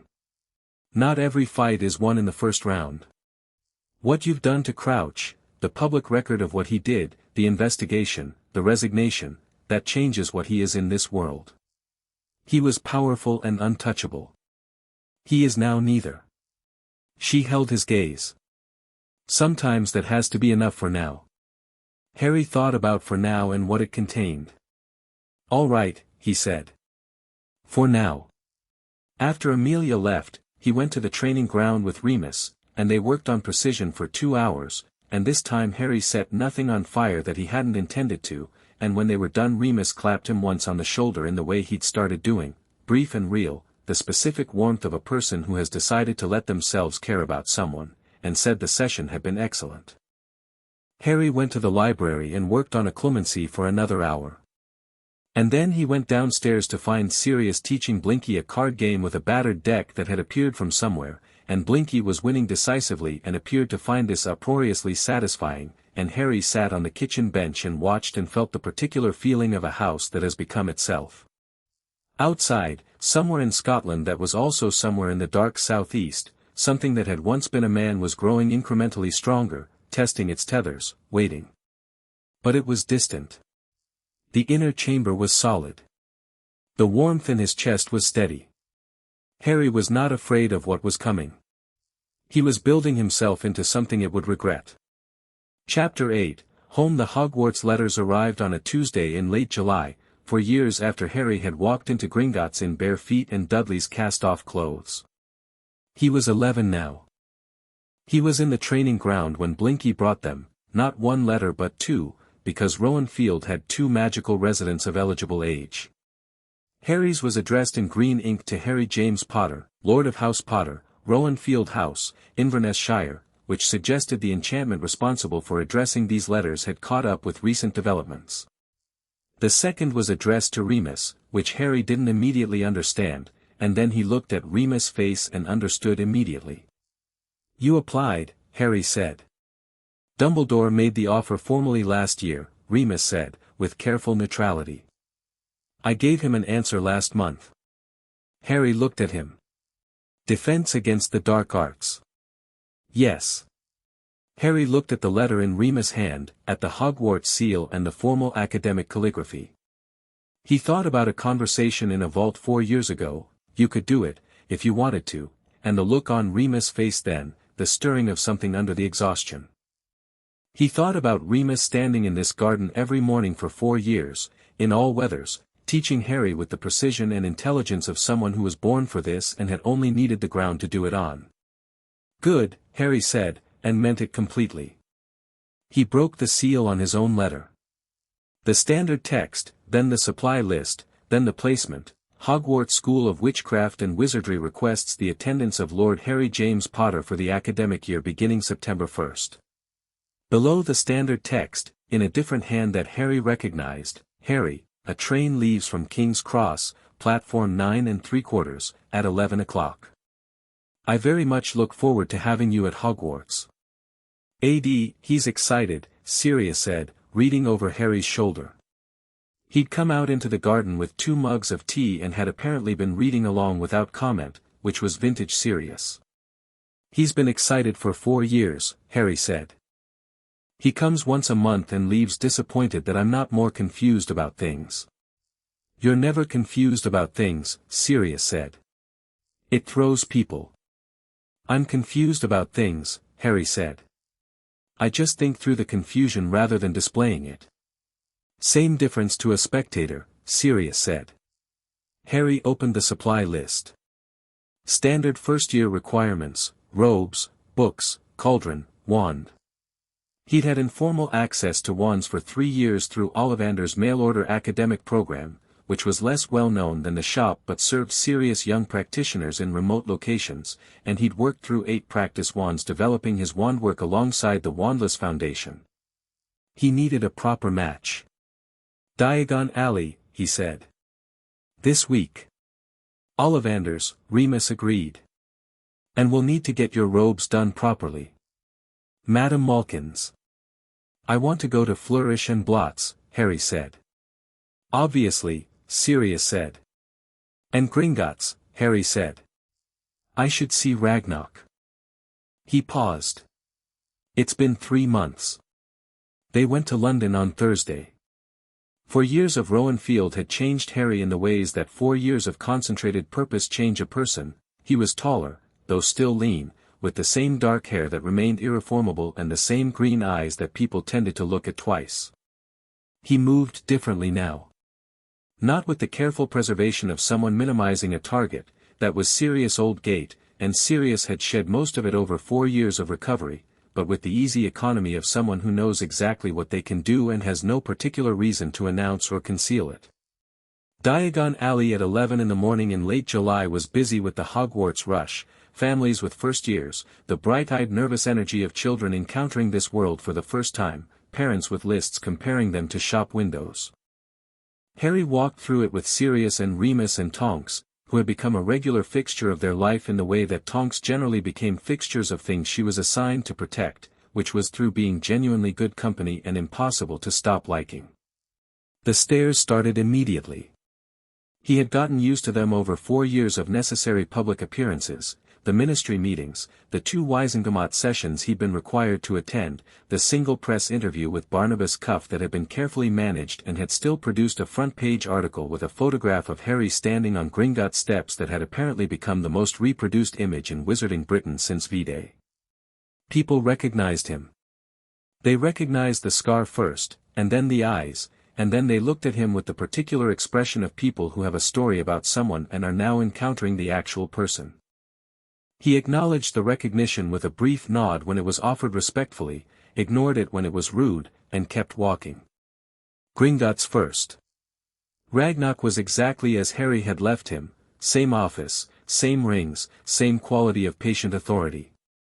He rose when Harry came in, which was new, and Harry filed it without comment. "Lord Potter," Ragnock said. "You look well." "I am well," Harry said. "You sent the quarterly report." The marshland investment returns were stronger than projected. By 11%, Ragnock confirmed, with the satisfaction of a banker whose investments had done what he told them to do. "Your grandfather had excellent instincts. We have simply continued in his direction." They sat. "Hogwarts," Harry said. "Ah." Ragnock folded its hands. "The wizarding world is about to have its first proper look at you." "I'm aware." Harry looked at it. "I want to talk about the political situation before I go. The Malfoy matter. After the attack at Rowan Field 4 years ago, the investigation had moved slowly and unsatisfyingly. The forensic evidence connected Yaxley to the attack, but connecting Yaxley to Malfoy's instruction had proven elusive. Lucius Malfoy was careful in exactly the ways Sirius had predicted, and the careful men were hardest to reach legally. Amelia had kept the investigation active. It sat in the open file. "Malfoy's son will be at Hogwarts," Harry said. "Yes," Ragnock said. "Draco Malfoy. First year." "I don't intend to be his enemy," Harry said. "I don't intend to be his friend. What I intend is to be accurate about what he is and what his father is, and to not be naive about the fact that Hogwarts puts me in proximity to someone whose family has tried once to acquire me and may try again." "Wise," Ragnock said. "The diary," Harry said. "The Horcrux. Dumbledore's research in the last year," he paused, "he believes it's at Malfoy Manor. Still in Lucius' possession." "That is our intelligence also," Ragnock said, which was the first time it had confirmed having independent intelligence on the matter, which Harry had suspected but not confirmed. "If it surfaces, if Lucius tries to use it or introduce it into circulation, we need to know immediately." Harry looked at Ragnock steadily. "That's the one that could cause the most damage in the near term. A Horcrux that possesses its user, targeted at somewhere like Hogwarts, is, understood," Ragnock said. "Gringotts has considerable interest in the matter of Voldemort's return being delayed as long as possible. We will monitor." Harry nodded. He looked around the office, the same wood paneling, the same chandelier, the same sense of deep time and deep money coexisting in a specific way. He thought about the first time he'd sat in this room, barefoot and hungry, and the warmth in his chest that had still been warm even then.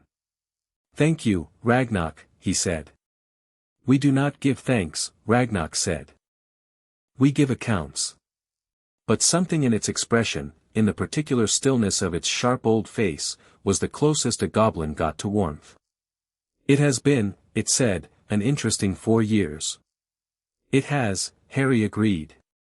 Ollivander's was dim and dusty and smelled of cedar and something older, and the man himself emerged from between the shelves the way he always did, like someone who had been standing just out of sight and had decided to become visible. Garrick Ollivander was ancient in the way that certain things are ancient, not diminished by it but concentrated, as though time had reduced him to his essential qualities by removing everything else.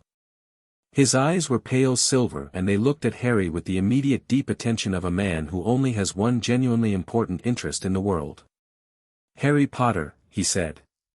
Not with recognition of the name, with recognition of the magic.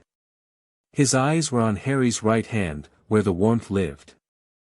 "I have been looking forward to this." "Mr. Ollivander," Harry said. "I suspect we'll be here a while."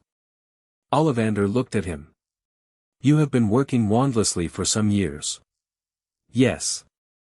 "Show me."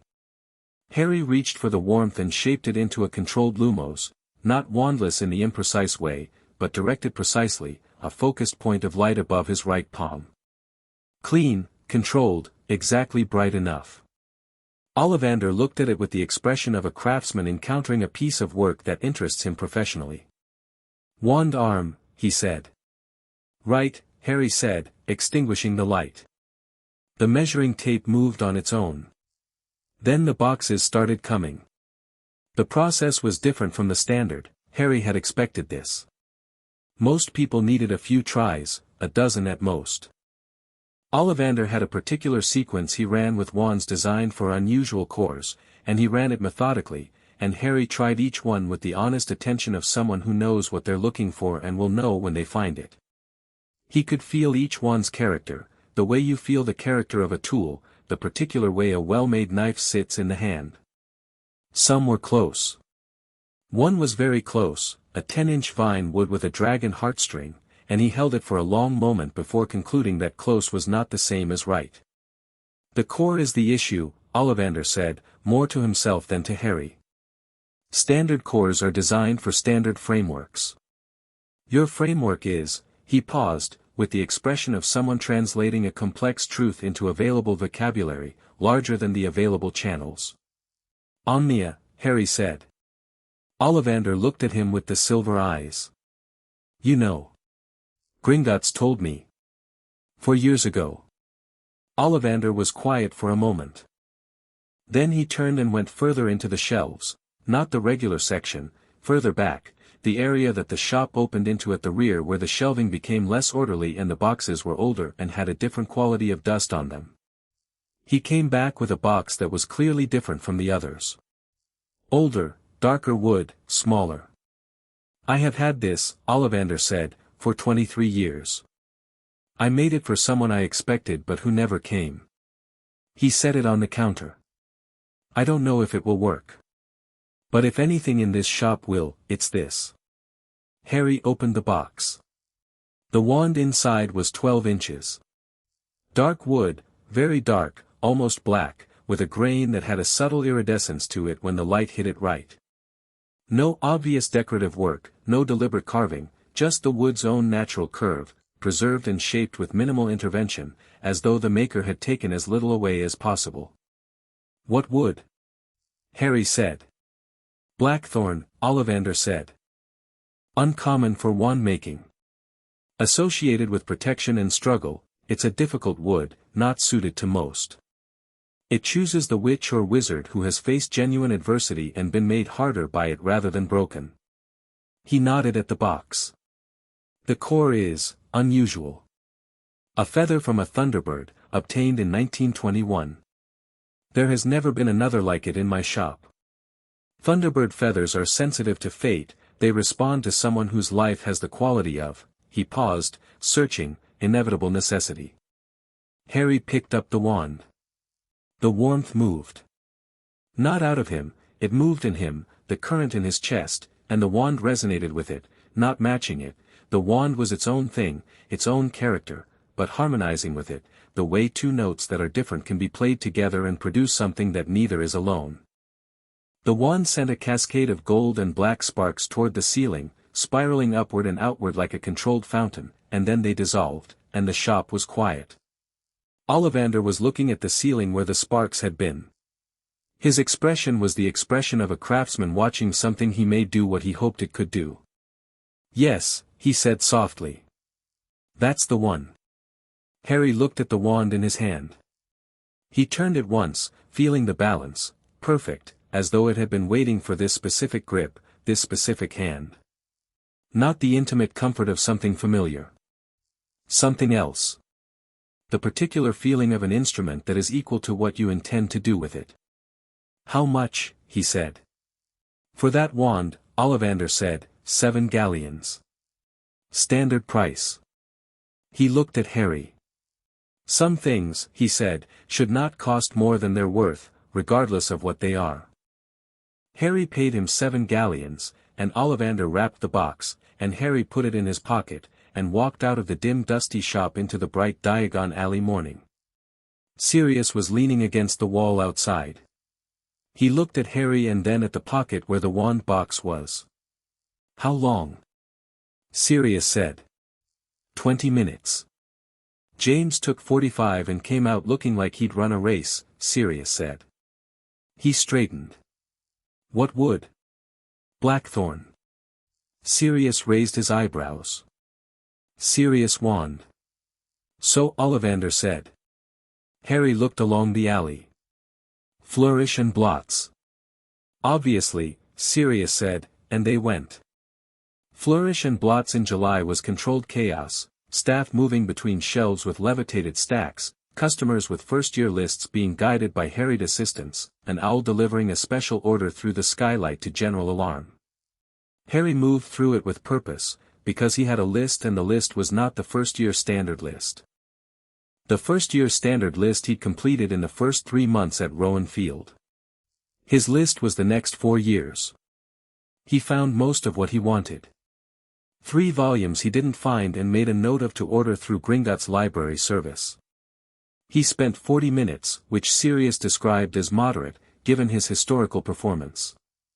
At the counter, the assistant who rang up his purchases looked at the stack and then at Harry and then at the titles, the most advanced of which was a 7th-year text on transfiguration theory, and said, "First year?" "Yes," Harry said. The assistant looked at the stack again. Looked at Harry. Said nothing, with the professional neutrality of someone deciding that customers' business was customers' business. "The new transfiguration text," Sirius said helpfully, "is because he's been working at that level for 2 years. He doesn't actually think he'll be assigned it in first year." "I might ask McGonagall for advanced placement," Harry said. "He might ask McGonagall for advanced placement," Sirius confirmed.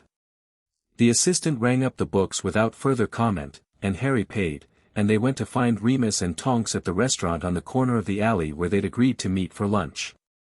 Remus was already there, with his own shopping, academic materials, texts that were clearly teaching-related, a new leather notebook. He looked up when Harry and Sirius arrived and he had a quality about him that Harry had been watching develop over 4 years, the look of a man who has a reason to be somewhere and is specific about what that reason is. "Defense against the dark arts," Harry said, nodding at the notebook. "Curriculum planning," Remus confirmed. "I have 11-year groups and 7 years and my predecessor's notes, which are," he paused, charitably described as thin. "I've read the standard curriculum," Harry said, sitting down. "The gap between what's taught and what's needed is significant." "I'm aware," Remus said. "I intend to address it. First years should be learning shield work before the end of term," Harry said. "And the Dark Creatures unit needs to cover boggarts properly, most of the books gloss the practical application." He looked at Remus. "The ridiculous charm is simple but the intent work is not simple, and no one teaches the intent work." Remus was looking at him with an expression that had become very familiar over 4 years, the fond, slightly exasperated expression of a teacher whose student has been doing curriculum work in his spare time without being asked.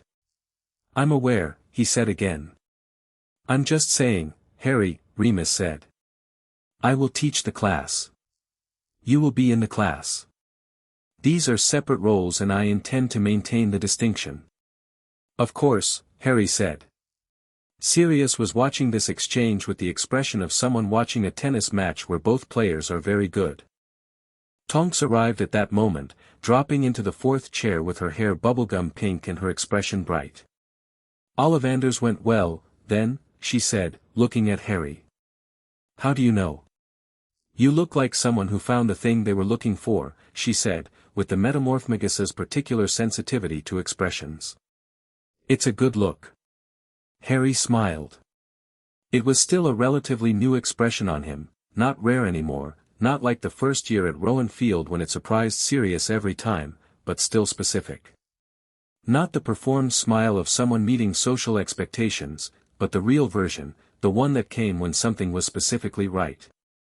They had lunch in the noisy, sunny restaurant in Diagon Alley, and it was ordinary in exactly the way that the best things are ordinary, for people who belong together in a place they've come to willingly, the meal unremarkable except for the company.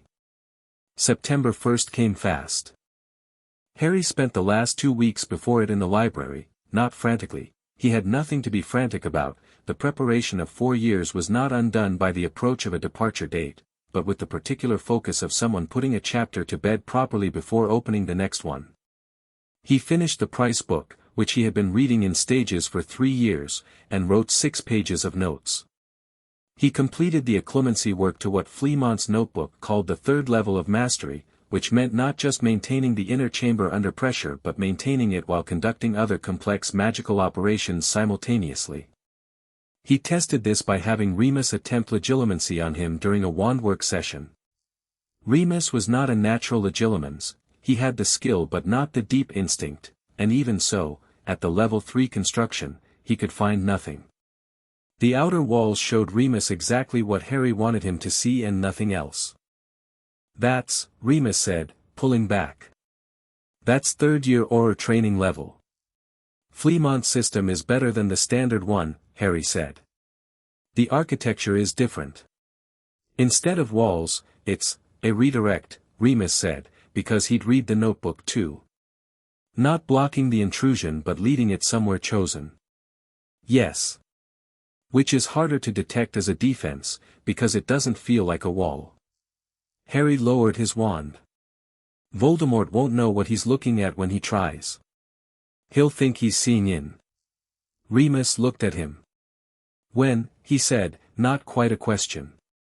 "When," Harry confirmed. "Not if." The night before they left, they had dinner together, all four of them, at the long kitchen table with the good dishes that Blinky brought out for significant occasions, and the occasion was significant without needing to be declared. For years at Rowan Field had made its own specific shape, and tomorrow the shape would change, because Remus and Harry would both be at Hogwarts and the house would carry only Sirius and Blinky and the 3 other house elves through the school year. Sirius had been managing this with characteristic Sirius competence, which meant he had made 2 jokes about it, 1 complaint, and then done the thing he did with difficult feelings, which was to make the dinner occasion as good as possible rather than dwell on the change. He had cooked.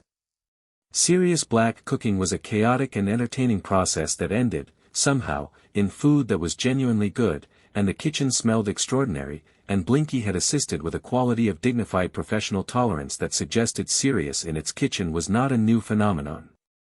"I've been in contact with Amelia," Sirius said, serving without ceremony, the way he did everything. "The Yaxley case, not tonight," Harry said. Sirius looked at him. "Not tonight," Harry said again, without hardness. "Tonight is just this." Sirius looked at him for a moment. Then he sat down. "All right," he said. "Tonight is just this." They ate. They talked about things that were not Voldemort or Death Eaters or legal proceedings, Remus' plans for his first defense class, which he described with a dry precision that was a performance of nervousness rather than actual nervousness. Sirius told a story about James at Hogwarts that Harry had not heard yet, involving a Quidditch match, a transfigured broom, and Professor Kettleburn's missing ferret. Tonks, who had come for dinner because she was Tonks and had developed the Rowan Field habit, knocked over her wine glass and repaired it without breaking the sentence she was in the middle of, which was new. She had been working on her reflexes. Harry sat at the table and listened to it and looked at the 4 of them, Remus animated and warm, Sirius alive in the way that he'd become alive by degrees over 4 years until the living was the thing you noticed and not the absence of it, Tonks with her pink hair and her competence and her genuine fundamental goodness, and he thought about the cupboard. 3 feet wide. 6 feet long. A cot, a bulb, a crack in the plaster, a spider's geometry. He had measured the walls with his hands. He was done measuring. King's Cross was loud and specific on the 1st of September, and the trolley with his trunk was heavier than he'd expected, and Remus appeared beside him at the entrance to the barrier between platforms 9 and 10 with his own luggage and the particular quality of the day on his face, significance worn quietly, the way significant things should be worn. Harry walked through the barrier without breaking stride. The Hogwarts Express was red and enormous and alive with steam, and the platform was full, families, owls, cats, children in new robes, parents with the particular expression of people trying not to be too obviously emotional. Harry found a compartment near the middle of the train, stowed his trunk, and sat. Through the compartment window, he could see the platform. He watched the other students arrive, first years wide-eyed and overwhelmed, older students greeting each other with the easy warmth of people returning to something they love. He watched a family with red hair that seemed to go on indefinitely, 6, 7 children, possibly more, managing luggage and goodbyes with the cheerful chaos of a family that does not have enough hands but has enough love to compensate. 2 of the children were first years. A girl with thick hair and a look of determined preparation, and a boy with red hair and a second-hand robe whose sleeve was slightly torn and who was grinning at something his mother had just said. Harry watched the boy and something in him registered, not recognition, the recognition was impossible, but something adjacent. The quality of a person who was going to be important. He filed it. The compartment door opened and a girl put her head in. She was one of the first years he'd seen on the platform, the one with the thick hair and the determined expression. She looked at him. Then at the empty compartment. "Do you mind?" she said. "Everywhere else is full." "Sit down," Harry said. She came in, stowed a bag, and sat opposite him with the immediate comfort of someone who is more comfortable with strangers than with social performance. She had a book already in her hand. "Hermione Granger," she said. "Harry Potter," he said. She looked at him with the instant recognition, but her expression did something that most people's didn't, it registered the name, noted the significance, and then moved immediately past it to the thing she'd actually come to the compartment for, which was a place to sit and read. "You've read the standard texts," she said, looking at the title of the book he'd set down on the seat beside him. "The standard texts were the first month," Harry said. "That's the correlative theory supplementary to the 7th-year curriculum." She looked at it properly. Then at him. "You've done 7th-year correlative theory." "I'm working through it," Harry said. "I started at 7. He paused. "You've read ahead too." "All the standard texts," she said, with a slight note of defensiveness that was also pride. "And the supplementary histories, and the theoretical basis of transfiguration, and, who did you read on elemental theory?" Harry said. "Marchbanks," she said. "And Waffling, though I found him repetitive." "He is repetitive," Harry agreed. "Marsh is better." "Did you read the correlative applications in Chapter 9? "Twice," she said.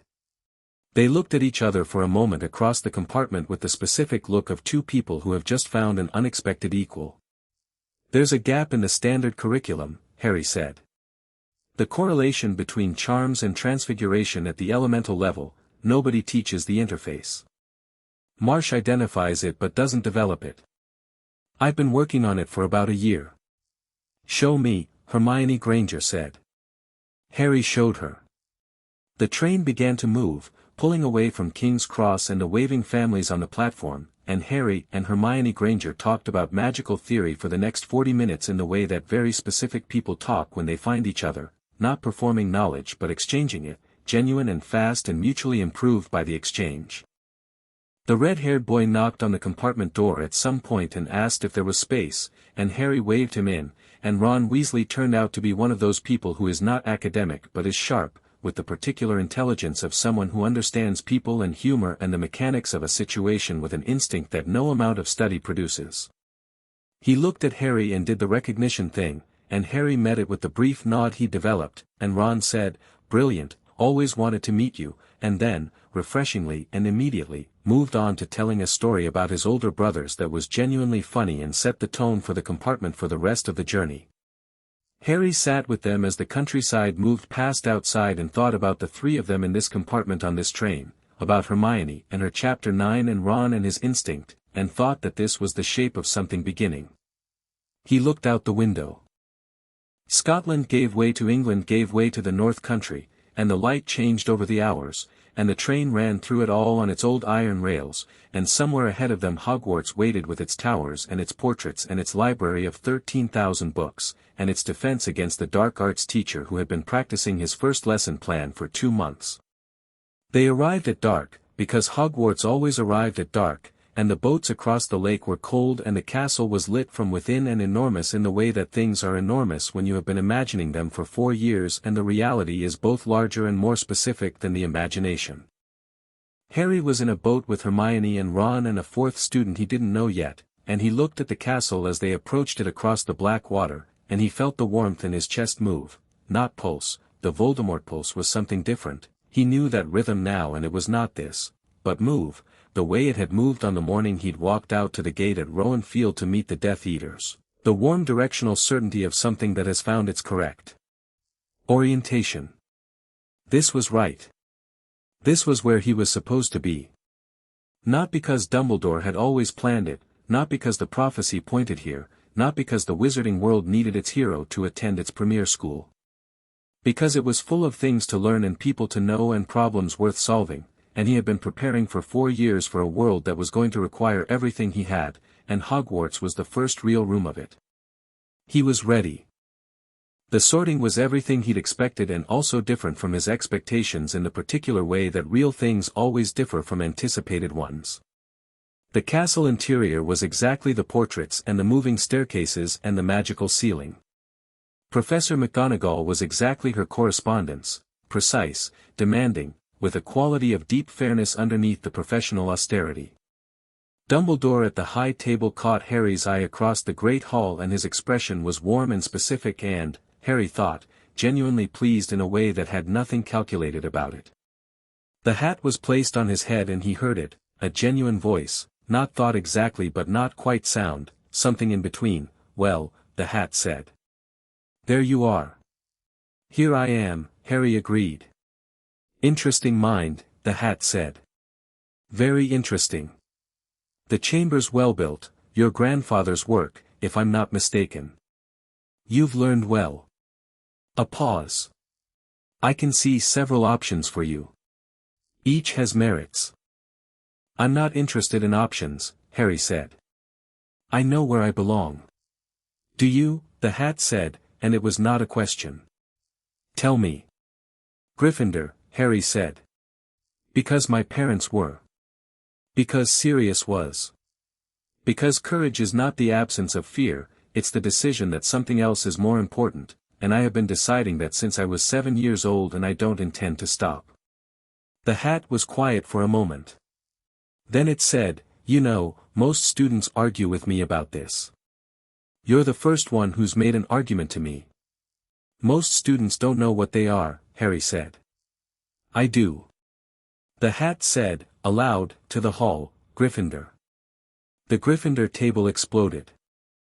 Harry walked to it with the blackthorn wand in his pocket and the warmth steady in his chest, and he sat down at the table that had been his parents' table and Sirius' table, and Hermione came after him 3 students later and sat beside him, and Ron came last of his year and sat across, and the hall was loud and warm and full of the excellent ordinary chaos of a place that had been working well for 1,000 years. Remus, at the staff table, looked at Harry across the hall with an expression that was very specific and said nothing, because nothing needed saying. Dumbledore stood to give the welcome speech, and Harry listened to it, and at the end of it the old wizard's eyes found him across the hall, the famous half-moon glasses, the famous blue gaze, and what passed between them was 4 years of hard-won understanding and the genuine complicated warmth of 2 very different people who have learned to work alongside each other without either one surrendering what they are. After dinner, after the speeches, after the chaos of the first-year Gryffindors being led by a prefect through corridors that all looked identical, Harry stood at the window of the Gryffindor dormitory and looked out over the grounds. The lake was dark below. The Forbidden Forest was a dark mass at the edge of the grounds. The sky was clear and enormous and Scottish, which is its own kind of enormous. He thought about Sirius at Rowan Field right now, probably in the kitchen, probably having taught Blinky another card game. He thought about Amelia Bones and the open Malfoy file and the diary that was still somewhere and the connection in his chest that pulsed occasionally with a southeast distance and a growing strength. He thought about the Horcruxes, not in the way that makes a person afraid, but in the way that makes a person organized. A problem with a known structure, known components, and a developing plan. He was not unprepared for it. He was more prepared than anyone intended him to be, which was the point, which had always been the point. He thought about a clause that had activated in a kitchen in Surrey because a man in grey suit put his hands on a boy who was done being small, and the door that had always been there, and the morning that had followed, and the extraordinary specific chain of consequences that a 7-year-old in bare feet had set in motion by simply walking up a set of marble steps and presenting himself to be found. He had found the door. He had walked through it. He had built, from the other side, something that could not be unmade. He took the blackthorn wand out of his pocket and held it loosely in his right hand, and the warmth moved through it, his and the wand's, harmonizing, the way they'd been doing since Ollivander's shop, and he held it and looked out the window at the enormous Scottish sky and let himself feel the thing he had been filing, carefully and specifically, for 4 years. The thing that had a time and a place and had been waiting for exactly this. He was home. Not the house in Scotland, though that was home too. Not the vault under London with the photographs and the armor and the singing coat.